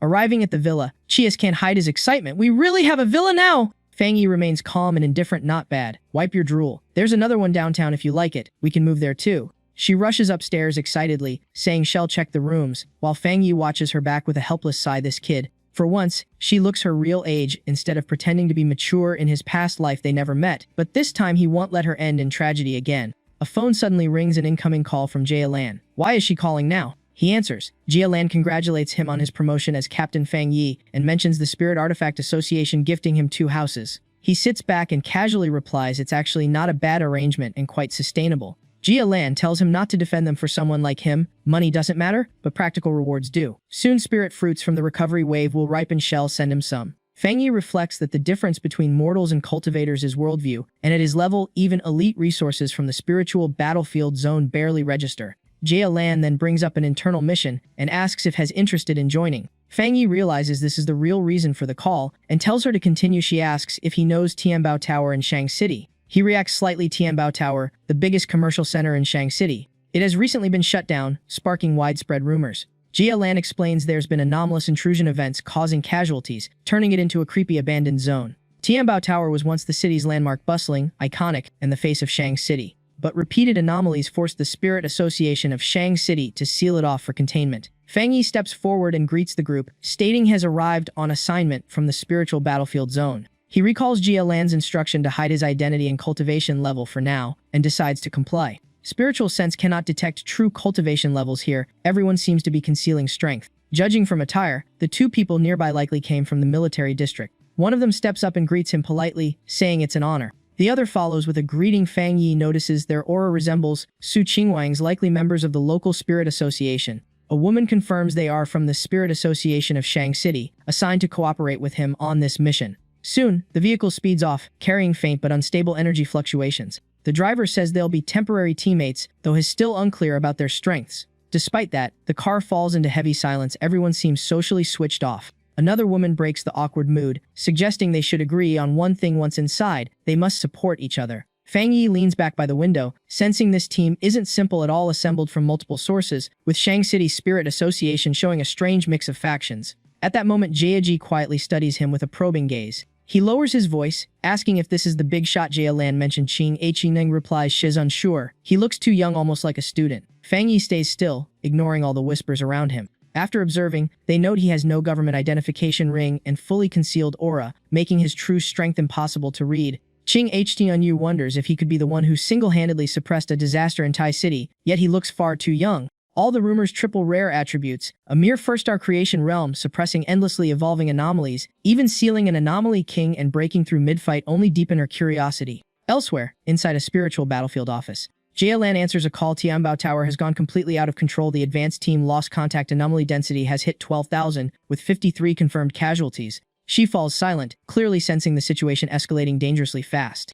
Yahello reassures them the team sent will handle it properly. She guarantees it. She cuts it off decisively. Mission assigned, no further questions. That's spiritual battlefield protocol. Meanwhile, inside Tianbao Tower, everything is being swallowed by violent anomalous turbulence. Fang Yi's group arrives and steps out of the vehicle. He quickly assesses the situation. It's not simple. The entity inside is on par with the previous opponent. Qing points at the entrance, asking if that's bloodstains. She adds the tower is extremely tight inside despite being 40 floors high, the tallest building in Shang City, and over 2,000 people were evacuated earlier. But before lockdown, many refused to leave. Rescue teams entered but none returned. Niechi realizes the 53 casualties are only estimates. Fang Yi asks if there's any contact from inside, but the answer is no, nothing since the anomaly appeared. One survivor recounts in horror how the building looked abandoned, shrouded in thick fog, with shredded bodies falling from windows, as if something was feeding inside. Since then, the anomaly has only intensified, turning into its current state within a week. Fang Yi questions whether casualty numbers are just inferred from remains, criticizing the Spirit Association's rough methods. The man replies helplessly that they had no other choice. Fang Yi concludes that even if Shang City Spirit Association is sloppy in gathering intel, reality likely prevents better handling. Casualties are certainly far higher, and for ordinary people, anomalies are like sealed death traps with no escape. He decides decisively no more delays. They go in immediately since anomalies evolve by feeding on lives. More deaths only make things worse inside. Jiaji stops him, insisting that even if the military told them to follow him, there should at least be a clear plan. Fang Yi turns back coldly. Plan. We go in first, then figure it out. Meha objects that he isn't officially government personnel. Others add they have formal experience while he lacks proper training. At that moment, Qing cuts in sharply. Enough! She sternly says the situation is urgent. Stop arguing. He was recommended by Supervisor Yahello, and they should know her capability. Fang Yi coldly reminds them that internal conflict is the worst thing before a mission begins. He continues those unwilling to enter can stay outside. Jia quickly interrupts, telling him to wait. Inside the building, chaos spreads, with a marked vehicle standing at the center. Nih wonders aloud why the place is so strangely quiet. Then a dark, eerie aura quietly spreads toward them. Fang Yi senses it and immediately looks up. A grotesque anomalous creature suddenly appears, scaring Jia into shouting. At the same time, Fang Yi's eyes flare as if ignited. He throws a punch empowered by fire attribute energy. The strike tears through space itself for a brief moment. His expression remains icy, radiating pressure that keeps others at bay. Flames surge forward, incinerating the creature's body. Jia is stunned. Meiha is still in disbelief. Is it already over? Qingxinenji is shocked, asking where he even drew that blade from. Fang Yi crouches and picks up a remaining fragment. He analyzes it, a fusion of bird and lizard, heavily evolved from consuming lives. Everyone's expressions change, the atmosphere turning heavy. Qingh identifies it this as Class A. The surrounding space feels chaotic, with white mist drifting unnaturally. Jia hesitates. Class A equals second star creation realm. His only first star Songyu confirms a single hit could kill her. Someone asks if he is truly a seal banisher, and whether that blade is Tianhua 1's strike. Jia is shocked, noting that in their impression, such a person always carries a blade. Fang Yi explains that after breakthrough, he fused spiritual energy into his blade path, making it a summonable spiritual weapon, not something unique to him. He urges them to move. Others immediately agree, relieved he is on their side. A flame ignites in his palm, spreading brilliant light. He maintains the flame as a torch, leading the way forward. After surveying the destruction, he concludes casualties likely already exceed several hundred. Fang Yi's gaze suddenly sharpens, becoming far more alert. A woman questions whether this area has already been cleaned, noting the heavy bloodstains, but no bodies. Odd, since anomalies can hunt, but not erase every trace. At that moment, disturbing noises echo through the dead silence. Songyu abruptly turns and shouts, "Behind you!" In an instant, Fang Yi pivots and counters without hesitation. The strike splatters a grotesque liquid mass across the surroundings. Jia panics. Another anomaly has appeared. Fang Yi scans the group and asks in a low voice if no one else notices anything wrong. Jia is confused, so Fang Yi explains both anomalies so far are not weak. Yet, even with their numbers, they shouldn't have wiped out an entire rescue team without survivors. He suspects this may not even be the real Tianbao Tower they're searching for. He continues observing carefully. Along the way, there are blood traces everywhere, but the atmosphere is dominated by cold, eerie anomaly energy, no true sense of death. A theory begins forming in his mind, but it needs verification. Songyu hesitates while Fang Yi considers whether to reveal his abilities in front of the group. She firmly agrees with him despite the horrific scene. It feels less like a place of life and more like an abandoned empty shell. Songyu nods, saying it feels like a constructed model. Fang Yi raises his hand in agreement. Exactly. He continues, if correct, this is just a shell created by the anomaly. The real space is elsewhere. Fang Yi activates his ability, unfolding the infinite dark domain. Everyone is stunned. Dark attribute power. The system detects an internal dark domain and asks whether to analyze. Fang Yi confirms. Status data explains the dark inner domain is a space formed by dark attributes, essentially the anomaly's nest, capable of pulling real space inside like an extreme abyss zone. To enter the true inner domain, one must find the gate it creates. Hearing this, she immediately understands to reach the real Tianbao Tower, or escape they must find that door. Moreover, people inside are affected by dark attributes, distorting perception and emotions, creating hallucinations that made windows seem like exits. That explains why those who tried escaping through windows all died. She concludes they were manipulated inside the inner domain and asks if they must now locate the door. At that moment, the system warns the dark inner domain has sensed another similar presence and is reacting. A glow spreads from Fang Yi's body as he warns it's coming. In the next instant, a black arrow shoots straight toward them. Hu stammers weakly, claiming he's been hit by dark attribute power. Mei Ha also feels her defenses fail, while Jia clutches his head in pain as if his mind is being torn apart. His pupils gradually turn a burning red. Fang Yi steps forward, raising a circular barrier that envelopes the entire group. She exhales in relief. She's okay now, so this is the dark attribute attacking them, right? Everyone is stunned. Wait, the seal banisher. Hez the one who saved them, and they still didn't realize it. Jia notes that even without direct hits, the negative impact is already severe. Songyu admires him, saying they likely wouldn't have survived without him. Fang Yi suddenly smirks. Found it. A massive burst of light erupts from him. He strikes decisively, all focus compressed into that single moment. Energy surges forward, locking onto the target. This is it. He alone stands against the anomalous force. The girl watching hesitates, unease rising in her heart. Fang Yi suddenly falls silent. A gate appears before them, leading into a pitch-black, endless corridor. He quickly ignites flames, illuminating the path ahead. Fang Yi leads the way. Follow me, keep your distance. The group immediately follows into the darkness. Meiha turns pale, saying she's starting to smell something. After walking a bit further, Fang Yi suddenly stops. He says the smell is from corpses and blood, specifically their own kind. A grotesque anomaly manifests in front of them. Chaotic voices echo, mine not mine, come here. Jia panics. Another class, a dark anomaly. Has it gone insane? At that moment, flames erupt in Fang Yi's hand. The creature doesn't retreat, firing sharp spines toward him. The two forces collide, shockwaves tearing through space. It roars and charges, spewing abyssal flames. Fang Yi counters instantly, blade raised to block. He presses both hands together, light exploding outward. His figure flashes past it, leaving cold slashing trails. Flames detonate violently, fully unleashing internal fire energy. Song Yu thinks the fire attribute is overwhelming, the anomalies are burned instantly, and Fang Yi hasn't even needed their help. She adds that his flames feel mixed with something else, like erupting magma. Radiant light bursts from Fang Yi's hands. He says anomalies that harm the innocent will all be buried together. It's unfortunate, they must die alongside such filth. Jiechsa remarks that this one-word cremation truly lives up to the seal banisher name. Fang Yi turns back, everyone must work now, find survivors and rescue them. Hell handle the anomalies. First floor is cleared, we move up. Tianbao Tower, now a dark abyssal inner domain, has fully fallen to anomalies. Level 10. After continuous slaughter and absorption, their power has surged, now reaching at least pseudonister spirit realm level, with consistent capabilities across forms. Fang Yi accelerates, rushing straight to the 15th floor.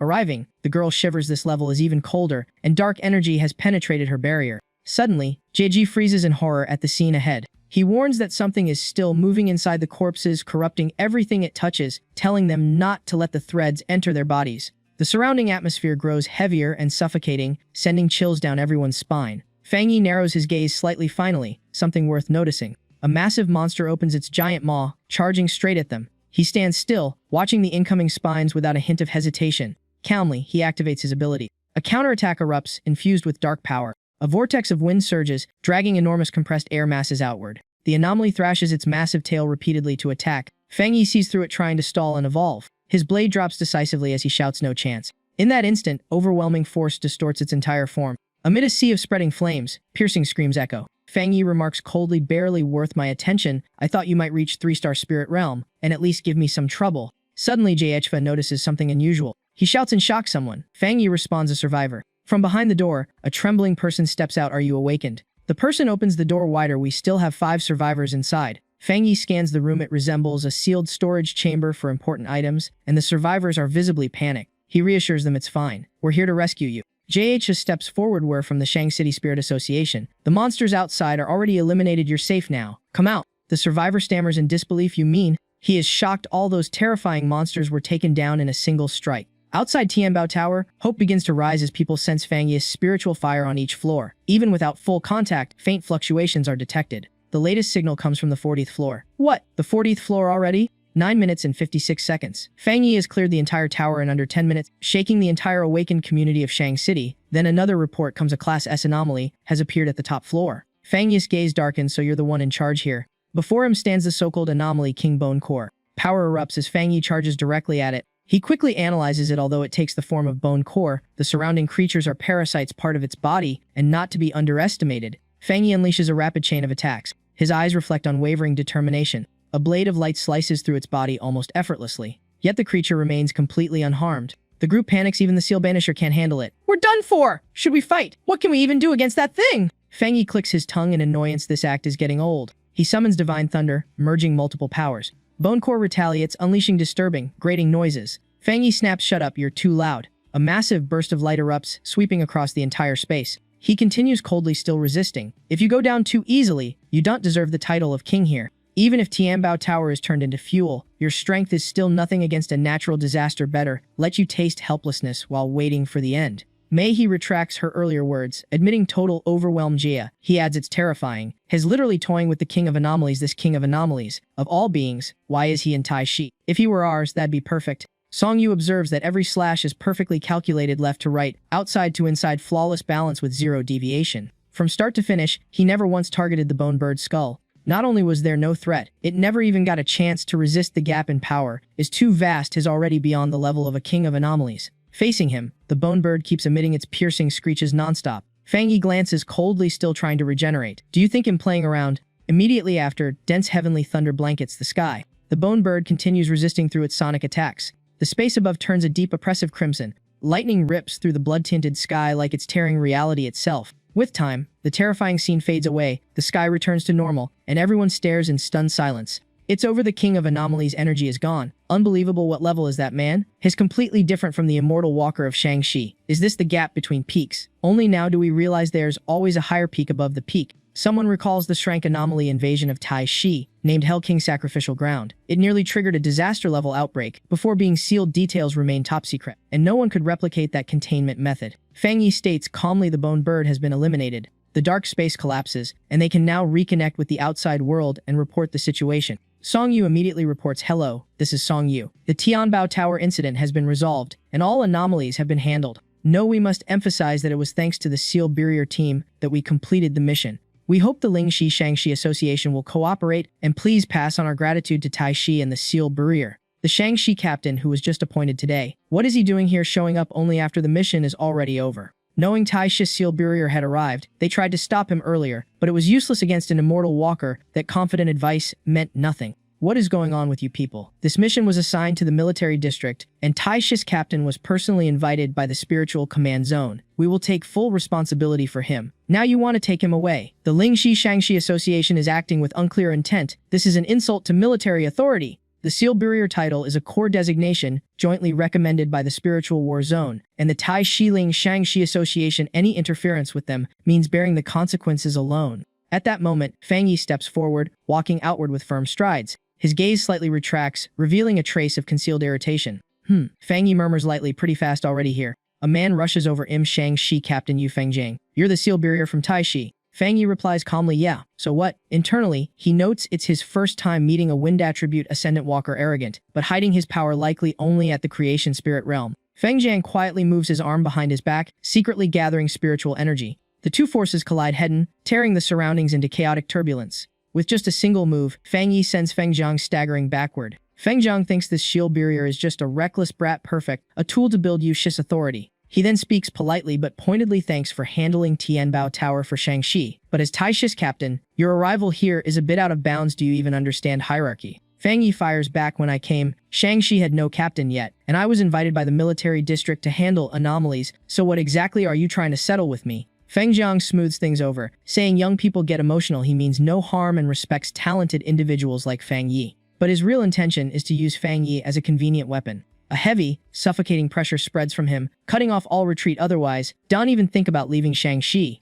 Fang Yi's expression darkens, a cold chill settling in. He calmly closes his eyes and says, "Borrow me," which only makes Feng Jiang grit his teeth in rage. The next moment, Fang Yi erupts with violent firepower, striking directly at Feng Jiang. Feng Jiang's body stiffens instantly, completely losing mobility. Fang Yi releases killing intent. "I'll lend your whole family my attention." His sword swings down, splitting the ground with a massive tearing fissure. Feng Jiang dodges aside, smirking. Good, interesting. Song Yu rushes over. Panic communications are disrupted mid-fight. Report to military command. Evacuate survivors immediately. Everyone contact their superiors. The opponent warns you've got 10 minutes, or you'll lose a captain. Someone stammers in shock. What do you mean? Lin Ying cuts him off before he can continue. I understand. The three quickly retreat. Mei He complains that Yu Fengjiang, newly appointed, already stirred trouble and tells him to call reinforcements. Someone adds Shang. She ranks third globally in strength. Could this really go wrong? Back on the battlefield, Fang Yi's gaze sharpens further, his words sounding like Feng Jiang's fate now depends purely on luck. Feng Jiang laughs. Not bad temper. You want to kill me? Then show me everything you've got. In an instant, Fang Yi appears behind him as if space itself has been crossed. Feng Jiang immediately senses the shift and glances back. A crushing attack from Fang Yi slams in without warning. Feng Jiang is forced back repeatedly, shock rising in his mind as he cannot grasp what just hit him. An extreme, pure yang energy erupts violently, even making him feel an inexplicable unease. He steadies himself in place, his entire body engulfed in blazing, radiant firelight. 100 abilities. Then you probably won't last 10 minutes. A faint smile curls at the corner of Feng Jiang's lips. He quickly recognizes the weapon's origin. It's a new type of armament secretly developed by the Spiritual Association. Fang Yi stays silent, his expression sinking without reply. Feng Jiang continues. Spiritual weapons carry terrifying elemental power once forged. A single strike could split mountains and sever seas. They really succeeded in developing them, and even handed one to this kid. To him, this trip suddenly becomes worthwhile. The target in front of him is clearly something he must take. Kid with only 2-star creation spirit realm strength, know your place and hand it over, or I'll just kill you and take the blade. Still not enough. Did I tell you to show 100 of your 2-star power? At Tai Shisling Association, the chairman slams the table upon hearing that two captains have clashed directly. So Qinjing questions, wasn't the Seal Barrier invited by the Spiritual War Zone to help Shangxi? What is Shangxi's leader thinking? The chairman replies, this is no small matter. It involves 2 city-level associations, and even the Spiritual War Zone must intervene. Xiao Jin rushes in, lowering his voice to report, causing the chairman's expression to change in shock. Contact with Shang-Chi is established, but the response makes the atmosphere heavy though. There is still a brief window to turn things around. Shang-Chi stands firm. Their captain is fully capable of defending the city's honor, which enrages the chairman, who feels they are being underestimated. In his eyes, those who have never faced and shrank anomaly are treating everything far too lightly. So Qinjing asks if it's just confidence. What level is that person? Xiaojin replies he has just broken into 3-star creation spirit realm from a major Shang-Chi family backed with full cultivation resources. This information leaves her briefly stunned. The chairman sternly emphasizes that a seal barrier's strength cannot be measured by conventional ranks. Their true power is beyond appearances, and only those who've survived life-and-death trials understand the title. Shang-Chi's captain is likely doomed to lose.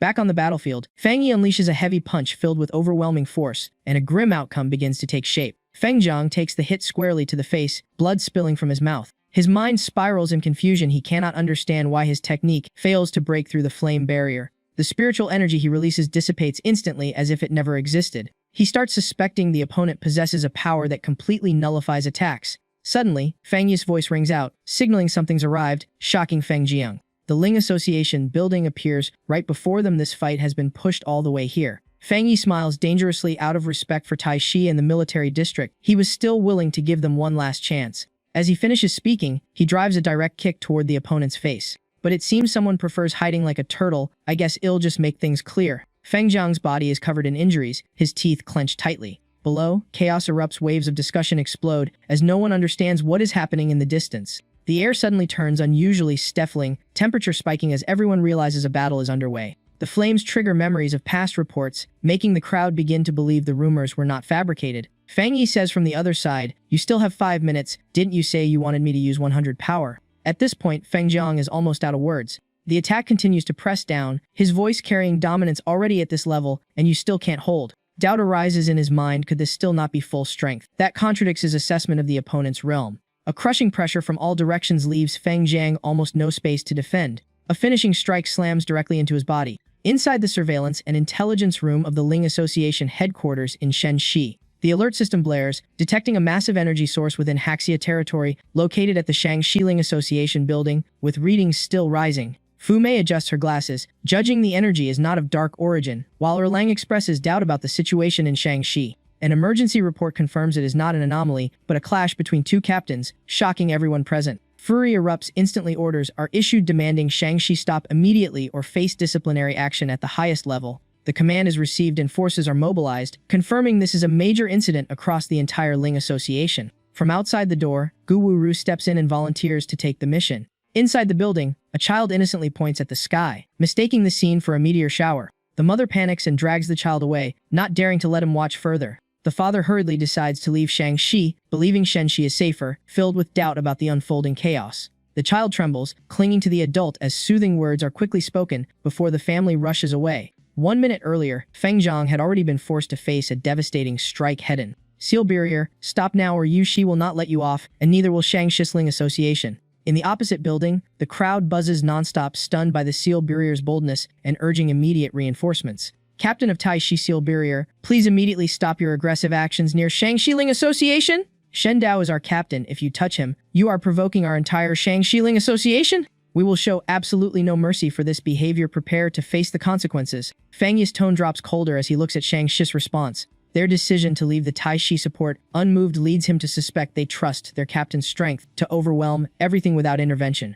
Flames surge violently, charging straight toward the building ahead. People inside panic and retreat in complete disorder. Feng Yi's gaze sweeps over Feng Jiang, his tone evaluative. This opponent clearly misjudged his strength while trying to seize his weapon. Feng Zhang can no longer stay calm, his breathing ragged and words stuck in his throat. The blade is thrown straight forward, carrying an obvious intent of testing. Feng Jiang bursts into loud laughter, confident as if victory is already in his grasp. In his mind, Shangxi Ling Association is incompetent for letting such a superior weapon fall into another's hands, and only he is worthy of possessing it. Feng Yi falls briefly into thought, unable to comprehend the mentality of those who use strength to seize everything. To him, people like that are becoming no different from anomalies themselves, and their growing tolerance by society is a threat to humanity. His intent to end it decisively becomes clear, his gaze turning unwavering. A thunderous explosion echoes midair, condensing into a massive fireball. He states plainly that the weapon was not created by the Ling Association, it was made by him alone, and belongs only to him. Chaos erupts below as the crowd flees in panic, screaming and fearing for Captain Shen Dao's fate.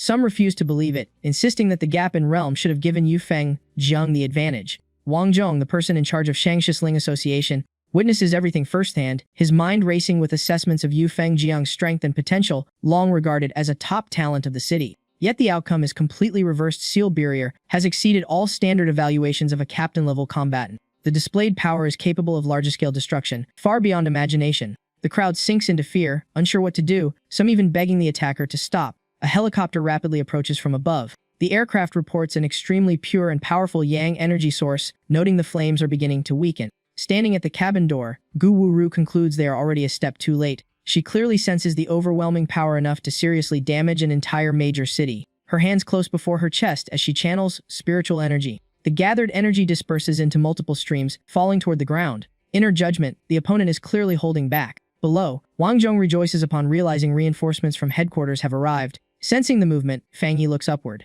He quickly identifies the water-attributed energy pure, powerful, and far above Yufeng Jiang, ranking among the strongest he has encountered. Gu Wuru also analyzes swiftly the opponent's fire attribute. Spiritual energy is extremely high-grade, dominating, violent, mixed with yang force and heavenly flame. With something even she cannot yet fully perceive, she further confirms her suspicion this man is capable of city-scale destruction, and if he does not restrain his flames, even she may not be able to fully neutralize the residual force. Her gaze lands on the blade, its ancient design catching her attention. The purity and internal harmony of its spiritual energy far exceed her understanding of Tai Shi's spiritual weapon crafting standards. She reaches a single conclusion: the weapon was created by the man before her. Wang Zhong points forward, his tone filled with indignation, claiming Seal Barrier has crossed the line and demanding an explanation to headquarters. Fang Yi replies coldly, I gave you 10 minutes, and after you received the news, you gave me nothing in return. His words put the other party in a tight spot, forcing them toward an unspoken admission they cannot avoid. He continues, next time you dare talk to me like that, I'll kill all of you. Then he turns and you.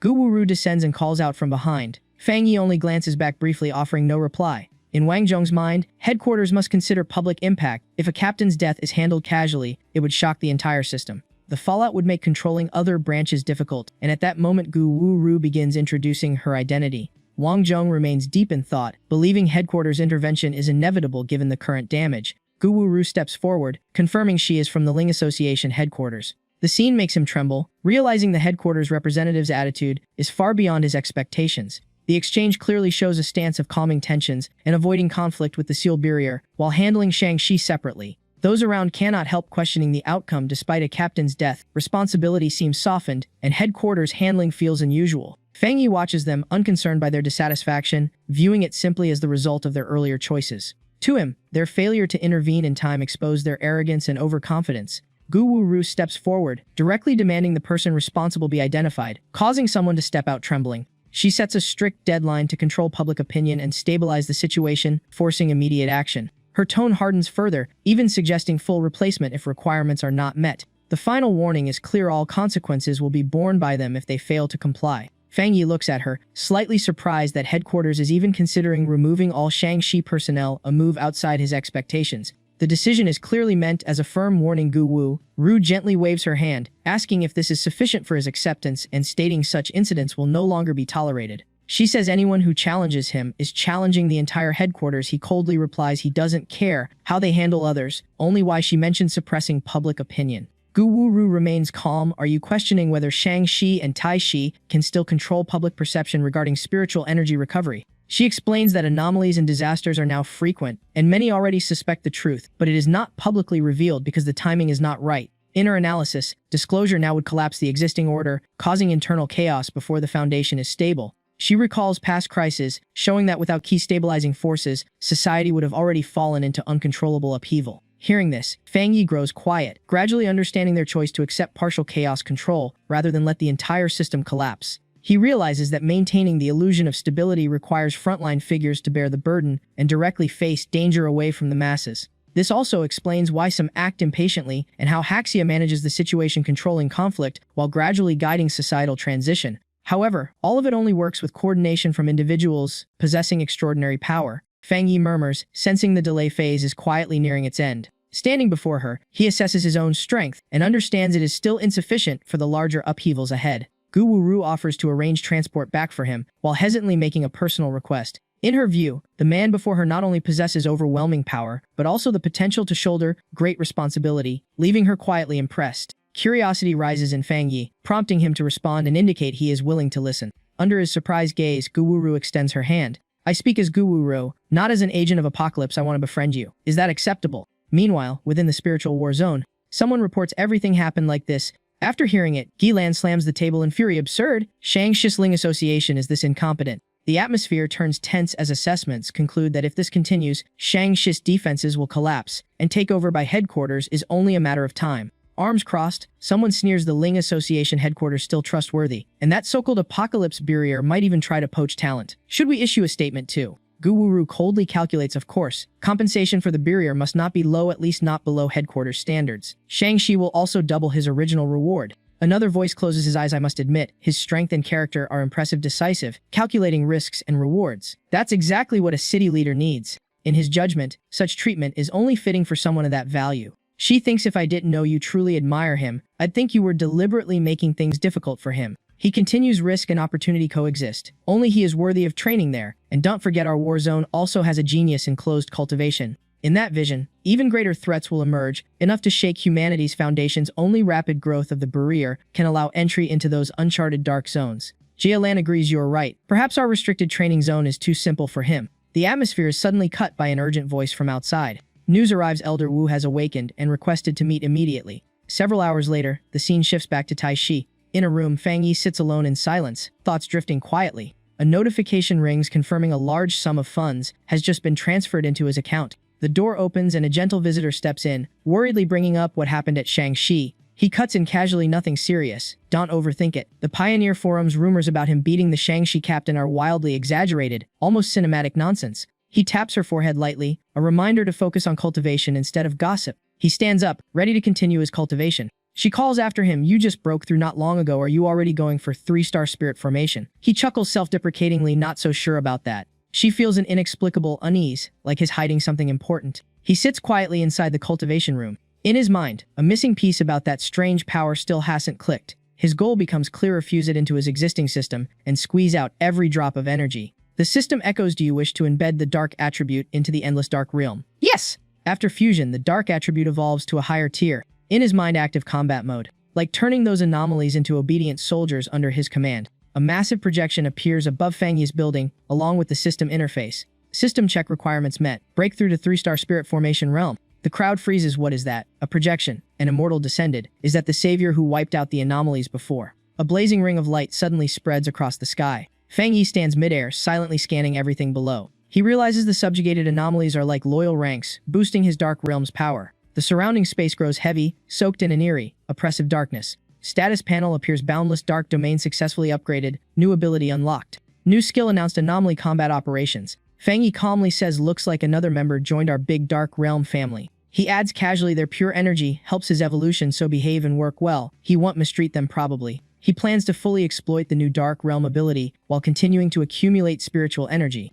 In a distant corner of the city, a strange beam of light shoots straight into the sky. Fang Yi completes his breakthrough to 3-star spirit formation realm, sensing all absorbed techniques merging and purifying his power. Thanks to the dark realm upgrade, controlling dark attributes now flows smoothly like water. He lands on the ground, golden dust drifting softly with each step. He mutters that everything else still needs real-world experimentation. In the spiritual war zone, Jialan's size has leveled up again, absurdly fast. How long since he picked the 7 withering flower and saved my life? Shiz asked. Half a month, comes the reply. Jialan falls silent, just over 10 days, and Fang Yi has already reached a height others might chase for a lifetime. The elder is shocked that a newly advanced spirit formation cultivator can already suppress dark tide energy and harvest 7 withering flowers, saving him, her, and countless Shagu cultivators, something neither of them could achieve against dark attributes. In just a short time, Fang Yi eliminated 2 citadel anomaly kings, crushed disasters, erased hidden threats, and kept breaking through realms, all in barely over 10 days, making him a terrifyingly awaited genius. Ling Shi Tai Shi Qinjing rejoices Fang Yi's residence is confirmed he has leveled up again. The energy fluctuation triggered by Fang Zhangzhu is even greater than when an anomaly king descended. She immediately orders emergency plan level 1 deployment to ensure Fang Yi's breakthrough is not disturbed from outside interference. Confidence appears on her face after Tai Shi survived the hell-level anomaly calamity. Citizens are less panicked by such phenomena. Fang Yi's name and aura already give them a strange sense of safety. To those who mocked him in Shang-Chi, the truth will be shown. Fang Zhangzhu's strength. He once solved the Tianbao disaster alone, nearly equal to Tai Shi's anomaly crisis, and swiftly handled dissenters. The Shangxi captain was utterly crushed by Fang Zhangju, dragged around helplessly before being erased in an instant, his final contribution being a warning sign for all troublemakers. Inside Shangxi's Chuquanli department, daily operations continue as usual. Qingli reflects silently. Cultivation is far harder than expected. Even after awakening, she is still far from the 2-star Ghost Mansion realm. Unsure where the bottleneck lies, perhaps Fang Zhangju holds the answer. The surrounding cultivators disappoint her, offering little useful information and mostly avoiding her questions. After thinking it through, Qingli concludes she may fail to connect with Fang Zhang, just simply because she has never met him. She briefly wishes to meet him. Others dismiss her for only being at Ghost Mansion realm, but she believes face-to-face reality would shut them up. Is her condition really that inadequate in this restored spiritual era? Based on rumors, Shangxi has already clashed with Fang Zhang. Just staying here is no longer viable. Returning to Taishi becomes urgent.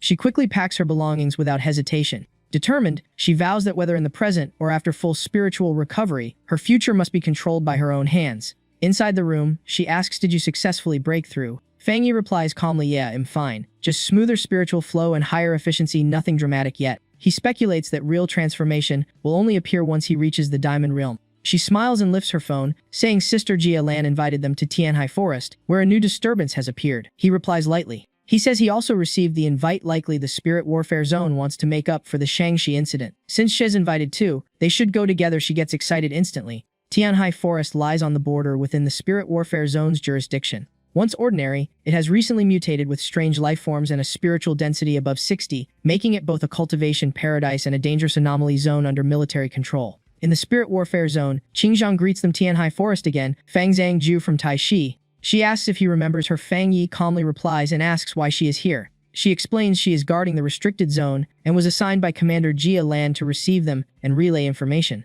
Before their arrival, a strange phenomenon appeared, a mutated flame, not of dark origin, icy and eerie, impossible to extinguish yet not fully burning. Fang Yi is surprised by this unknown fire mutation. Qing Xiang confirms it and offers to accompany them, but he declines and asks Yi's opinion. Yi also refuses politely, so Qing Xiang agrees to stay behind and reminds them to be careful. Qing Xiang suddenly notices Yi's presence, young but steady, with strong spiritual energy and even higher talent than expected. She wonders what experiences could produce two such exceptional cultivators. Soon, footsteps echo as they enter deeper into the cave. Fang Yi scans the area and confirms their location. He senses a destructive, freezing aura comparable to the Dark Tide Yi. Yi adds that the flame will likely spread since it cannot be extinguished. Fang Yi activates Yang breathing technique and tells Yi to stay behind. The flames erupt and engulf him. He analyzes quickly. The fire devours spiritual energy, but is still fundamentally fire in nature. Against higher-level Yang energy, it struggles to resist. He identifies the source ahead, warns Yi to use wood-type protection, and she agrees to stay cautious. Fang Yi grows focused and draws his sword. He unleashes a powerful slash that tears through space. A faint beam of light then shines toward them. Yi warns that death aura is intensifying. The surrounding space begins to show abnormal fluctuations. She murmurs that something seems to have fallen just now. He replies, "It was molten lava." Fang Yi's gaze sharpens. Instantly, it's here. The system interface activates, detecting a major TNDB world shift. Initial analysis points to a mutated Earthfire attribute. The system begins automatically collecting data and compiling it. It confirms acquisition of an Earthfire technique, the Underworld God Domain, which can suppress surrounding attributes and amplify Yang energy based on suppression strength. Fang Yi assesses it. This flame resembles wasteland attributes, highly unique, focused on cultivation and boosting Yang power. A new notification appears. Death Steel Seal acquired. Warning, highly special attribute. Implantation requires caution. Fang Yi freezes slightly. What is this? The system explains infinite death authority. After killing others, a Death Steel Seal is left behind, triggering effects like Yellow Springs fire that burns endlessly. It also includes Death Ice Tower corruption and Hell Gate summoning cursed structures that collapse the target's body and drag souls to burial by hell spirits. Fang Yi quickly evaluates extremely powerful, but too dangerous and costly for his current use, especially due to lethal side effects. He instructs the system to retain the Deathsteel Seal ability, but not to learn or implant it for now. Yi stands at a higher point, observing everything below. She feels uneasy. Fang Yi has just absorbed another hell-like flame, meaning his power set is becoming even more complex. Thinking about his growing arsenal of abilities, she is stunned by how absurdly versatile he has become. Fang Yi reminds her not to lose focus. There is still something else ahead. Yi immediately refocuses, eyes sharp and alert. A massive figure slowly appears. She blurts out, "Is that a dragon?" Fang Yi denies it flatly. "No. It's just a mutated monitor lizard. At best, a slightly oversized four-legged worm. Perfect, just right to test my new underworld fire domain." The monster opens its jaws and unleashes a massive blaze. Fang Yi remains completely unfazed, his killing intent only intensifying. Human power and beast flame collide head-on. The ground immediately fractures under the overwhelming pressure. A red shockwave expands outward, trying to swallow everything. A deafening explosion erupts, sweeping away all surrounding matter. Qingshang raises her hand to shield herself, urgently calling for reinforcements. Report comes in: a new class mutated lifeform detected in Tianhai Forest, spiritual density 1000, anomaly level unmeasurable. Yahello is shocked. Just as Fang Zhangji entered, the forest changed drastically. Despite trusting him, he decides to head there personally. Everyone immediately sets off together, responding in unison with yes. After moving for a while, they are startled by a bright light ahead. Someone recognizes it as Elder Wu, and Commander Yahello. Elder Wu has officially returned, and the order is given for everyone to follow. The massive light continues to tear through the ground along its path. Elder Wu appears in peak condition, ready for battle at any moment. Qingshang senses his terrifying speed and thinks of the Diamond Realm. Unlike Fang Zhangji's explosive presence, Wu Lao feels deep and unfathomable, intimidating with even the slightest movement. In an instant, he locates the target and arrives. His movement skill is extremely advanced. Standing at the cave entrance, he states the enemy is inside. He releases power, clearing all obstacles ahead. With a wave of his hand, space itself seems to split apart. Following the command, everyone enters the cave. Inside, Yi hears heavy coughing sounds. She immediately worries and asks if he is okay. Fang Yi's voice echoes from the darkness: he is fine. But it seems someone is coming for them. At that moment, a figure flashes in at extreme speed. In an instant, Elder Wu appears before Fang Yi. Fang Yi lowers his gaze, a cold glint passing through him. Elder Wu speaks, asking if he is the Fang Zhangji who saved his life. Outside, Yahello cannot hide his concern and calls out to Elder Wu. Elder Wu falls into deep thought as many considerations arise. He asks Fang Yi directly if he truly reached this level on his own. He examines the mutated monitor lizard corpse, almost a perfected half-dragon that could reach Diamond Realm, yet it was killed in a single strike with clean, precise energy. He suddenly notices something strange. Fang Yi emits an aura similar to the half-dragon's netherfire, but purer and stronger, forming a new suspicion in his mind. Qingshang descends, curiously asking if he really handled it all so cleanly. Yahello analyzes that once the creature evolved, it would rival the Diamond Realm. Without Fang Yi, the consequences would have been unimaginable. Fang Yi speaks casually. Elder Wu laughs heartily, saying having such a powerful junior makes him feel like he can retire peacefully. Elder Wu requests Fang Yi to keep the half-dragon incident secret, even from the Spirit Association. Fang Yi reflects Tianhai Forest is not just a training zone, but a highly unstable spiritual nexus, possibly containing dangers beyond even dark tide anomalies. He understands the intention this is to avoid pressure on the Spirit Association and agrees without issue. Fang Yi deduces that the absorbed underworld fire devours and transforms energy like the legendary Taudi, helping the monitor lizard evolve into a half-dragon, implying traces of such a ferocious beast may exist deep within Tianhai Forest. He realizes that if mere spiritual revival already causes widespread mutation, then anything related to Taudi would be unimaginably dangerous, explaining why the area is tightly guarded. Elder Wu raises his hand in approval, acknowledging Fang Yi's understanding and expressing thanks. Fang Yi replies calmly that this is the sensible approach. No one wants high-level anomalies to emerge prematurely or create unnecessary pressure. Outside the forest, streams of pale mist begin to gather. Fang Yi immediately senses something unusual in the incoming energy. Yi feels a rare sense of comfort from the mist-like aura. Yahello, however, becomes tense, recognizing a familiar spiritual signature and growing serious. He speculates, could someone have already crossed the diamond threshold and come out of seclusion? A young man with a refined appearance emerges. In the night, his footsteps lightly but rapidly crunch across fallen leaves.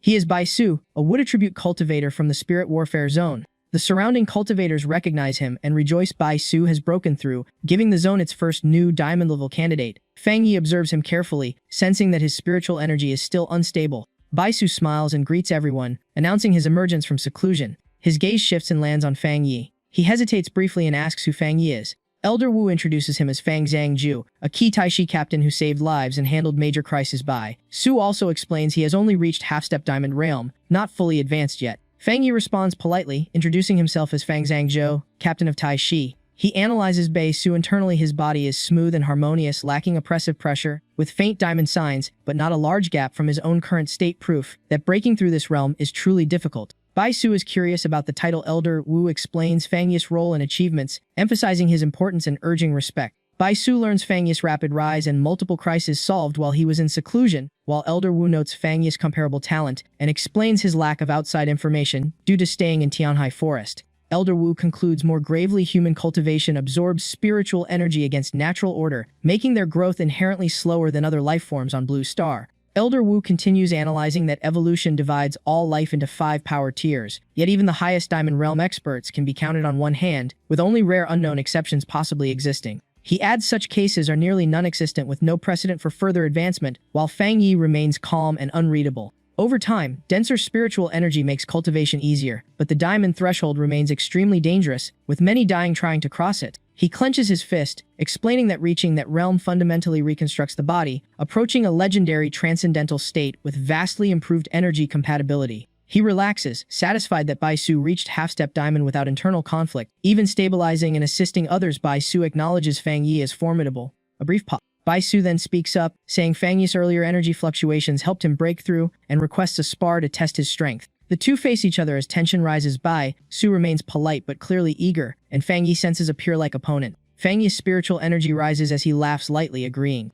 They prepare to fight while Elder Wu mediates and orders restraint. Others retreat to avoid the impact zone. Their gazes sharpen simultaneously, spiritual energy reflecting in their eyes. A deep, dull explosion echoes through the forest, shaking the surroundings. Onlookers are stunned. Two geniuses, freshly emerged Bai Su and Taishi's captain Fang Yi, are clashing immediately. Some speculate it is an unpredictable battle between a rising star and the spirit warfare zone's pride. Bai Su closes his hands as faint green light spreads outward. The ground responds. Countless vines and trees erupt as his wood ability manipulates and accelerates plant life for combat. Fang Yi presses a hand down, blue light flickering as he recognizes Bai Su's advanced control over battlefield vegetation. Fang Yi moves too fast to track, cutting incoming vines, while Bai Su's plant strikes remain unpredictable and lethal. He keeps dodging continuously, but the forest environment heavily favors Bai Su. Fang Yi smiles slightly, golden light igniting in his hand as he notes everything here is essentially flammable. With a sharp motion, flames sweep across and burn down large sections of vegetation. However, the vines quickly regenerate, reconnecting as if never destroyed. Fang Yi immediately takes note of this regeneration trait. He asks if Bai Su's controlled plants cannot be burned. Bai Su replies that wood is normally weak to fire, but this situation is different.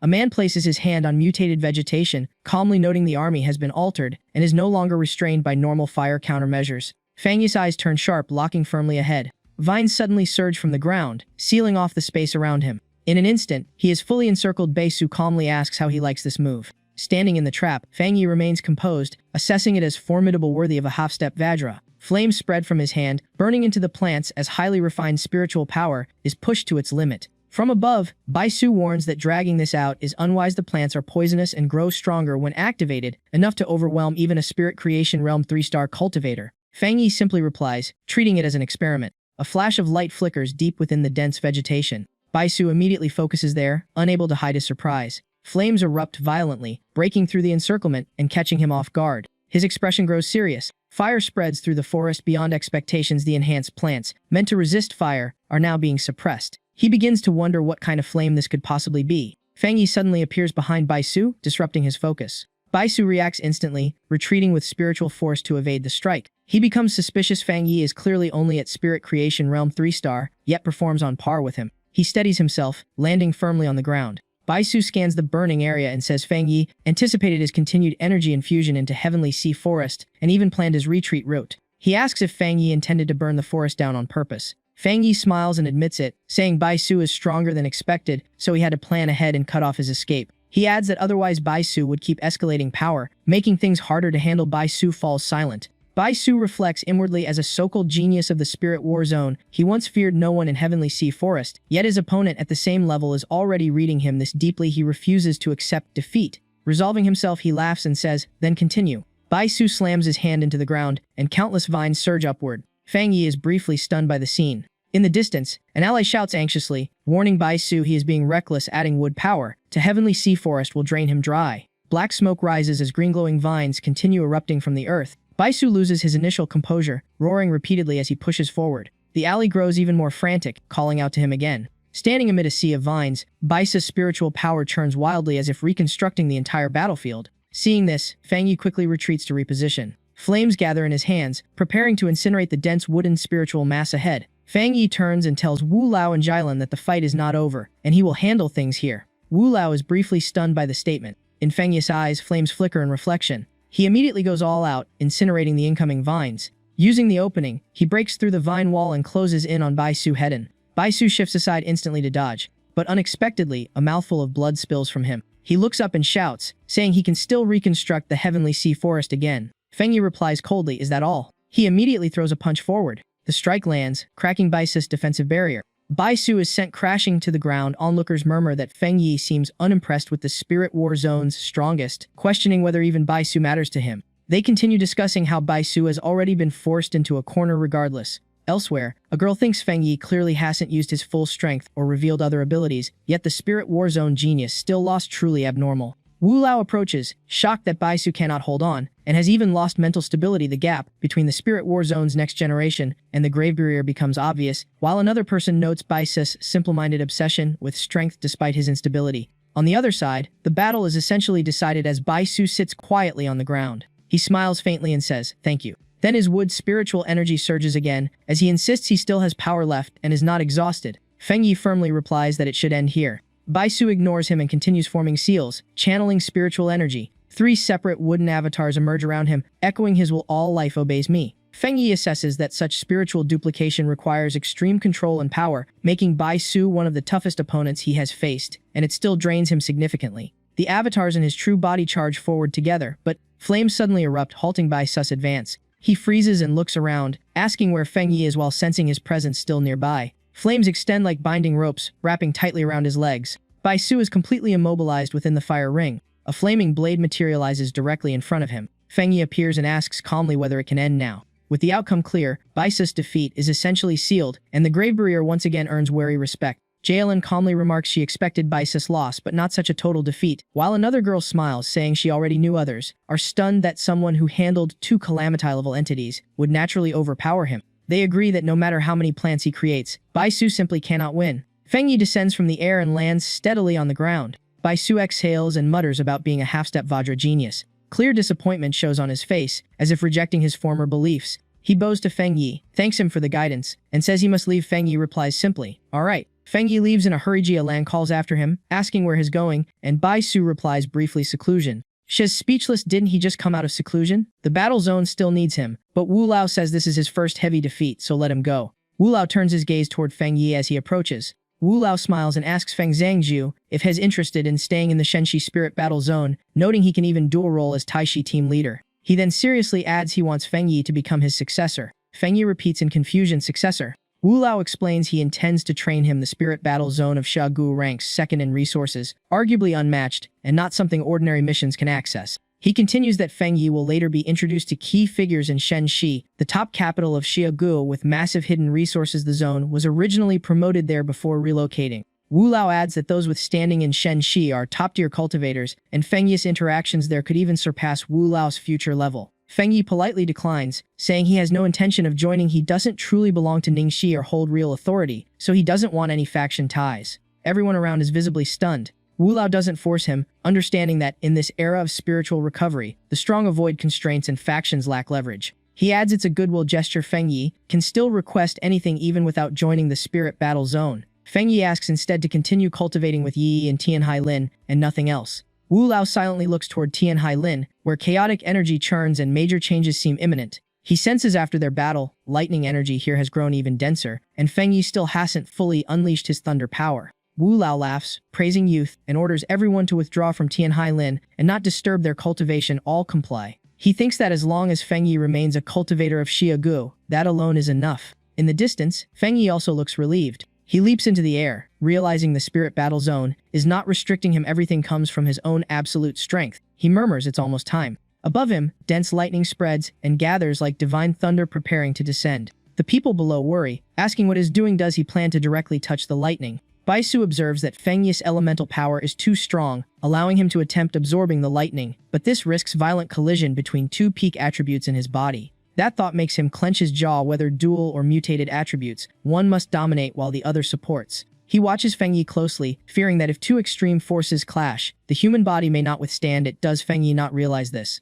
A massive bolt of lightning suddenly crashes down from the sky. Feng Yi doesn't flinch, simply tilting his head up to meet it head-on. The next moment, a blinding explosion of light erupts in the forest where he stands. The shockwaves spread and terrify everyone. Wu Lao, Yahello, should we stop him? Even ordinary beings can't approach Tianhai Lin's lightning, and has trying to absorb more. Yahello remains calm, saying this man controls high-level lightning power, and the so-called Baojun is actually Feng Zhangzhou. The crowd is stunned. What? Some wonder if they've been out of the loop too long. Dual attributes aren't rare in the Spirit Battle Zone, but this level is absurd. She glances up, lips curling slightly, noting she reacted the same way when she first learned. Yahello adds that the title Feng Zhangji is so overused people forget he is also Baojun, one of Shigo's rare talents capable of suppressing an entire era. Tiny arcs of electricity form on Feng Yi's hands. The stronger the lightning, the better it refines his body. He looks up, almost eagerly the more the better, since his own spiritual energy is still lacking. Lightning keeps striking repeatedly as full-body tempering begins. Electricity floods through Fengyi's body, bones, meridians, and even his consciousness, as if every part is a conduit for thunder. He closes his eyes, feeling multiple forces merging, 3 streams of spiritual power emerging.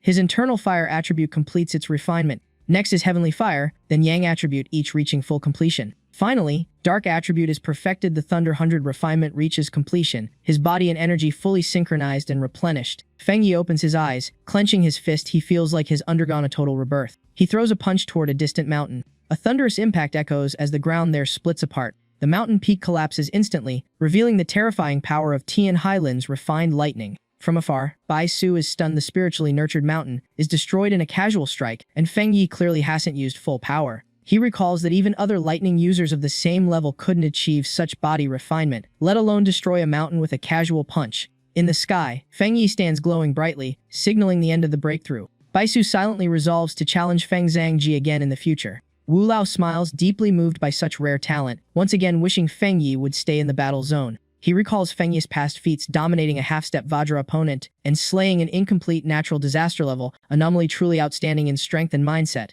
Wu Lao sighs, thinking Fengyi could reach the peak of Shaguo on his own. While the threat of disasters grows, if he could be his successor, he would have no regrets left in life. Jia Lan states that in some aspects, the spirit battle zone now only needs Fengyi's help, not the other way around. Wu Lao laughs heartily at that. Wu Lao turns to Jia Lan, noting she has changed a lot. She replies lightly, and he laughs again, praising the younger generation's bright future. Wu Lao considers making another attempt to invite Fengyi, while Yi is still focused on cultivation. After absorbing the lightning, Fengyi walks over to her. He thinks silently that such a rare opportunity should not be wasted and hopes she makes good use of it. His gaze shifts elsewhere. He asks why they are still here. Wu Lao smiles and says he has a new idea and won't force any commitments. Wu Lao adds he wants to invite Fengyi's close friend, Lin Yi, to cultivate in the battle zone. Fengyi confirms the meaning. It's a great opportunity for Yi, but the final decision is hers. At that moment, she opens her eyes and looks at him. Fengyi thanks Wu Lao, saying he cannot decide for her. Then Yi directly says, I won't go. He turns and asks, you're done cultivating? Yi, slightly tense but firm, thanks them for the offer and refuses. Wu Lao asks for her reason. She explains she still sees herself as a student and doesn't want to rely on others' influence, as that would feel like an excuse. She lifts her head, saying she is also a pioneer with pride, wanting to rely entirely on her own strength. Fengyi falls silent, realizing she has grown much more than before. Wu Lao laughs, gives a thumbs up, admits his earlier judgment was narrow, apologizes, and says he will keep observing her. Yi cheerfully replies she will keep working hard. The scene shifts to Fengyi's home. The two return and walk upstairs. Their spiritual storage issue is solved, and next is mastering wood and fire attributes. Fengyi still worries about the death mark, one of the barriers preventing his breakthrough. At the entrance, Yi notices someone sitting outside their door. So Qingwen stands up and says they finally returned. Yi is surprised, and Fengyi asks why she is waiting and what happened. She reports a major border incident. Captain Yu, she urgently sought help from Ningxi Tai Rui. Fengyi asks where Captain Yu Shi is now. She replies the captain is severely injured and being treated in Ningxi. Having risked everything to deliver the message, she came to seek help from Feng Zhangju. Scene shifts to Lingxi Taishi Hospital. A rush voice calls out, Chenruo! Chenruo responds emotionally and asks who Qingwan has brought. The man introduces them. This is Taishi Captain Feng Zhangzhe, and this is Yu Shi Captain Chenruo. Chenruo hurriedly shakes hands and introduces herself, saying the anomaly in Yu Shi has exceeded a rank, and since Fengyi has dealt with 2 disasters, she begs for help. Fengyi shows little emotion, his gaze resting steadily on her. Chenruo panics slightly, apologizing for her urgency and explaining it started as Blevel but caused many disappearances. Fengyi quickly connects the dots. Blevel anomaly causing mass vanishings is suspicious, especially in a frontier region with seemingly stable forces hiding inconsistencies. When asked about the missing people, including her younger sister, Chenruo trembles as she answers. So Qingwan comforts her, telling her to speak calmly. Chenruo admits she has lost all contact with them. However, she insists she and her sister share a strange intuition and believes her sister is still alive. A sudden thought flashes through her mind. She quickly pulls out an item, saying she almost forgot the most important thing. This is a reward gift for their help. A small box is presented. Fengyi frowns slightly, sensing sealed layers inside, yet a familiar yang aura leaks out, making him question what it is and why it is locked away. Chenruo's lips curve faintly as she begins to explain. It is a spirit crystal formed from heaven-earth upheaval in Yu Shi, condensed from erupting yang energy on a mountain peak, containing massive pure yang power, and is extremely rare. They once hoped to use it to nurture a yang-type cultivator, but no one could absorb it. Some even suffered backlash. So Qingwan shows interest, explaining spirit crystals are extremely rare due to strict formation conditions. Even major factions seldom obtain them, and they can awaken attributes and enhance talent. Because of that, they are highly contested resources, valuable but difficult to circulate, and not ordinary natural products. Feng Yi closes his hand and accepts it, then asks if they can depart immediately. They agree at once. He further inquires about the anomaly situation in Yushi. Chen Ruo frowns and explains that a tombstone suddenly appeared in the mountains. Villagers sometimes heard sounds from it, but the tombstone itself showed no change the next day. Energy readings were normal. They sealed the area and evacuated villagers, but that night a skull emerged from the tombstone, dragged a herb-picking villager in, and pulled them inside.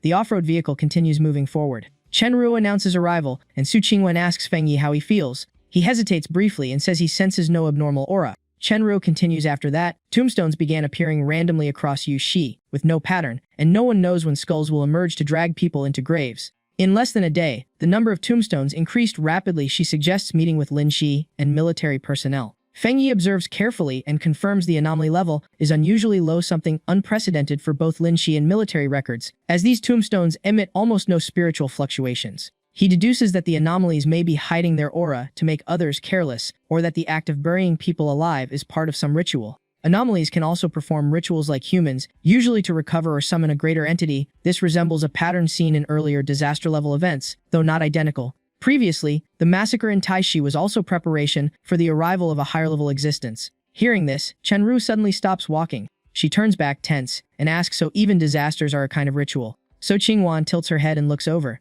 Chen Ru freezes, then explains that the mountain tribe villagers refused to leave despite warnings, and even planned an event for tomorrow. Before she finishes, the ground suddenly trembles. The anomaly returns. In an instant, arms burst out from beneath the earth. Feng Yi immediately evades the first strike. He glances over and confirms the anomaly level is indeed only B-class. His blade flashes, slicing off the attacking arm. But another arm appears and grips his weapon tightly. His expression remains unchanged. In a blink, a dried skeleton fully manifests before him. So Qingwan pauses, surprised that these things seem unaffected by yang-based energy. The skeletons swarm forward in relentless attacks. Feng Yi smirks slightly, noting this is getting more interesting and worth investigating. Chen Ruo quickly blows her flute. She nervously explains these skulls feel no pain, never stop, and keep increasing in number, nearly impossible to eliminate. She worries even Feng Zhangju may have no solution. So Qingwan continues fighting, telling her not to lose hope. A strange mist suddenly spreads across the area. Feng Yi stops and says in a low voice, "Deploy." He merges into a sea of flames as his woodfire domain activates. The system detects a special attribute, death, slightly surprising him. System notifications continue, showing the absorption process is still ongoing. Then the system confirms that the enhancement of Yang attribute has been completed. So Qingwan and Chen Ruo are forced back and cannot advance further. So Qingwan says, "See, this is the true power of Feng Zhangzu." Chen Ruo is stunned. Unbelievable, Feng Zhangzu really isn't just a title. The earlier flames even burned away bones and tombstones. Chen Ruo admits she had underestimated everything before, and now believes Yu Shi can finally be saved, immediately offering to lead them to the remaining survivors at Lin Shi. At the same time, inside the temporary Lin Shi base in Yushi, Chen Xing suddenly shouts, "Captain!" Chen Ri smiles, saying reinforcements have arrived, introducing Feng Zhangji and Su Qingwen from Taishi. Chen Xing, a Lin Shi member from Yushi, asks in shock whether this young man is really the one who handled the disaster-level anomaly alone. She widens her eyes and exclaims in disbelief at his age, while Chen Feng coldly remarks that it doesn't matter. Yushi's situation is far more complex than ordinary anomalies. Yushi is running out of manpower and about to be swallowed by tombstone snacks. Chen Shi urges everyone to leave, insisting they've all been tricked into a death trap. Chen Ru glances back as Feng Burial Envoy comments on hardships, but Feng Yi cuts in. He took the job and will see it through. Feng Yi's expression turns icy as he declares he will personally handle everything here. Chen Shi explains Yushi's primitive village rituals of praying to gods. Chen Feng adds they already warned them, go see the grave-filled prayer spot yourselves. Feng Yi looks ahead, noting this is a larger-scale divine summoning ritual. The village's rustic beliefs and rituals oddly mirror known anomalous phenomena. Suddenly, a massive shock erupts from behind. The crowd begins forming long, orderly lines. Chen Ru notes the ritual is about to start as the population gathers densely. Someone casually suggests it might be interesting to go watch. All eyes lock onto the roaring flames ahead. A surge of energy rises in Yuan Square. The crowd screams prayers to the god, begging mercy and salvation in full emotional overdrive. Everyone drops to their knees in unified, desperate worship. The so-called divine fire starts fading, like it's about to give up. The ground begins shaking violently. Tombstones and skeletal beings crawl up from below as stability collapses. In the mist, countless skeletons fully manifest at once. Panic erupts as people flee, crying it's a divine trial from the heavens. A child cries in fear, asking if the god will save them. The crowd descends into chaotic stampede and screams. The child keeps wailing for their mother amid the chaos. Skeletons silently close in from behind. A dried skeletal arm slowly reaches toward the child. A blinding light blasts in and knocks the skeletons away. More skeletons are instantly swallowed by raging flames. Everyone witnesses the scene in full, not missing a single detail. The crowd shouts "Heavenly fire!" in shock and awe. A figure slowly walks out from the burning sea of fire. Fang Yi speaks firmly, "Stop the prayers already. There are no gods in this world, and none will answer you." The crowd freezes, all eyes slowly lifting upward. Then they erupt again, crying, convinced it's a divine miracle, while still begging for help amid lingering skeletons. Fang Yi lowers his gaze, breathing heavily with mounting pressure. He raises his hand toward the front. Power awakens as the Gravefire domain spreads outward in all directions. Fang Yi declares he is not a god, but the pioneer walker captain from Tai City, codenamed Burial Envoy. The surrounding air violently churns, whipping up winds that leave the crowd in panic.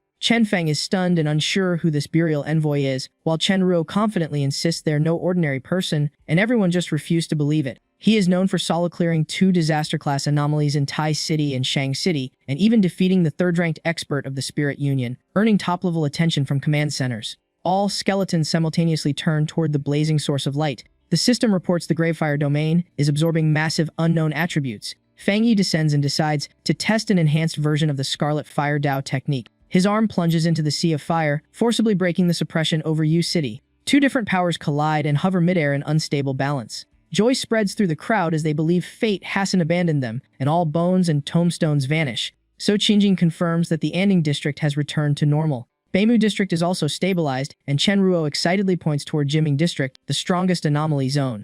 A realization flashes through Su Qingjing's mind. She immediately warns everyone that something is wrong. The light pillars not only fail to weaken, but multiply even more. Chen Ruo's expression darkens as he senses Jiming's anomaly fluctuations rapidly converging. A bizarre massive form begins materializing in the sky. Fang Yi remains still as the system issues a warning: King-class anomaly detected. The unknown attribute is unlocked and identified as Death attribute. Before Fang Yi floats a gigantic suspended skull, he feels a disturbing pressure radiating from it. Chen Ruo is shocked, and Su Qingjing notes this anomaly far exceeds the previous Tai City incident. The entity continues approaching, its energy rapidly intensifying. A violent surge of power erupts uncontrollably in all directions. Fang Yi suddenly freezes, completely unable to move. He clutches his head as his mind is twisted and invaded, causing nauseating mental strain. The King-class anomaly completes its evolution, radiating death energy far beyond any previous foe. Countless tree-like tendrils shoot forward in an attack. Facing danger, Fang Yi remains calm. He draws his sword and delivers the first strike. He realizes Yang attribute can suppress darkness, and death energy is closely related to it. Even empowered by Yang energy, the suppression effect is still incomplete. Below, the crowd continues praying for divine intervention and lasting peace. A thick fog suddenly spreads, engulfing the entire area. So Qingying is strangely fixated on the floating skull. Fang Yi is completely immobilized, identified again as the Burial Envoy. His sword slips from his hand and shatters upon impact. Elsewhere in Tai City, Lin Yi places a hand on her chest, sensing her brother's presence.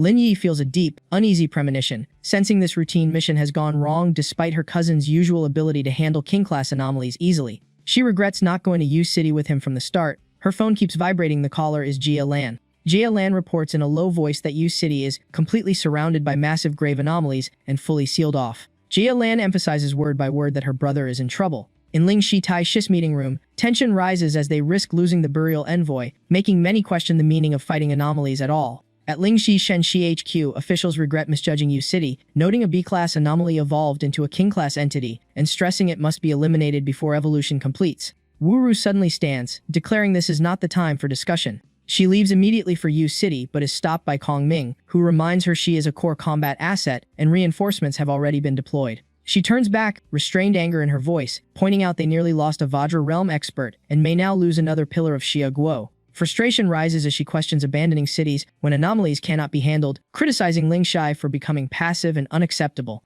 Kong Ming replies that the Burial Envoy chose the mission himself, and in this era of spiritual recovery, death is always possible. Emotion erupts as she argues that if everything ends in waiting for death, cultivation and resistance are meaningless, citing Mu Lao's past sacrifice to break seals. She continues that surrendering behind seals only leads to extinction, leaving Kong Ming momentarily stunned. Others try to stop her, saying her actions won't change anything. In her mind, she sees them as cowardly, believing the Burial Envoy will not fall so easily. Multiple transport units rush toward Yu City's perimeter. Wu Lao analyzes that the King-class anomaly is a dark variant evolution, while Death attribute has never appeared before. He suspects the Burial Envoy may be trapped by a special rule domain preventing escape. A subordinate reports nervously, but hesitates mid-sentence, causing Jia Lan's expression to darken as she demands clarification. The subordinate explains all available military forces have been deployed, but repeated adjustments have failed to produce results. U-City is now fully covered in tombstones that multiply and swallow incoming troops, consuming frontline soldiers completely. The King-class anomalies' influence continues spreading outward.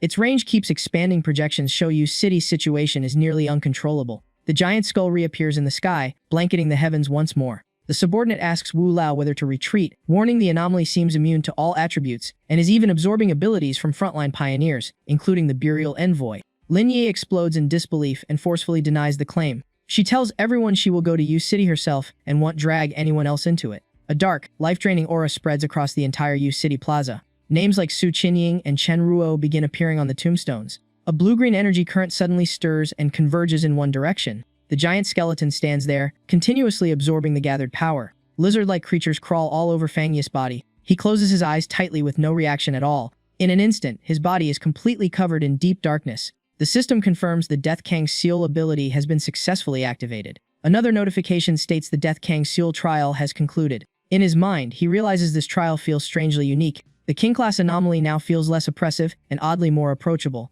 However, memories of a reincarnation-like trial make him unwilling to repeat it. Realizing he's been targeted by a fatal rule, he immediately makes a decision. With no retreat left, he gambles by implanting the Death Kang Seal into himself. The system confirms implantation is complete and begins absorbing related powers. He opens his eyes as a completely new spiritual energy floods his body. The system interface shows activation status, waiting for effects to manifest. A stone-like object begins to crack open. Liquid bursts out while the King-class anomaly grips it tightly in its hand. The system reports the anomaly's absolute death rule has taken effect on him. Death status is confirmed. The seal activates further after imprinting onto the anomaly itself. Spiritual energy rises from the ground, enveloping his body. The final phase of the Death Kang seal activates, energy spreading through him. A 3-layer death trial begins, requiring survival to fully master the seal. The first layer is yellow spring body hellfire that burns endlessly across space. The second layer is death ice tower poison and curse eroding the body from within. The final layer is hell abyss realm earth attribute opening gates to endless demons. Pain and perception blur into reality itself, like an endless cycle of death draining all strength. In his mind, this is the true beginning of the real battle. Facing the anomaly's death rule head-on, his eyes suddenly ignite with clarity. A pale blue energy gathers in his palm. A stone tomb marker is lifted into the air by the spiritual force. The King-class anomaly briefly hesitates. Blue energy continues radiating intensely from the tombstone. He dives downward from above. The impact shakes the ground violently, sending debris and dust everywhere. The thick dust cloud blocks the anomaly's vision. Within the haze, his silhouette gradually becomes visible. He holds his face, breathing heavily. Their gazes collide for a brief moment. The system reports the King-class anomaly has detected his revival state. It releases overwhelming spiritual energy and launches an attack with a raised hand. A massive explosion erupts beneath it, sending debris flying everywhere. It pauses, turning its head toward Fang Yi. Fang Yi props himself up from the ground, a faint smirk forming. "You've broken the absolute death rule," he states. He smiles with confidence as blood trickles from the corner of his mouth. The anomaly senses something wrong and immediately becomes alert. Outside U-City's blockade, Lin Yi worries about the dense death aura. On a mountain peak, the trio stands as Lin Yi softly calls for her cousin. Jia Lan gathers spiritual energy and suggests destroying the tombstones to save the trapped people. Suddenly, a powerful strike pierces through a nearby tombstone. It is Wu Nu, hovering in the air, joining the battle. Jia Lan recognizes her as a Haishuan practitioner. They coordinate attacks, destroying tombstones together. The nearby graves are quickly shattered. The buried survivors are freed, confused about what just happened. However, hundreds more tombstones rise again from the ground. The group is immediately surrounded as Wu Nu reacts in shock. Jia Lan warns everyone to stay alert to the anomaly's ability to entomb living beings. Skeletal arms begin emerging from the ground. Hundreds of skeletons burst out and launch themselves into the air. A bolt of lightning suddenly strikes, stunning them all. The skeletons fall lifeless, completely immobilized. Jia Lan and Lin Yi are stunned by what they see. Wu Nu is puzzled by the enemy's mass retreat. Jia Lan suspects a larger move is coming and urges adaptation. Elder Wu Lao arrives with decisive step. Wrapped in lightning and carrying several people, he suggests this may be a positive sign the anomaly is pulling back, giving survivors a chance. This also indicates the Burial Envoy is still alive and pressuring the enemy. Amid the dust, Fang Yi's eyes appear calm but razor-sharp. He stands firm as the system reports rising death counts and notes the anomaly is weakening under a death cycle backlash. He realizes he is locked in a near-death loop where destruction is imminent, and activating the Death Kang seal has fully exposed the enemy's absolute death rule. He smirks slightly, stating that the rule of absolute death will now turn back on its owner. The anomaly strikes its own chest, unleashing countless attacks. Those forces shoot directly toward Fang Yi's position. All of them crash down simultaneously, triggering a massive explosion. He watches with interest as the system shows further death cycle increases, the anomaly weakens further and begins collapsing, down by 30. Pieces of bone begin falling from the anomaly's body. As the dust clears, Fangyi remains standing firmly in place. The Anomaly King is visibly stunned by what it just witnessed. The male lead wipes blood from the corner of his mouth and briefly considers pushing the enemy into a dead end. Golden lights begin to appear around his body. They quickly converge into a single beam and shoot toward the massive target. Caught off guard, the Anomaly King is struck directly in the chest. The system announces the Underworld Mark activation, and the Anomaly King manifests a flame avatar. It looks at its burning left hand, completely confused about what is happening. In that brief window before it reacts, the male lead closes in, confirming the death seal effect. The enemy cannot sense weakening or even pain. It assumes the earlier attacks had no effect at all. Noticing the male lead approaching, it immediately becomes cautious. He swings his blade downward and shouts, "Heavenly fire first, slash!" The Anomaly King raises its hand to block the strike. The male lead follows up with another full-force slash, and the collision creates a massive shockwave. The system updates again, death counts rise, the Anomaly King's weakness reaches 45, and the death collapse mark is triggered. Cracks begin to appear on the male lead's body as he realizes this unstable state is happening again. Suddenly, a giant skeletal hand grabs him tightly. The Anomaly King steps closer, mocking him. The male lead responds sarcastically, pointing out the opponent's current transformation. Meanwhile, the creature's body continues to crumble, yet it still doesn't understand the meaning of those words. The male lead erupts in intense flames, a faint smile appearing at the corner of his lips. He vanishes into the fire, leaving the Anomaly King staring at empty space in its grasp.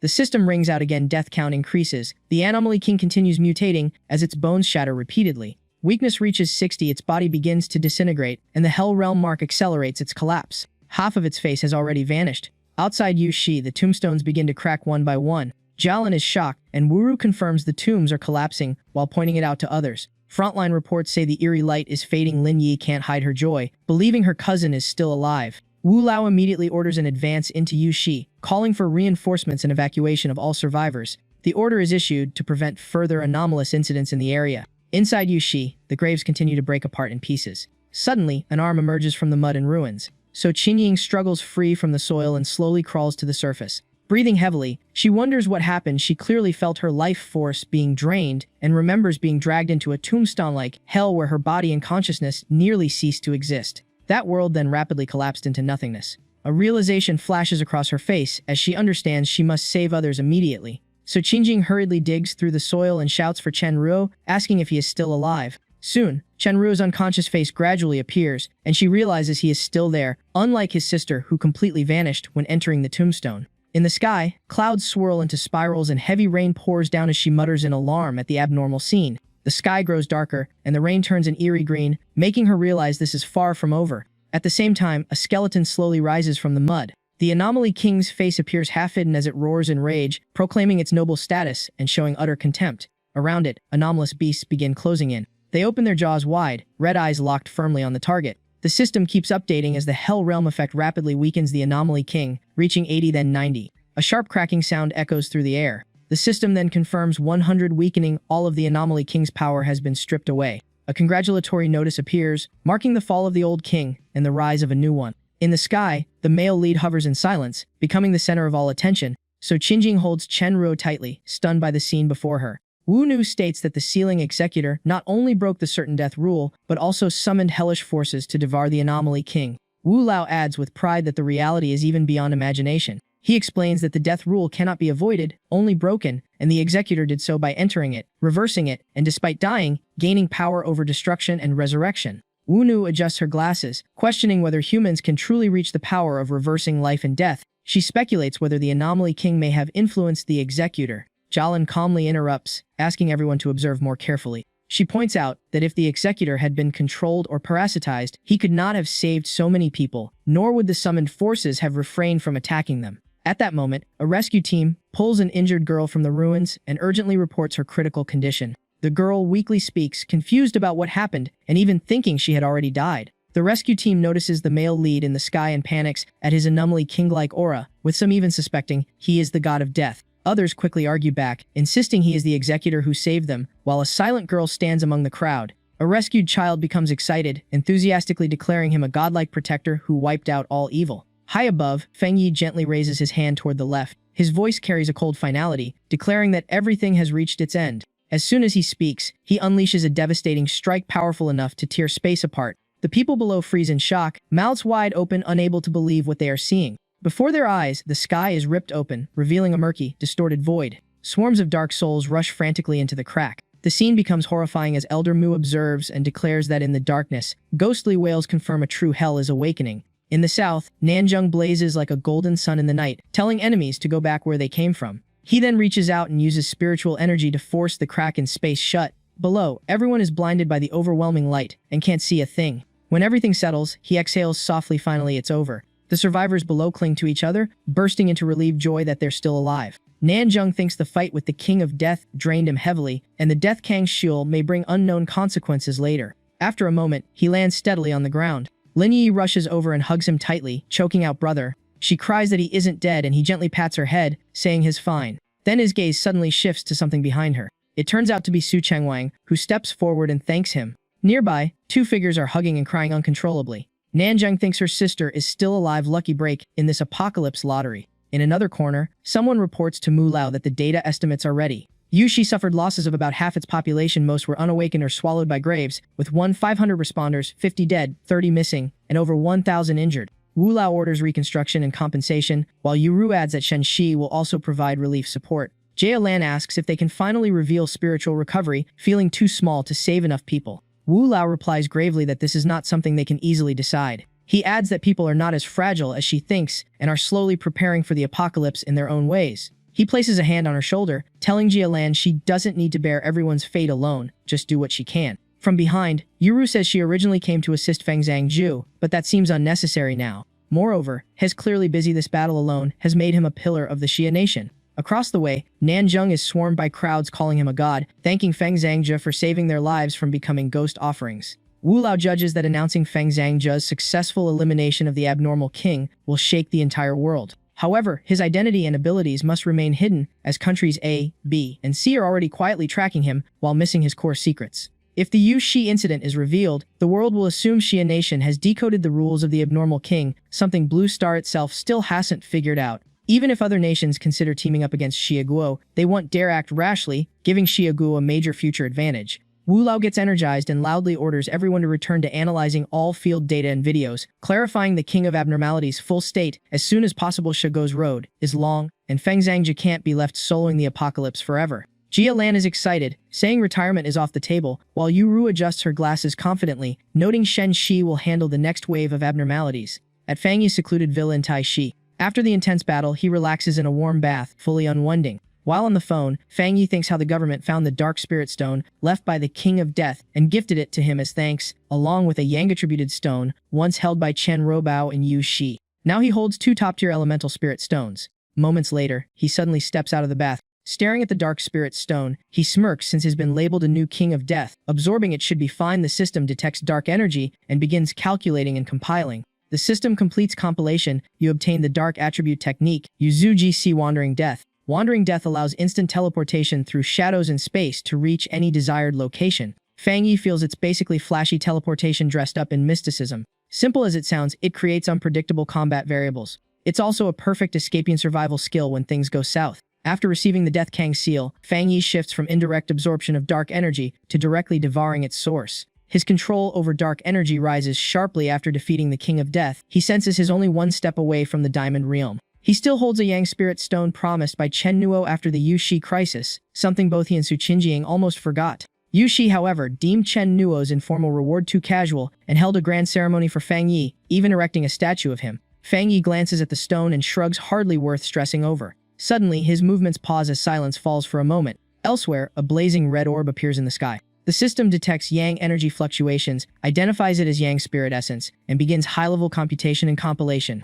Fang Yi closes his eyes and absorbs the energy, completing the process shortly after. Around him, a blinding aura erupts as spiritual energy surges violently. A massive power bursts forth, and the system grants him the Yang technique Taiyang Shen. Taiyang Shen can summon a sun deity avatar. A colossal, majestic figure appears in the void, radiating scorching heat everywhere. In Taishi, a gigantic phoenix-like vision appears in the sky, sparking panic as people see a golden omen like the legendary Jin Wu summon Hai Shi are even blinded, fearing another abnormal disaster after barely calming down. Reporters quickly cover it, one calming the crowd by saying this is Taishi, and likely just the same powerhouse from before breaking through again. On the Pioneer Forum, posts explode about Taisha's coordinates, guessing Feng Zhangju has gained another power, while others complain that even being a pioneer nearly got them roasted alive. A resting team in the forest is shocked, calling Feng Zhangji absurdly overpowered and wondering when they can even challenge Country B. Meng Shi mentions a so-called great prophet from Country B who claims Xia Gu would collapse within the first year of spiritual revival.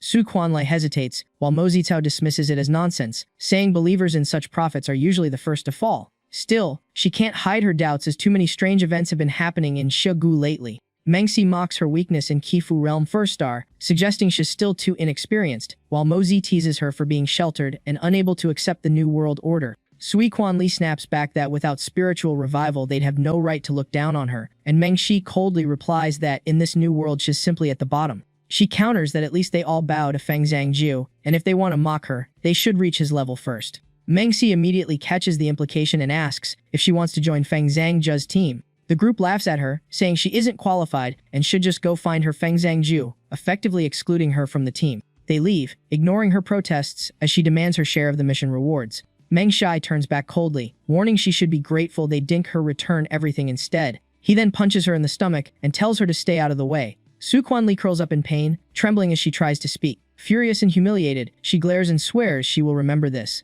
Online discussions explode about the prophecy targeting Xia Guo, with people debating its truth, intent, and suggesting limiting content related to Country B. At the Taishi Spirit Association, Fang Yi asks if the prophecy will heavily affect pioneers like them. The chairman replies yes, so they invite him to use an official verified account to communicate safely and protect his identity. So Qingying tightens her fists, saying it's all meant to destabilize people and disrupt their cultivation peace. The chairman agrees, noting rumors of Fang Yi's power, rivaling an abnormal king, have spread across Xia Guo, and enemies can't stay still anymore. Country B will surely interfere to stop their growth, and even a past genius from Chen Shi is rumored to have ties with them. Fang Yi questions how they could interfere if they're weaker, if they can manipulate geniuses. Why are things still like this? The chairman explains they also don't fully understand Country's originally predicted disaster in Country B, but it erupted in Shenxi instead, nearly killing Wu Lao and many elites. Fang Yi nods, admitting he hadn't considered that angle. He then operates the computer casually. A new post appears on Feng Zhangju's account. The world has arrived. You still can't keep up with my breakthrough speed. The public erupts. Feng Zhangji is breaking through again, possibly reaching Diamond Realm, while others recall the Hell Prophecy appearing in Yu Shi. Fang Yi concludes that instead of arguing or targeting other nations, the simplest proof is raw strength. New posts flood in from Yu Shi survivors claiming they saw Feng Zhangju summon the 100 Ghost Netherworld and devour the King of Death. His legend skyrockets further, with fans even jokingly asking him to reply so they can engrave it on their tombstones for future generations. Meanwhile in Country B, inside an intelligence attack facility, the room is tense as staff curse Feng Zhangju, frustrated by his overwhelming influence and lack of new intel, blaming each other for incompetence. A senior data expert of Country B's Pioneer Network roars that if they can't find him, no one gets paid, and nothing may obstruct their plan. Back at the association, Fang Yi tells the chairman this should temporarily stabilize the situation. The chairman sincerely thanks him. Suddenly, a report arrives. Two powerful attributes in Western Shigu have fused, forming a new forbidden zone that has already been sealed off. Fang Yi calmly asks what attributes they are. The messenger replies yang and dark attributes, extremely dangerous yet possibly holding great opportunity. Xia Huyan from HQ invites him to go tomorrow if interested. Fang Yi clenches his fist and smiles. This is the perfect chance to test his new power. Outside the Mingying Forbidden Zone in Western Xia Guo, a convoy arrives at the Black Sun Lake area. Doors open and figures step out one by one. Two prominent silhouettes slowly advance toward the front. It turns out to be Fang Yi and Jia Lan. Fang Yi remarks that no wonder they sent so many escorts, and even direct surveillance, while the team confirms the stormy black barrier is the natural wall of the Mingying Forbidden Zone that must be crossed to enter. The violent storm howls, hurling debris as it lashes across Fang Yi's expressionless face. The team explains that the yang and dark energies inside are colliding chaotically. When asked if he's ready, Fang Yi answers nothing. His steady presence says it all. The scene shifts to the outer region of the Mingying Forbidden Zone. Fang Yi asks who they are. Jia Lan explains they are elite pioneers, selected by the Shen Shi and Hai Shi headquarters. They are top talents at Creation Spirit 3-star level with potential to reach Diamond Realm, often excelling in major disasters and forbidden zones. At that moment, Wang Lan arrives apologizing for being late, introducing herself as the Hai Shi team leader along with Song Yiming, a dual Windfire user who casually greets everyone. She instructs them to rely on their abilities to break through the storm barrier and enter the zone. Fang Yi glances at them calmly, his gaze subtly assessing. A cold aura suddenly spreads from him. Song Yiming draws his weapon and says he will go first. He mentally notes the mission was arranged by HQ partly because of Feng Zhangji, rumored to possess rare yang power, and even show dark-related abilities after Yu Shi. He himself masters pure flame and wind, pushing his power to the limit through fusion. He wonders how far behind Fang Yis yang power really is. Jialan interrupts, clarifying Song Yiming is a dual-attribute genius from HQ with peak mastery of both forces. Both of his powers are already refined to their extreme limits. The dark storm barrier is hard to pierce due to an unknown dark source continuously reshaping the environment, but for Song Yiming it is manageable. Fang Yi cuts in, saying it's his turn next. Wang Lan explains Jialan's water form iron pavilion technique isn't focused on offense. However, through cultivation, its defensive strength has become extremely solid.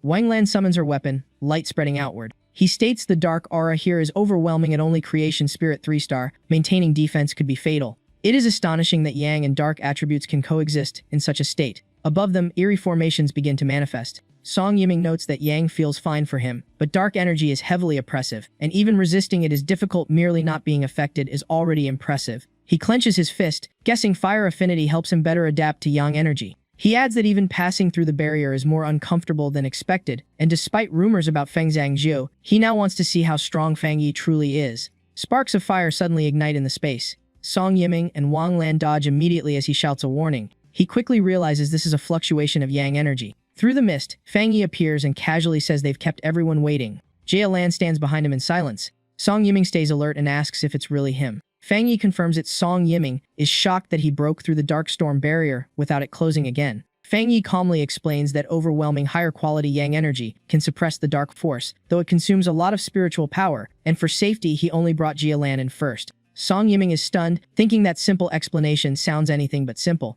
The gap in perception makes him doubt they are at the same level, as this kind of feat should belong to someone like Wu Laojia. Lan smiles faintly, implying geniuses always warp others' worldview. Suddenly, Fang Yi's expression turns sharp and dangerous. The system warns of contamination detected, abnormal dark fluctuation confirmed, and a class entity has appeared. The ground shakes violently as space destabilizes. Song Yiming evaluates it as only a class, thinking it's still worth testing his strength. Fang Yi immediately charges forward, with the others following. A group of unfamiliar figures gradually appears ahead. Fang Yi silently identifies them as people from Country B. Jialan stops them, suspecting unauthorized intrusion since no pioneers were scheduled here, and the anomaly may have been cleared by those outsiders. Wang Lan questions who they are and how they entered. They casually reply they are Country B pioneers here for training. Song Yiming angrily states this is Xiaogu territory, and entering a forbidden zone without permission is illegal. Wang Lan coldly orders them to leave, but one of the intruders mocks them, saying the era has changed. Jia Ji arrogantly claims the strong take opportunities, and they won't miss out just because Xiaogu hesitates. Fang Yi pushes Jialan aside and steps forward, asking if only the strong deserve opportunities. He quickly senses the three are hiding their true strength above Jialan and Song Yiming, explaining their arrogance and confirming Country B's infiltration is not simple. His voice turns icy as he says they can leave now.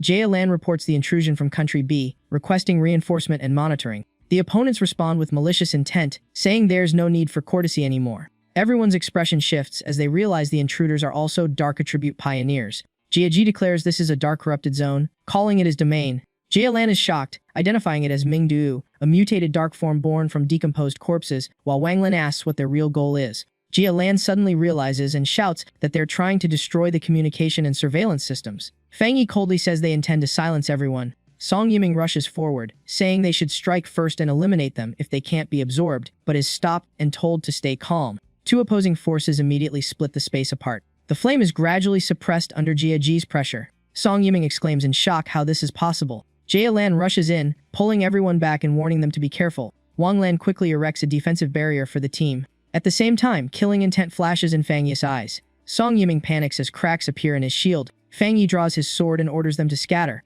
He charges forward, unleashing a sweeping slash that shakes the space. Across from him, Jia Ji's gaze turns cold and lethal. Jia Ji sneers that Xiaogu pioneers using fire are nothing special, and warns Fang Yi he won't be lucky next time, mocking his teammates as useless. After hearing this, Fang Yi falls silent for a moment without responding. He judges that the opponent is hiding his full strength, already at least Diamond Realm 2-star, a cunning and dangerous elder. On the opposite side, Jia Ji suddenly bursts into uncontrolled laughter. Outside the Forbidden Zone, a voice reports that the storm barrier has sealed, escape is nearly impossible, and urges HQ to be alerted about unauthorized Country B pioneers attacking the border zone.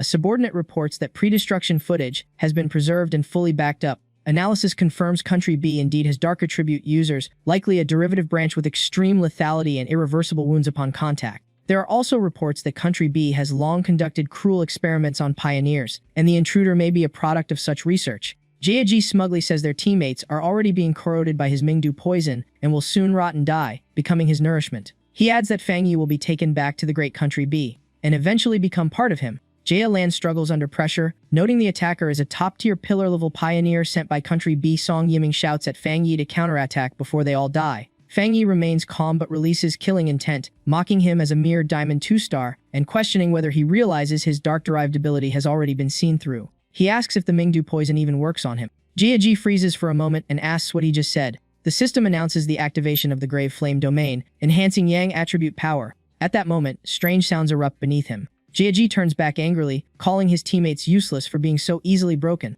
He rushes forward and asks if Fang Yi won't save them, since they are about to die. He scoffs that as long as they are human, they cannot escape his Mingdu poison. Fang Yi does not hesitate and charges straight into the blinding light. Jia Ji suddenly notices something off Yang attribute power. Someone in Xia Kingdom actually has that kind of strength. He raises his sword Heavenly Flame One Blade. The strike instantly crashes down toward Jia Ji's head. He wonders in disbelief how a near king level anomaly user could exist. This shouldn't be possible. The shock rattles Jia Ji's mind, breaking his composure. On the other side, Yiming stares wide-eyed while clutching his injury. Jia Ji suddenly coughs up a large mouthful of blood. Fang Yi stands watching with a cold, indifferent gaze. Jia Ji mutters that in such a dark zone, Fang Yi can't possibly kill him. Someone watching gasps in shock is still alive! It turns out Jia Ji deliberately chose this darkness-filled area. Fang Yi remarks, calmly trying to absorb darkness to heal. Too bad your Ming poison conversion is weak. Healing here is barely effective. For me, I don't even need my newly learned ultimate skill. Is B Country's so-called top expert really this weak? Jia Ji immediately denies it in panic. Impossible. What the hell happened? He realizes his Ming poison power is suppressed by an invisible force, unable to recover, and panic sets in. Fang Yi simply lifts his hand with an almost lazy gesture. The space erupts with a massive explosion. Fang Yi remains calm and continues stepping forward steadily. He says flatly done. Wang Lan stares at Fang Yi, completely speechless. Suddenly, electric sparks flare and spread around them. Combat activates something. He looks confused, and Fang Yi explains clearing residual darkness from your bodies. Jia Lan sighs in admiration, while Fang Yi casually questions their combat standards. The Vajra Realm expert clearly wasn't trained properly. His energy is chaotic, and he even invaded Xia Kingdom unaware of a Yang attribute user here. She agrees, mentioning a rumor that Wu Lao once stopped a disaster aimed at Shen City, originally targeting B Country. He responds interesting but not entirely baseless. Wu Lao, a pillar of Xia's ascenders, was likely targeted long ago. Since B Country and Xia are rivals, Fang Yi may have unintentionally helped him. Yiming gets excited, swearing to train harder. Wang Lan teases that has been dazzled by the Yang attribute hype. Fang Yi warns them after the darkness cleans, they still shouldn't enter the Forbidden Zone's core.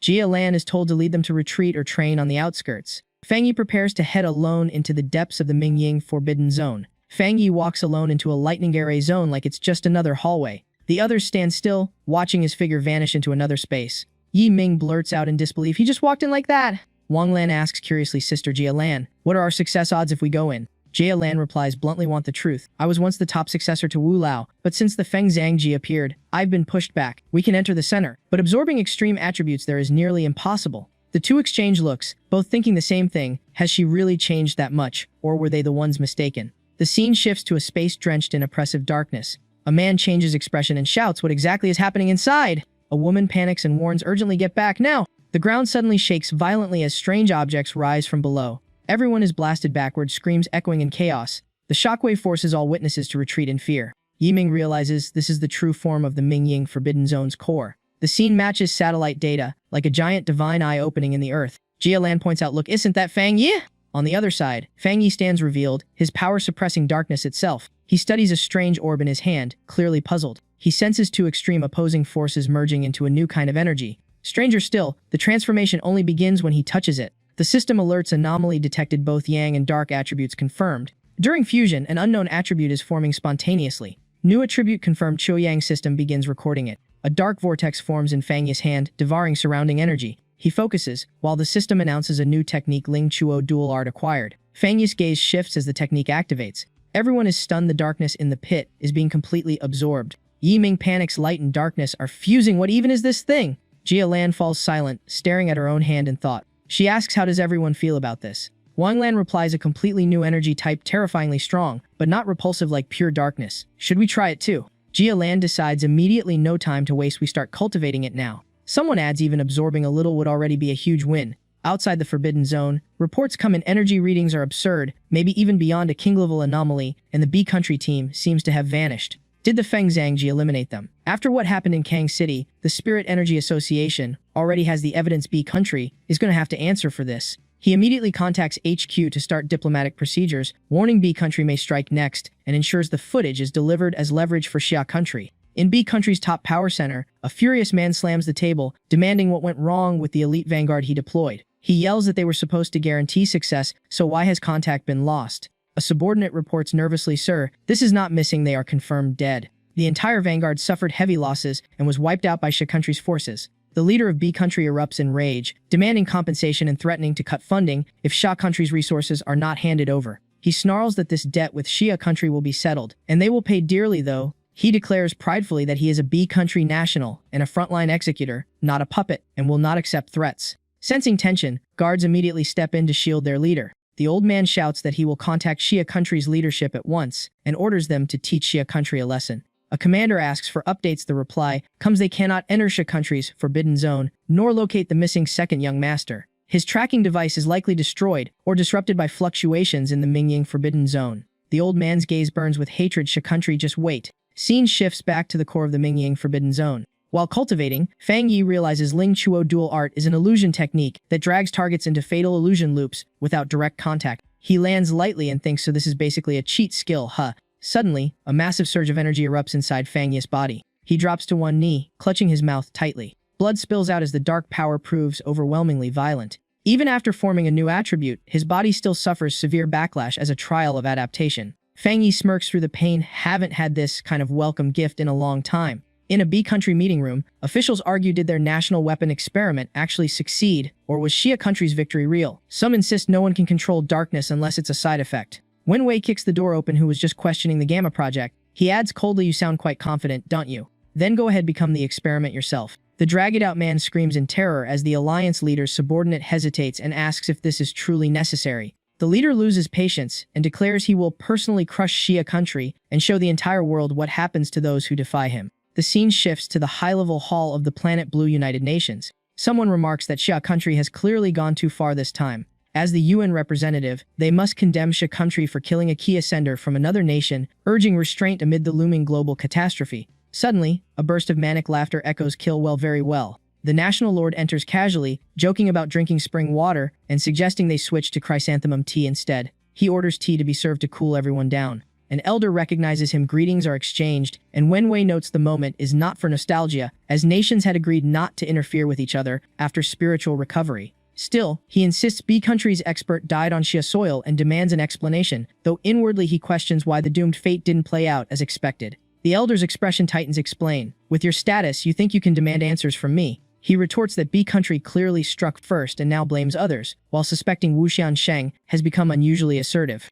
Wen Wei presses for evidence, making the elder uneasy, as he wonders what has changed in Xia Country and whether their last Vajra expert has truly recovered. The National Lord states firmly B Country ascenders infiltrated Xia territory to seize opportunities. They destroyed surveillance and attacked first only to be counterkilled. I repeat, they died well, and decisively so. The hall erupts into murmurs as the atmosphere shifts. He folds his arms and delivers a warning, as Shisha says evil deeds bring their own punishment. Let all present bear witness. He turns and leaves, ending the matter without further debate. He activates the invisible phantom art, vanishing instantly. A terrifying surge of pressure erupts behind him. Wen Wei suddenly launches a sneak attack from behind, but he is instantly rebounded by a forceful countershock. The National Lord comments coldly that such strength is laughable and advises B Country to train harder. Furious, Wen Wei tries to speak only for his subordinate to rush in. The subordinate panics. Leader, hurry, call a doctor! The National Lord thinks to himself, Feng Zhangju, just how many miracles can you still bring to Xia Country? Scene returns to the Mingying Forbidden Zone. Jia Lan senses terrifying fluctuations and fears Fang Yi may be in danger. Fang Yi stands surrounded by dense, suffocating dark energy. Suddenly, his eyes sharpen as overwhelming power erupts from within. He roars and releases his full strength. The system announces Ling Chuo dual art fully assimilated host will no longer reject dark attribute energy. Fang Yi states calmly, now that I've mastered it, time to test it out. Fang Yi immediately activates the Ling Chu dual art. His face turns visibly cold as the technique unfolds. Seeing the shattered illusions, he realizes they are all past experiences, painful memories turned into traps, oddly intriguing. Every opportunity that strengthens him is someone else's hellscape, so this is the true nature of Ling Chuo dual art. If combined with the Death Kang seal and those layered infernos, would its terror scale up even further? Suddenly, a streak of light rushes in, and Fang Yi becomes alert. The system reports spiritual energy is leaking signs of imminent breakthrough to Vajra realm. Without hesitation, Fang Yi moves forward. His steps carry satisfaction. Good, exactly what I wanted. A massive pool of anomalous energy appears before him. He immediately dashes toward it. The resulting shockwave below sends everyone into panic. Yahello is stunned. Is he breaking through to Vajra realm right here? You mean what? Countless bolts of lightning pour down from the sky, trying to erase everything. Fang Yi receives it calmly. Is that all? His gaze darkens slightly. Then it's my turn. He unleashes the boundless dark domain. A roar follows divine thunder. 100 refinements. He directly clashes with the lightning using thunder power. The dark storm clouds are torn apart layer by layer. The system announces breakthrough complete. Vajra realm first layer achieved. Fang Yi is slightly surprised. Didn't expect to break through here. Unexpected indeed. He gathers energy into his palm, then releases it outward in a sweeping wave. Yiming realizes that he succeeded. Jialan feels the overwhelming strength of his spiritual energy. The surroundings erupt in chaotic discussion under the violent fluctuations.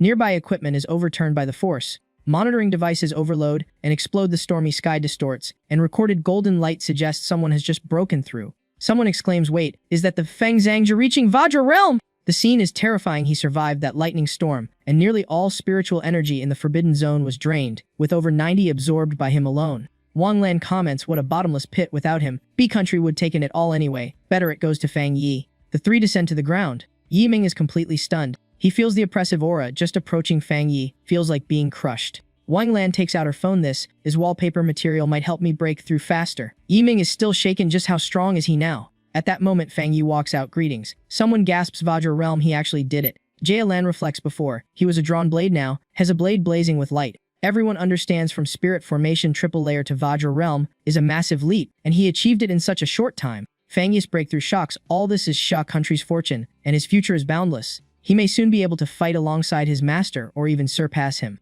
Screens report a major anomaly in Western Sha country. Feng Zhangja has broken through again, and the level 5 Mingying Forbidden Zone is nearly drained of spiritual energy. That means Xia country just gained another Vajra realm powerhouse. Feng Zhangju is truly a figure people can't help but follow and revere. Wenwei taps the screen lightly. This Feng Zhangji again. If he keeps growing, Xia country's internal unity will strengthen and their plans will be obstructed. His voice drops coldly. It's time to act. The commander adds, "Last time he ruined our plan and saved the Tai City situation. This time, no one escapes." The witch reports that her followers hacked sender data and retrieved 2 photos to identify Feng Zhangzi. Wenwei smiles coldly. Method doesn't matter, only results. Expose his identity. Scene shifts to dawn in a city building. Jiang Lu trains excitedly, believing his sleepless effort finally paid off. He has finally reached Spirit Formation Tier 2. He imagines the attention his breakthrough will bring. His eyes fall on the news feed. Posts flood in about breaking through the Mingying storm barrier, Feng Zhangjia's advancement, and efforts to uncover his true identity. Jiang Lu is shocked. Feng Zhangjia keeps getting stronger. His choice wasn't wrong.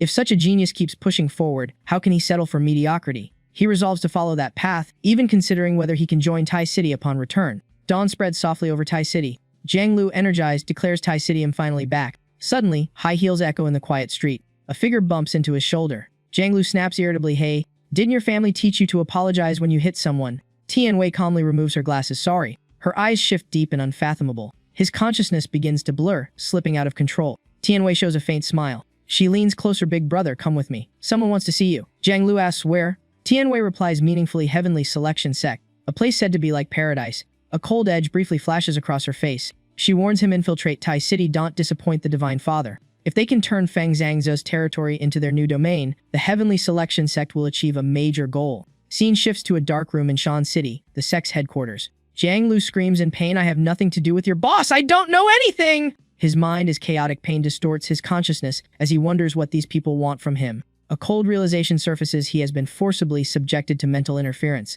Those pretending to be righteous are clearly trying to extract information about his future master, but ironically, he has nothing to reveal. Someone questions what he has said and asks about the Divine Father's progress. Tianwei bows deeply, respectfully asking the Divine Father to forgive her failure, reporting that the prisoner in the Grey Repentance Room has been forced to speak but holds no valuable information. Jiahao remarks that if that's the case, the man is useless as bait. A sense of unease rises. He fears Feng Zhangji may not appear at all. The reply is cold and certain. They will intensify his repentance under the Divine Father. The prey is already in hand, and the mission will be completed. Scene shifts to Tai City's Spirit Association headquarters, where Qingying asks if they are here to seek help for Jiang Lu. Someone confirms he came to Tai City to apprentice under Feng Zhangju, but vanished immediately upon arrival. Wenha adds that Zhang Xiao has wide connections, and after investigating across both cities, they received a lead. He was likely taken by the Heavenly Selection sect. Fang Yi is surprised, and the girl becomes angry. She recognizes it as a heretical cult backed by Ascenders, but why target Jiang Lu? The man explains they are powerless against such a faction and have come to request assistance.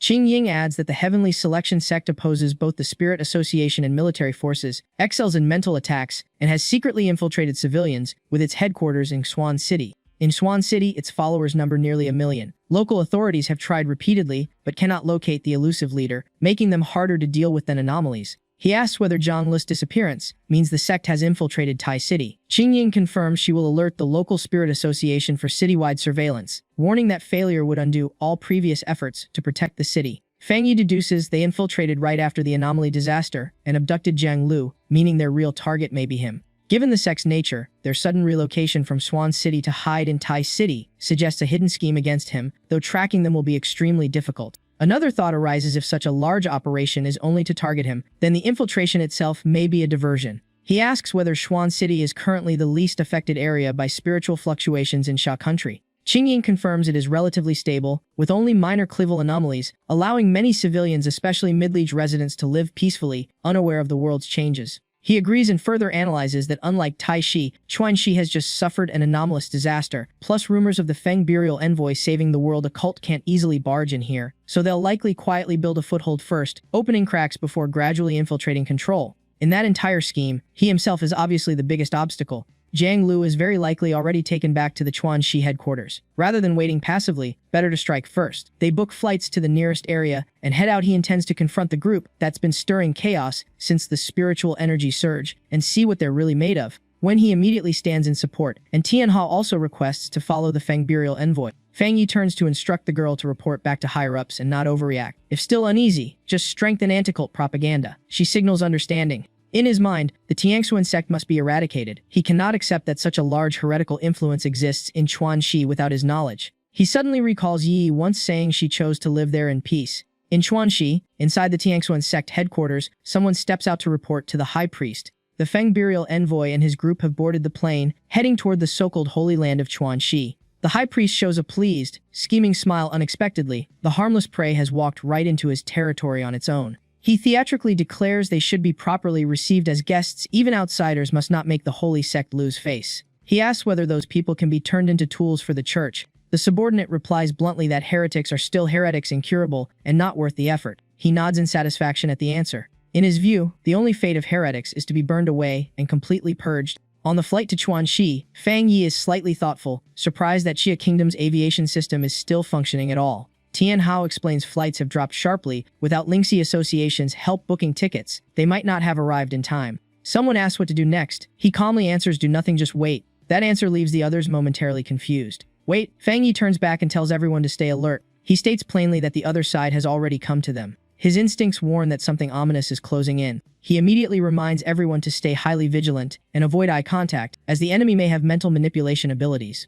The two men instantly shift into defensive posture and respond firmly. At that moment, Tianwei approaches Fang Yi and asks why he told others not to open their eyes while he himself isn't following the rule. An illusion technique activates. Fang Yi recognizes it as a second-layer spirit illusion. The opponent probes him, and he briefly confirms the guess. Fang Yi coldly asks whether the other side really expected him to answer as they wished, leaving Tianwei frozen in confusion. Immediately after, he declares that the first one bold enough to approach him should receive a reward. He casually remarks that illusion users like them only make things more interesting. Fang Yi's gaze suddenly ignites with intensity as his ocular technique activates instantly. Tianwei falls into panic, unable to believe the Feng burial envoy possesses such an ability, something absent from all records. She screams in rage, questioning how he dares use illusion techniques against her. In her mind, only the Tiangxuan sect truly masters this field, so she dismisses him as ignorant and overconfident. Tianwei erupts with power. Light burst outward with obvious contempt. She is confident that with the high priest's blessing, crushing him would be effortless.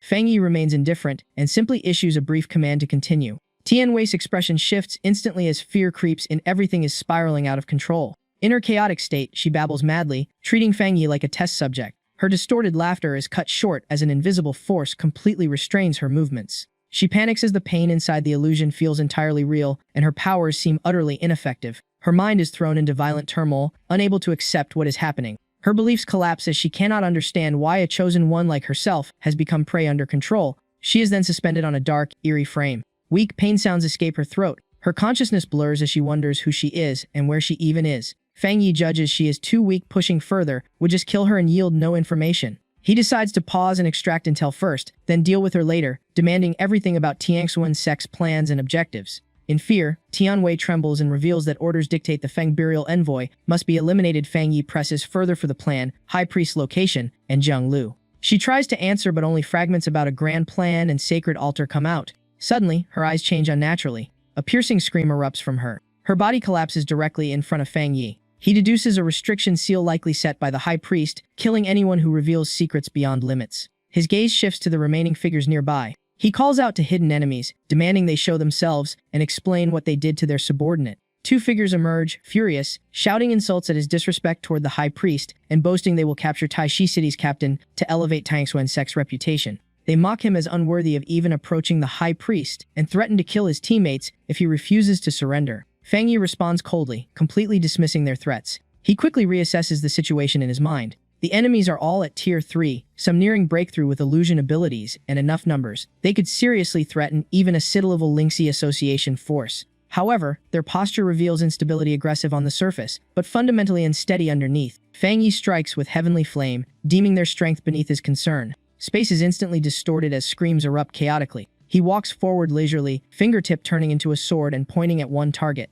That person's face turns deathly pale, panic written all over him. The nearby companion trembles violently, losing all composure at the sight. Fang Yi casually scans the surroundings. In a mirror surface, the cult leader's image appears with an unpleasant expression. She claims there is a misunderstanding, insisting Tianxuan sect seeks to save humanity, citing 3 past anomalies in Chuanxi they allegedly resolved. She even mocks Lingxi Association as the real authority failing its duties. Fang Yi laughs and replies that lying to others is one thing, but deceiving oneself is another level of absurd. He points out Chuanxi is a central region surrounded by military lockdown and no beast inside or outside, so where did those 3 anomalies even come from? He exposes their true purpose, using rhetoric to recruit believers, plundering resources for cultivation, and breakthroughs that is their real nature. The cult leader only smiles faintly, full of disdain. She slowly moves her hand, revealing an object. A sharp click sounds as a pocket watch opens. She retorts loudly that it is people like them who are truly manipulated, risking their lives for Lingxi Association. In her view, protecting ordinary people is meaningless. The weak should be eliminated and power determines ownership of the world. She declares they are walking an unprecedented path of evolution toward a glorious future.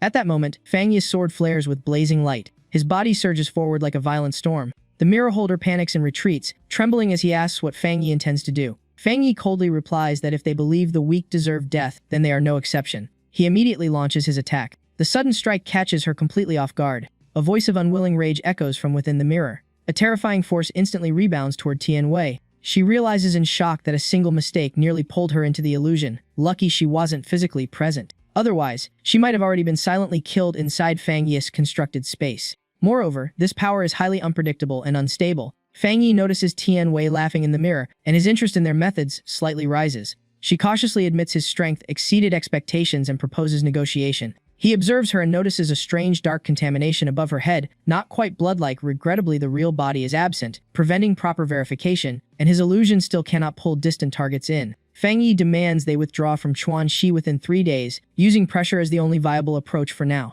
He further demands the release of all captives, while mentally noting Tianxuan's sect will not easily comply and must be handled flexibly. She quickly agrees to withdraw all forces from Chuanxi. She adds that the captives will be returned within 3 days, provided she is allowed to leave safely. Fang Yi immediately agrees without hesitation. Tianwei erupts with aura, ends the confrontation with a final remark, and departs. Immediately after, chaotic screams echo through the space. Fragmented cries for help erupt in panic, as people feel themselves being burned. The man clutches his head, body convulsing in extreme pain. Fang Yi only glances at those already knocked down. He steps forward and lightly wakes them. He analyzes that the opponent's real target is not Zhang Lu, so the boy will likely return safely in 3 days. For now, he plans to stay at the Songqi Association of Chuanxi to observe Tianxuan's sex movements and brings everyone along. After speaking, he stands up and takes out an item from his pocket. He decides to temporarily remain at the Chuanxi Association and contact the other party after things settle. The scene shifts to the Chuanxi Spirit Energy Association. Someone reports receiving contact from Su Qingwei of Taishi and promises full cooperation. Fang Yi instructs them not to act, saying he alone will handle the High Priest if she appears.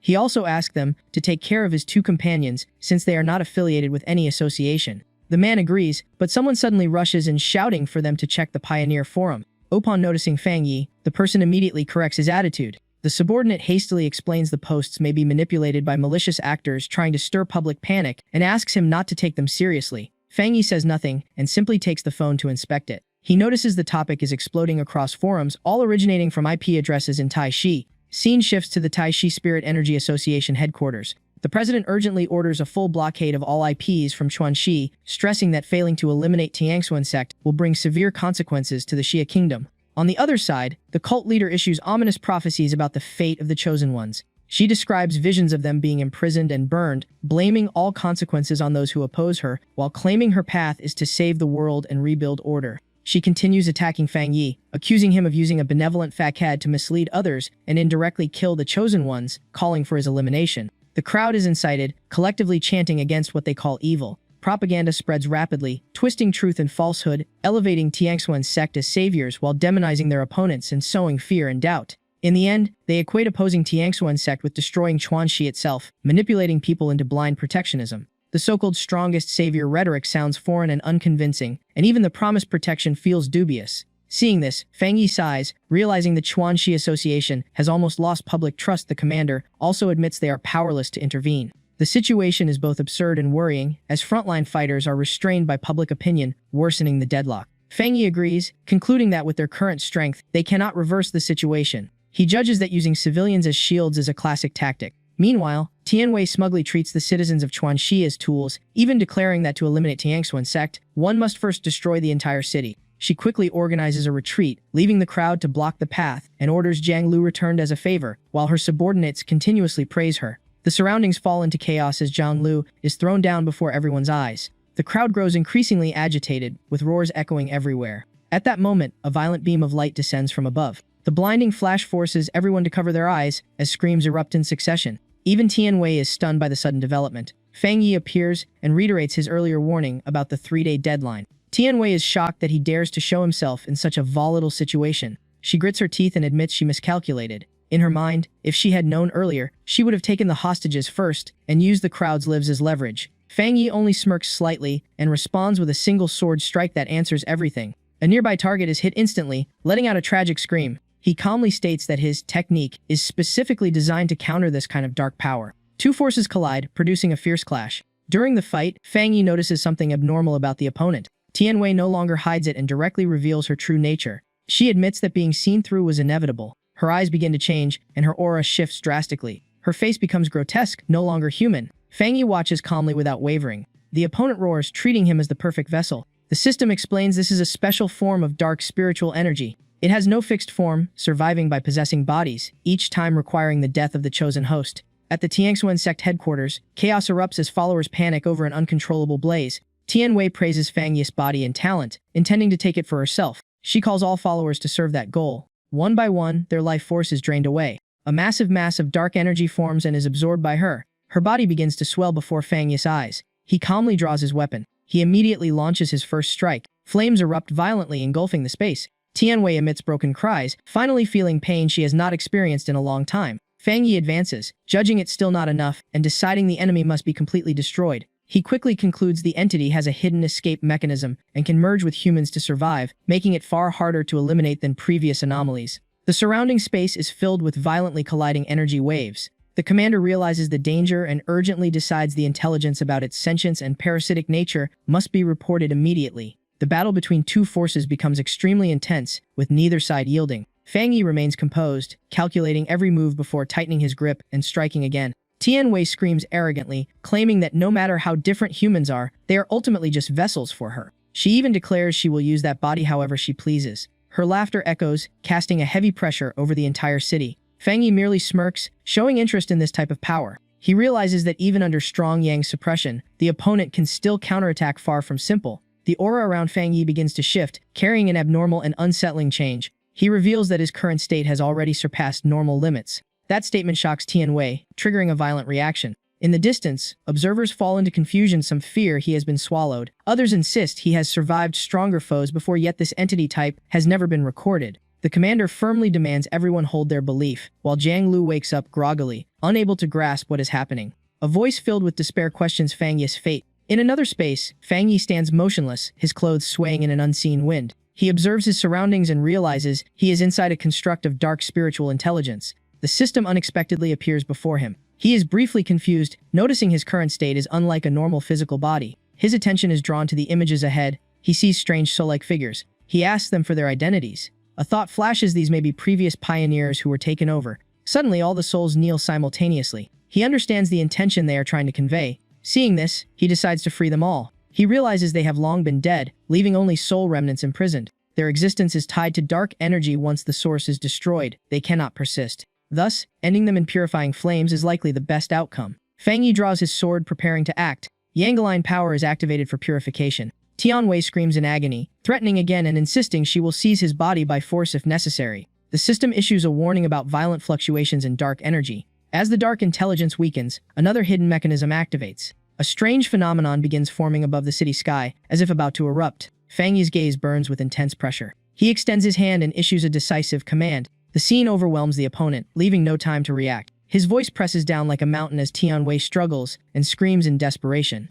Suddenly, the sky above the city is torn apart by a massive explosion. The commander freezes, suspecting the dark intelligence may have been destroyed by the Feng Burial envoy Jiang Lu senses overwhelming spiritual force. He is struck by the realization that a human body could reach such limits, fusing extreme yang energy into itself. He had originally been a king descending in his own cycle. The golden aura of dominance gradually fades. Fang Yi speaks, concluding the trip was not in vain. The system confirms the dark intelligence has been completely erased. His ocular abilities evolve further, and limitless boundaries continue expanding. At that moment, Ling Hua speaks up, "I want it too." Fang Yi pauses slightly, surprised that Ling Hua has developed language ability. Dark energy flows out from it, causing significant fluctuations. Ling Hua thanks its master. Fang Yi notes its voice sounds feminine. Since entering the Kanjian realm, Ling Hua has steadily grown stronger, absorbing power instinctively, and now even forming speech. Its emerging consciousness likely stems from energy gained in the infinite dark domain, and after devouring the dark attribute, its aura has intensified significantly. He mutters that it's fallen asleep again, noticing it has increasingly entered a dormant state and needs time to be studied later. Light spreads across the city as people praise the Feng Burial envoy for saving them. Someone says that without him, Chuan Shi would not have survived. Jiang Lu adds that the dark attribute intelligence has indeed been eliminated. He says that having witnessed Fang Yi saving the entire city, even death feels without regret now. At that moment, a dense mass of black energy suddenly engulfs him. A sharp strike descends from above. The two forces collide violently right above Zhang Le's head. He turns in shock, asking in confusion what is happening. Fang Yi descends and says calmly that something is still left behind. The commander immediately expresses gratitude, calling him Feng Burial envoy. He says the debt from Fang Yi and Tai Shi will be remembered by Chuan Shi. He is shaken by the precision of the attack, realizing it was a perfectly sealed extreme yang strike, that the darkness could not evade. This is the Feng Burial envoy who has reached the Golden Bone realm, a legendary figure in his eyes. He respectfully thanks Fang Yi for eliminating the disaster, admitting that even after fighting Tiangxuan sect before, they could never fully remove the threat. Fang Yi simply replies that there is no need for formalities. He warns them that dealing with Tiangxuan sect alone is not enough, and they must not be careless. Chuan Shi has not yet experienced its true major upheaval. Compared to other regions, they are still like living in an older era. While surrounding areas are rich in resources, spiritual recovery is inevitable, and no one knows when a major anomaly will erupt. Once, the commander's face turns pale at those words. He quickly says they are always on standby, with restricted zones and daily patrols. Fang Yi reminds them that even after eliminating the dark intelligence, one remnant still exists. It nearly attached itself to Jiang Lu, leaving the commander confused and alarmed. Fang Yi moves forward decisively. He asks to be taken to Chuan Shi's restricted zone, sensing the region is nearing a point of spiritual intelligence resurgence. The commander agrees. Fang Yi briefly considers meeting her, but ultimately sets the thought aside for later. In the mountainous region, the commander explains the highway still loops through the area, and most forests remain open, with only a small zone classified as high-density spiritual restriction. He casually asks if Fang Yi wants to see pandas or eat hot pot later. Fang Yi declines, prioritizing the mission first. He briefly wonders if pandas absorbing spiritual energy would mutate like ancient records suggest. Suddenly, his gaze freezes. He looks out the window. There. He immediately exits the vehicle, startling the commander, and orders the road blocked while he goes up the mountain alone. He refuses any escort. Standing on a cliff, the commander feels puzzled, unable to sense anything unusual. Meanwhile, Fang Yi accelerates forward. As he approaches the peak, the sense of resonance grows stronger. He lands lightly on the ground. Fang Yi lands on a tree branch and scans the area like a cautious scout. Lightning suddenly surges violently through the tree beneath his feet. The system detects a lightning-attributed barrier formation. Fang Yi pulls his hand back as spiritual energy spreads around him. He activates the Divine Thunder 100 refinement technique. The attack is instantly rebounded back at him. In the sky, lightning tears open jagged spatial cracks. The system reports massive divine punishment lightning energy detected. Fang Yi presses his palm hard onto the tree trunk. He channels lightning guidance into his body. Two extremes emerge, either disaster or an unparalleled opportunity. A massive explosion erupts, trying to erase everything nearby. Fang Yi charges straight into the center from the opposite side. The system analyzes and compiles the newly activated thunder energy. He obtains the Divine Limit Thunder Art, able to summon Tribulation Lightning, and evolve through it. His gaze turns cold as he pushes beyond his limits. In Fang Yi's understanding, every power has boundaries and breakthroughs require conditions, success or failure both possible. Yet this Divine Limit Thunder seems to break the rules, turning Tribulation Lightning into a forging tool. Fang Yi realizes this heavenly trial weapon rivals Divine Thunder 100 refinement and hides in this ordinary mountain like a king-level trump card. Suddenly, a disturbance behind him draws his attention away. He turns toward the peak, sensing an intense fluctuation, and decides to check it out without fear. The system issues a warning: a Throne-class entity has descended. The Throne's attribute is thunder. It contains ancient spiritual energy, as if seeking a chosen master. Fang Yi reaches toward the electric source. He struggles forward, hand-inching through heavy resistance. The system states the Thunder Throne has already chosen its master and rejects him. He freezes, seeing a hulu vine as the chosen one, a plant, of all things. With spiritual energy revived, even grass and vines can become monstrous existences. Linghua suddenly speaks. "Did you call me?" Fang Yi is slightly stunned. Linghua. Fang Yi realizes the hulu vine has sensed Linghua and initiated contact. The vine trembles while Linghua nods back in response. Fang Yi explains awkwardly that it is asking to be friends as they are its first kindred beings. He feels awkward being lumped in as same kind, likely due to his thunder aura. Linghua relays that it cannot leave, having previously absorbed too much and fallen into dormancy before awakening in this form. Fang Yi understands now the hulu vine had a massive encounter and needs time to digest it. After completing that process, it would evolve like Linghua into a terrifying higher life form. Fang Yi politely greets the Thunder Throne's owner. He accepts missing the throne without force, knowing forcibly seizing an already bound awakening being would come with heavy consequences. The gourd vine's thunder aura feels gentle and communicative, so it doesn't seem dangerous at all. There are likely multiple thrones in this mountain range, and claiming one requires careful judgment, since they may bond with strange entities. If such power is mastered by anomalies, humanity's future would become far more difficult. Fang Yi decides this information must be reported to the Spirit Energy Association and the military, though he also considers the possibility of obtaining more thrones. Linghua suddenly relays a message. Fang Yi is told to head west, surprising him. It adds that the vine sensed a newly emerged wood-attributed throne in the west. Fang Yi thanks it and prepares to leave politely, but the vine suddenly wraps around his leg to stop him. Linghua says it wants him to stay and run the new technique here, where thunder energy is abundant for maximum benefit. Fang Yi agrees and decides to follow its suggestion. He enters cultivation mode, thinking the vine is surprisingly friendly and generous with thunder-related opportunities. The Divine Limit Thunder power begins manifesting within his body. He resolves to test how far this technique can push him. Wind and lightning gather violently overhead. His body radiates golden light as the sun-breathing technique activates. Energy surges upward, illuminating the surrounding area. Fang Yi recognizes this as Tribulation Lightning, flooding his body and merging into his golden yang blood energy. The two forces fuse smoothly, bringing a warm breakthrough sensation like a new realm opening. His attention is drawn upward to the phenomenon above. The system announces the sun-breathing method has evolved and completed its upgrade. He raises his hand and silently observes the changes. The system displays Divine Sun-devouring heaven art, capable of absorbing and converting heaven and earth energy with greatly enhanced devouring power. Raindrops fall gently, soaking into young sprouts below. Fang Yi immerses himself in the rain, feeling energized as spiritual energy floods his body like a refreshing field storm. The mountains glow faintly golden as all surrounding spiritual energy converges toward him. He realizes he is nearing the second star of the Diamond Realm. The system reports that Extreme Yang and Void Thunder are forming a purification divine meridian, initiating a breakthrough process. Fang Yi's eyes light up with excitement as the speed of his advancement exceeds all expectations.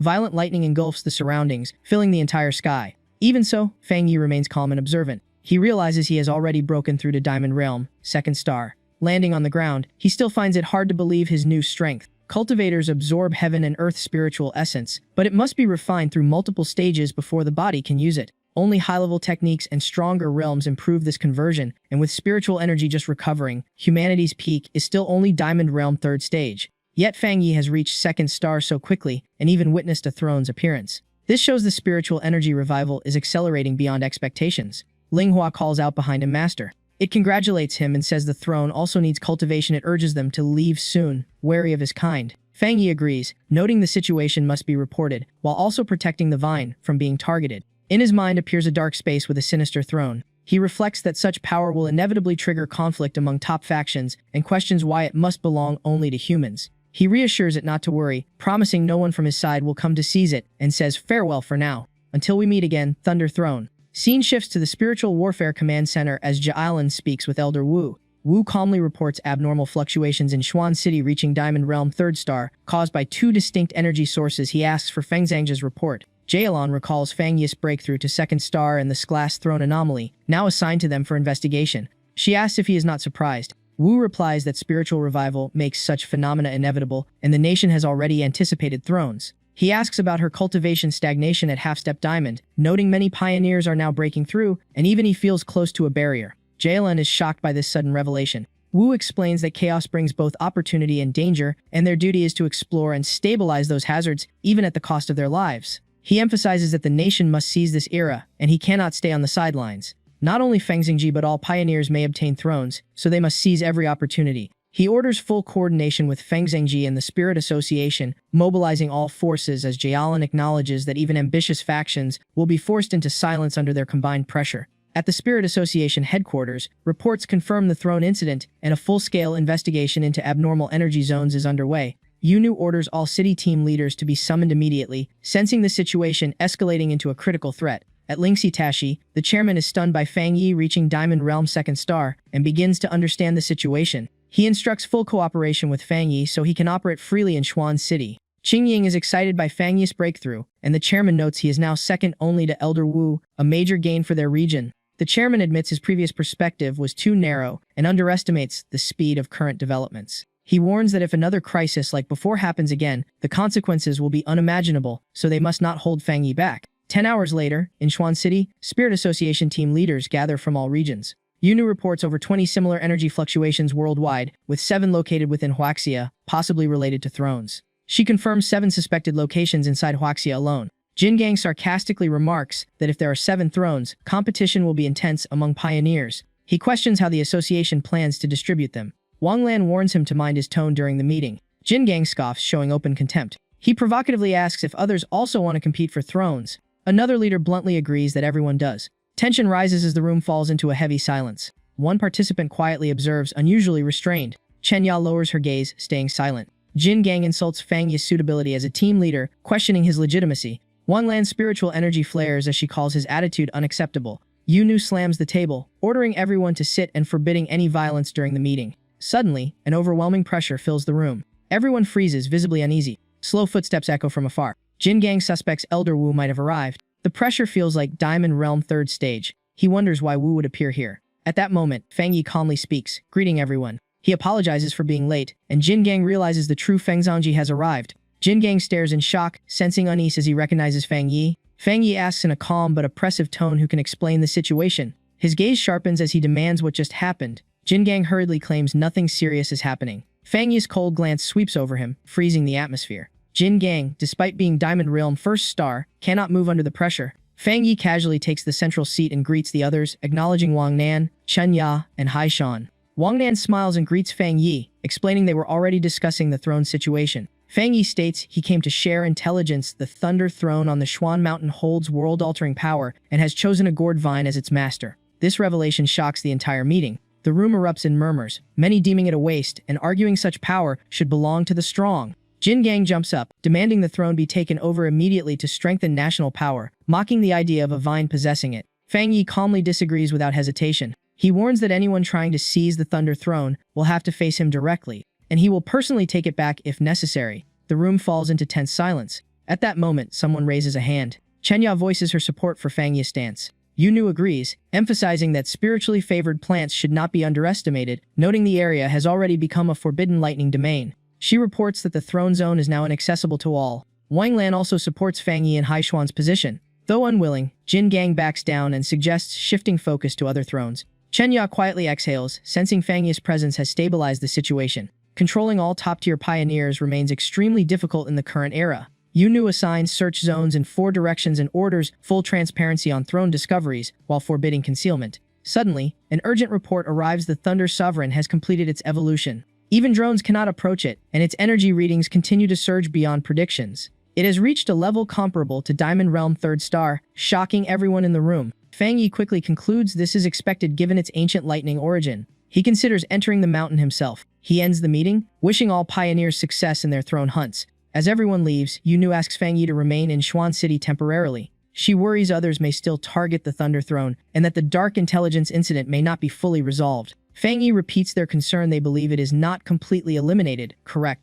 Yunu confirms, explaining that both the throne and dark intelligence stem from spiritual revival anomalies and lingering ancient power. She admits that although it was seemingly erased, unease remains as residual fragments may still exist, potentially becoming a hidden threat to Xuan City. On the screen, strange symbols appear as a hand lightly presses against them. Fang Yi agrees, saying preparation is better, and he will stay in Xuan City for now. The scene shifts back to the Forbidden Thunder Peak mountain range in Xuan City. Fang Yi surveys the towering lightning peaks, deciding to use the surging energy here to refine and upgrade his techniques. A voice remarks that Fang Yi's cultivation speed has already surpassed his counterpart in such a short time. The gourd vine emits a response of gratitude, claiming Fang Yi helped it reach this state. Fang Yi wonders if the Thunder Sovereign has begun forming consciousness, though it is not unusual at this level of evolution. It explains that the throne believes Fang Yi helped it survive its calamity and wishes to gift him spiritual energy. Linghua immediately interjects, claiming credit as well. Fang Yi pauses, having already considered this possibility himself. He accepts the offer. Massive streams of energy flood the surrounding space. Linghua slowly absorbs the spiritual power. Fang Yi steps aside and begins cultivating the Scarlet Flame Blade art. His eyes sharpen as he suddenly shouts, triggering the process. A golden lightning bolt tears across the sky. The system detects extremely high-intensity lightning energy. It reports the Scarlet Flame Blade art requires compatible energy to evolve further. The system continuously updates as the technique undergoes rapid enhancement. Fang Yi fully focuses, merging with the violent energy stream. He confirms the evolution is complete as his gaze sharpens. He immediately unleashes the Scarlet Flame Lightning True Blade technique. A surge of destructive force spreads outward, threatening to erase everything in its path. The system states the blade has reached its limit after undergoing heavenly tribulation refinement, fully breaking through. The blade body is perfected through countless rounds of tempering. A massive explosion shakes the entire mountain range. Chen Ya, Wang Lan, and Jin Gang all sense the phenomenon, realizing it is Fang Yi's power near the Thunder Throne. They debate whether he is fighting the throne or acting on his own, recalling his prior statements about the Thunder Sovereign being an ally. At the Xuan City Spirit Association, alarms warn that Thronozone energy has exceeded safety limits and access is forbidden. Luohan worries that Fang Yi may be fighting inside the Forbidden Zone. Meanwhile, Fang Yi grips a strand of primal flame energy. He confirms the Scarlet Flame Blade art has fully evolved after repeated tribulation refinement. The system shows Linghua's intelligence has advanced, with its wild attribute power greatly enhanced. Linghua erupts with overwhelming energy that engulfs the night sky. It excitedly urges Fang Yi to find the next throne. Fang Yi freezes slightly, realizing another throne has already appeared. The gourd vine speaks, congratulating Fang Yi as a valued friend for his latest breakthrough. During cultivation, it senses a faint omen a new throne is about to descend, carrying a force that both resonates with and restrains Linghua. Fang Yi deduces that if it opposes Linghua, it is likely wood attribute. The vine points toward a direction where the new throne will manifest. It says it can only provide a rough location and will relay the signal. Fang Yi closes his eyes and senses the flow of energy. After a moment, he smiles slightly. He has locked onto it. The scene shifts to Yuan City. Yuan City is a wealthy, autonomous metropolis 2 hours from Xuan City known for luxury and convenience. Beneath its surface, however, it hides crime, mixed cultures, and chaotic forces. Fang Yi walks through its urban streets. He recalls reports from the Spirit Association local underground forces have blocked branch expansion here. As a result, no pioneers are willing to settle, leaving the branch without leadership. Suddenly, he stops and looks ahead. He senses a strong energy fluctuation coming from the west. Inside a brightly lit villa, women move gracefully in water, calling out to a young master. A subordinate reports incoming pioneer activity. Tuan Zhen scoffs, thinking no one can stir trouble in his territory. But his expression changes as he senses an enormous energy surge. A massive force shakes the space, sending panic through the surroundings. Tuan Zhen stands frozen, witnessing the phenomenon. He roars, deciding to confront whoever dares invade his domain. 2 minutes later, he reaches the forested area. Fang Yi has already pinpointed the target. A man drops in front of him, demanding who dares enter young Master Tuan's private zone. Fang Yi smirks slightly, questioning the idea of private territory. The subordinate clashes and instantly turns pale. Fang Yi states coldly that the mountain belongs to Huaxia and its people, to be managed by the association.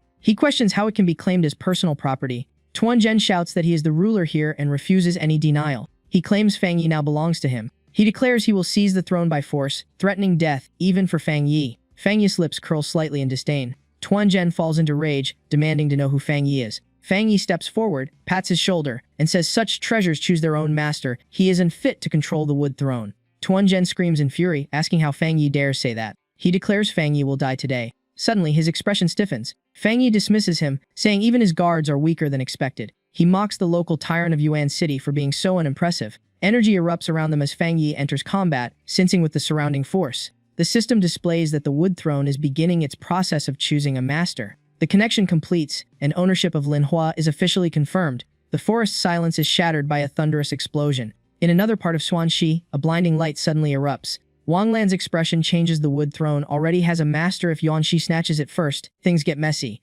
Yunu calmly relays until the sealbender is on your side. Fang Yi quickly responds that pioneers in Xuanxi have detected throne-level fluctuations, and the wood throne has finished binding its owner. She freezes. Don't tell me he actually obtained the throne. He states firmly that the wood sovereign is not human, but a plant Manhwa. His nurtured spirit beast announce it. He also holds the wilderness attribute. The ghost swarm previously in Yanghu town was also eliminated by him. The top force of Yuanxi has been wiped out. Lingxi can move in to garrison, while the remnants are handled gradually. Kid, your aura's decent, but you stay here for now. Let's part ways temporarily. He thinks it feels like sending a child to school. Manhwa asks when it can return. Fang Yi replies that it can come back once it reaches the Vajra realm. Focus on cultivation and opportunities. The next day in Xuanxi, Lin Yi is brought over by Lingxi from Taishi. She realizes news of Manhwa becoming wood throne master has spread across the pioneers, along with his publicly revealed wilderness attribute. What troubles her is Lingxi's offer to appoint her as team leader in Wanxi. Though they promise full support, Yi exhales softly, exhaustion showing. She decides to observe for now. She may not be ready for the responsibility, and should visit her mother first.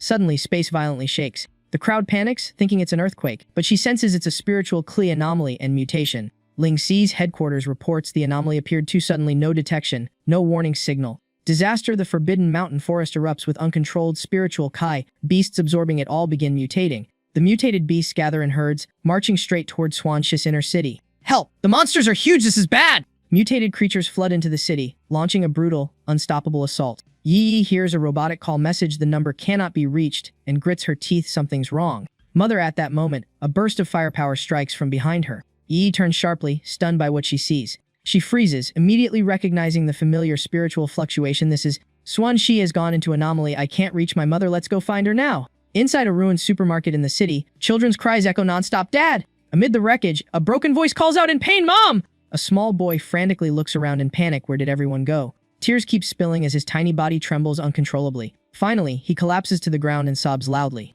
At that moment, Tumai appears and quickly covers his mouth, crying like that will attract beasts. The boy, eyes red, chokes out, but my parents... She doesn't answer, only silently takes out a bag of biscuits. Fu Zhao is gradually calmed. You like this the most, right? Don't cry first. When we get rescued, he'll give it to you. Be good. Just then, a dark creature quietly approaches them. Its face is twisted, eyes glowing with eerie light. Tumai immediately picks up the boy and tries to escape. In panic, she trips over a plastic bottle and falls hard onto the cold floor. Tumai squeezes her eyes shut and says fiercely, damn it, I guess we'll risk it today. At the critical moment, the monster is suddenly slain. Fang Yi appears and takes it down with a single sword strike. He asks calmly, is everyone alright? His gaze suddenly freezes. Fu Zhao is clinging tightly to Tumai. A thought flashes in Fang Yi's mind, the rice cracker snack bag. Old memories surge back from his childhood with his aunt. Back then, she used to use this snack to comfort him. Tumai softly calls Xiao Li. Her face still carries that familiar gentle expression as she says his name. Fang Yi speaks, voice low. And who is this child? She smiles and explains the boy got separated from his parents during the chaos, and Shiz just helping him.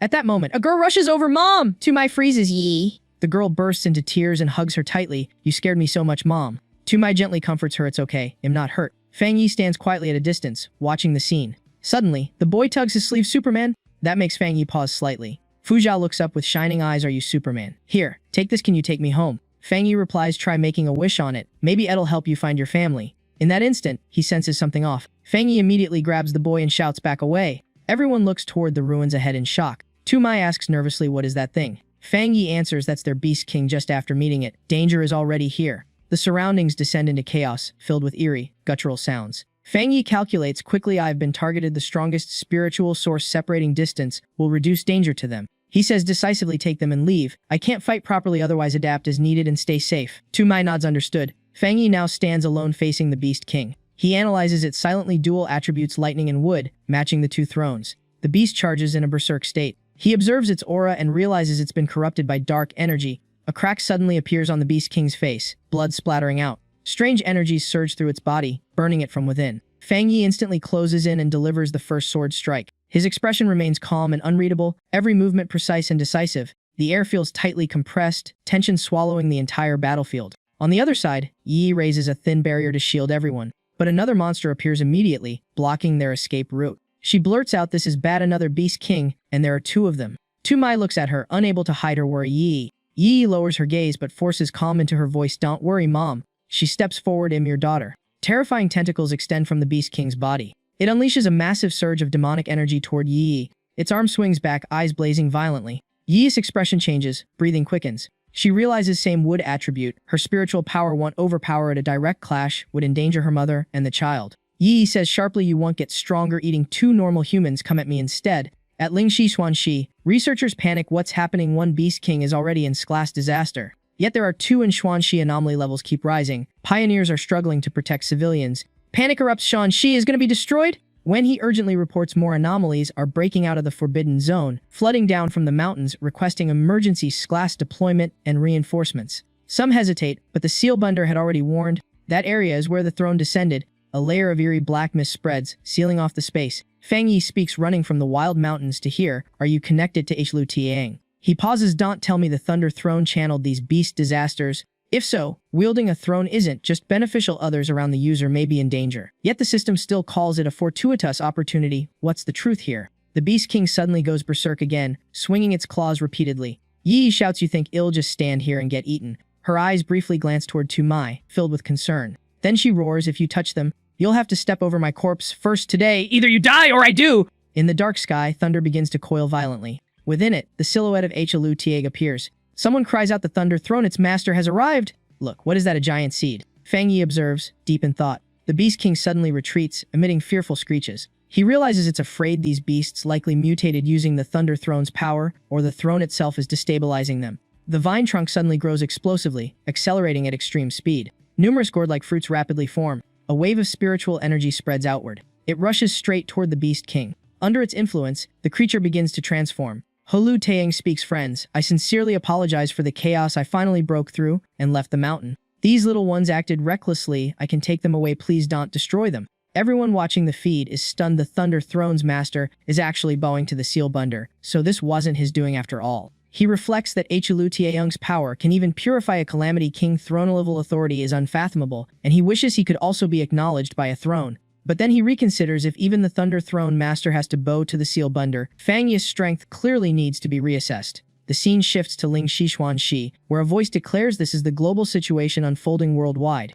Peaceful days may be gone, but the war zones and Lingxi will still do everything to protect humanity. Tumai looks heavy-hearted. Does that mean humanity is heading toward extinction? Wenwei smiles reassuringly. Don't be so pessimistic. The Sealbunder has already handled many disasters. Even class calamities can't escape him, and your daughter is a pillar of the nation. Seeing the children like this, he sighs. They've all endured too much. He continues that although things are chaotic, what he cares most about is whether they are injured or exhausted, even if one day a sacrifice becomes necessary. Fang Yi interrupts, Aunt, don't overthink it. By the way, where are Jiang Lu and the others? They didn't show up during the incident. Wenwei recalls they were sent to Lingxi Hospital, but left overnight. Jiang Lu insisted on not wasting time and rushed to become stronger, constantly demanding discharge to cultivate. Suddenly, two people rush in anxiously. Xiao Hao! The boy instantly runs toward them joyfully. Mom! Dad! Qiaosha cries as she thanks them profusely. Saving Xiao Hao saved their entire family. Though they are ordinary, they promise to help however they can. Xiao Hao also thanks them, but Tumai says it's nothing, it was the right thing to do. The family leaves with relieved smiles. Fang Yi then asks, Aunt, would you like to come back to Taishi with us? After some time, a plane appears in the sky. In Taishi, a warm welcome erupts. Welcome back, Sealbinder. Qingying stands in the crowd, applauding. When the door opens, everyone is surprised by the spacious interior of the villa. It's enormous. Yi covers Tumei's eyes. Mom, keep your eyes closed. Fang Yi asks playfully, guess what we prepared for you? He reveals it's a house they bought for her in Taishi, safe, close to them, and she can visit anytime she wants. And if Yi chooses to go to Yuanxi, they've also prepared another residence for her in Xuanxi. Tumai sits down gently and says warmly, you both make me proud, but Yi, I can feel there's something weighing on your heart. Fang Yi answers for her she hasn't decided whether to go to Yuanxi yet. Yi admits she still has no clear direction. She explains that Lingxi in Wanxi sees Fang Yi as a pillar to build connections through, but changing that place won't be easy, and they can't keep relying on him forever. She gently strokes her daughter's cheek. Why not try? My girl always acts on impulse anyway. Weren't you even using tutoring as an excuse just to visit your cousin? Yi laughs. So mom already knew all along. She thinks to herself that she's grown up and can't rely on others forever. Then fine, she'll give it a try. At that moment, his phone rings. Fang Yi answers. Galang, new lead. The voice replies that Elder Hugh has discovered a new mysterious ring zone and invites him to investigate. The scene shifts to an underground black market. Cao Yuan asks, so we really can't return to Yuanxi anymore. Tu Wen grits his teeth. Don't talk nonsense. Outside, a chilling laugh suddenly echoes. A voice calls in. No need to be tense. I'm also from the Tuo family. We're on the same side. Interested in a deal. Back with Fang Yi, he is entering the war zone area. A sudden loud impact from below draws his attention. He raises his hand and blocks an incoming strike. Fang Yi asks Old Wu, what's the meaning of this? The old man laughs, saying it's just to let the elders see a true genius of Hua country. So, do you believe it now? Another elder comments that Old Wu even stepped back half a pace time for the waves behind to push the front ones forward. Fang Yi realizes these people are all at diamond rank 2nd stage. Elder Wu asks, do you remember the extreme yin ring zone from before? In truth, Earth already had such mysterious zones long ago, far more dangerous, tied to the planet's spiritual revival. The reason top fighters were absent during Hua country's incident was because they were stationed at those frontline zones instead. Fang Yi understands they are like spatial cracks where dangerous attributes collide, especially dense dark energy forming terrifying entities. Though classified as top secret, their activity has recently surged, spawning new zones frequently. At the same time, they serve as a benchmark for pioneer cultivation levels. Fang Yi realizes why Hua country had already marked contaminated and forbidden zones before spiritual recovery. The elder emphasizes that maintaining these secrets and stabilizing such terrifying regions while returning alive is no simple task. Every member is already at the Diamond Sovereign level, and the true strength of the war zone far exceeds what it appears. Elder Wu's tone grows noticeably urgent. Fang Yi's expression darkens as he understands the implication. The target this time is the most critical core of a mysterious burial field domain. At that moment, a figure steps out from within. A Zhang Tian appears, radiating a sharp and intimidating presence. The others recognize him and shout, Elder Zhang! Suddenly, he turns and walks away, leaving everyone confused. Elder Wu introduces him. Zhang Tian is eccentric, unpredictable, and stubborn, but don't be misled by his attitude. He's actually a man of integrity.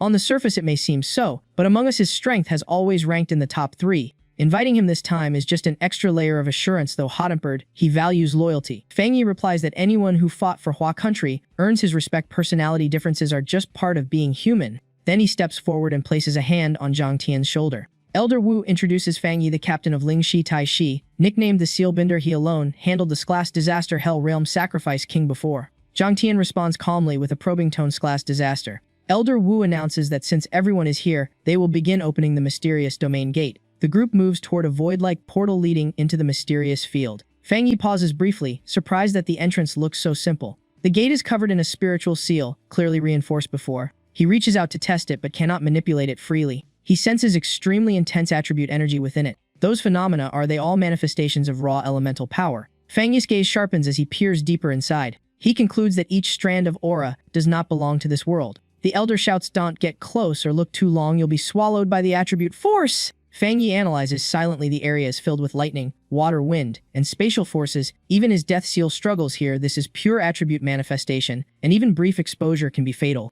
It's hard to imagine how many worlds are connected here if uncontrolled. This rift would be a global catastrophe. Elder Wu stops and signals that they've arrived. From above, he calls everyone to gather. They are instructed to release spiritual energy, maintain levitation, and enter together. The scene shifts to the burial domain as Elder Wu remarks the aura of death here is extremely dense. Below them is a terrifying landscape filled with toxic, creeping miasma. Zhang Tian says begin, finish it quickly. Suddenly, a massive force crashes down onto the ground. A monstrous form emerges below, freezing everyone in place. What is that? A Zhang Tian and Elder Wu immediately coordinate and charge forward. Light erupts violently, spreading across the space. They unleash a combined technique Tai Bai Vajra fusion art, but in an instant, they are violently counterattacked. The other elders' expressions change drastically. Someone shouts, this is bad everyone. Attack together? Fang Yi realizes the black giant's aura disrupts and erodes incoming spiritual energy. Even Elder Wu and Elder Zhang, both at Diamond 3rd stage, are reduced to less than 1/10 of their strength time to try his method. He activates his technique Scarlet Flame Blade Art Thunderfire True Slash! Fang Yi's power rapidly expands, filling the surrounding space.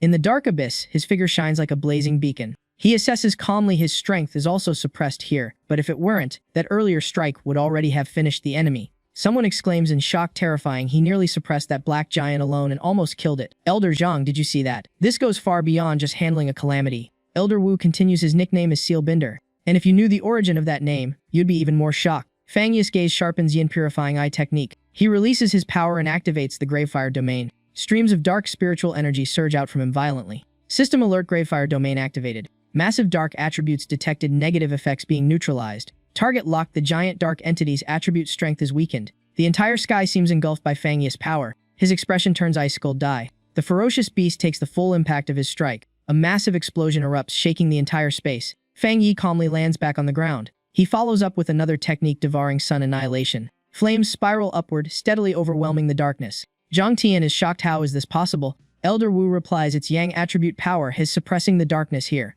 In Yuanxi, twin wood thrones begin to glow. Linghua senses it: the master needs me. It immediately rushes toward Fang Yi. Fang Yi thinks briefly. The black giant is still difficult to destroy, even with death attribute suppression and throne level power. It resists. Someone shouts, hurry! The junior needs support, charge together! Another replies, do we even need to be told? The four elders simultaneously join forces. Four brilliant beams tear through the darkness. That power is funneled directly into Fang Yi's body. A shockwave spreads, light flooding the entire area. Elder Wu is forced back, unable to clearly open his eyes. Someone mutters, so this is the true burial domain. Everyone stands stunned at the devastated landscape before them. Fang Yi steps forward from behind. Thank you, seniors, for your support. Otherwise, I couldn't have taken down the black giant. He admits he misjudged the situation earlier and asks if anyone is injured. Zhang Tian speaks, I apologize for my earlier attitude. Thank you for saving me. Everyone is stunned. The stubborn old man has actually changed enough to say thanks. Suddenly, skeletons begin crawling out from surrounding graves. Fang Yi shouts, seniors! He recalls the anomaly in Yushi. Others respond. They remember it clearly and are shocked to see it again here. The elder rushes forward, intending to handle the undead himself.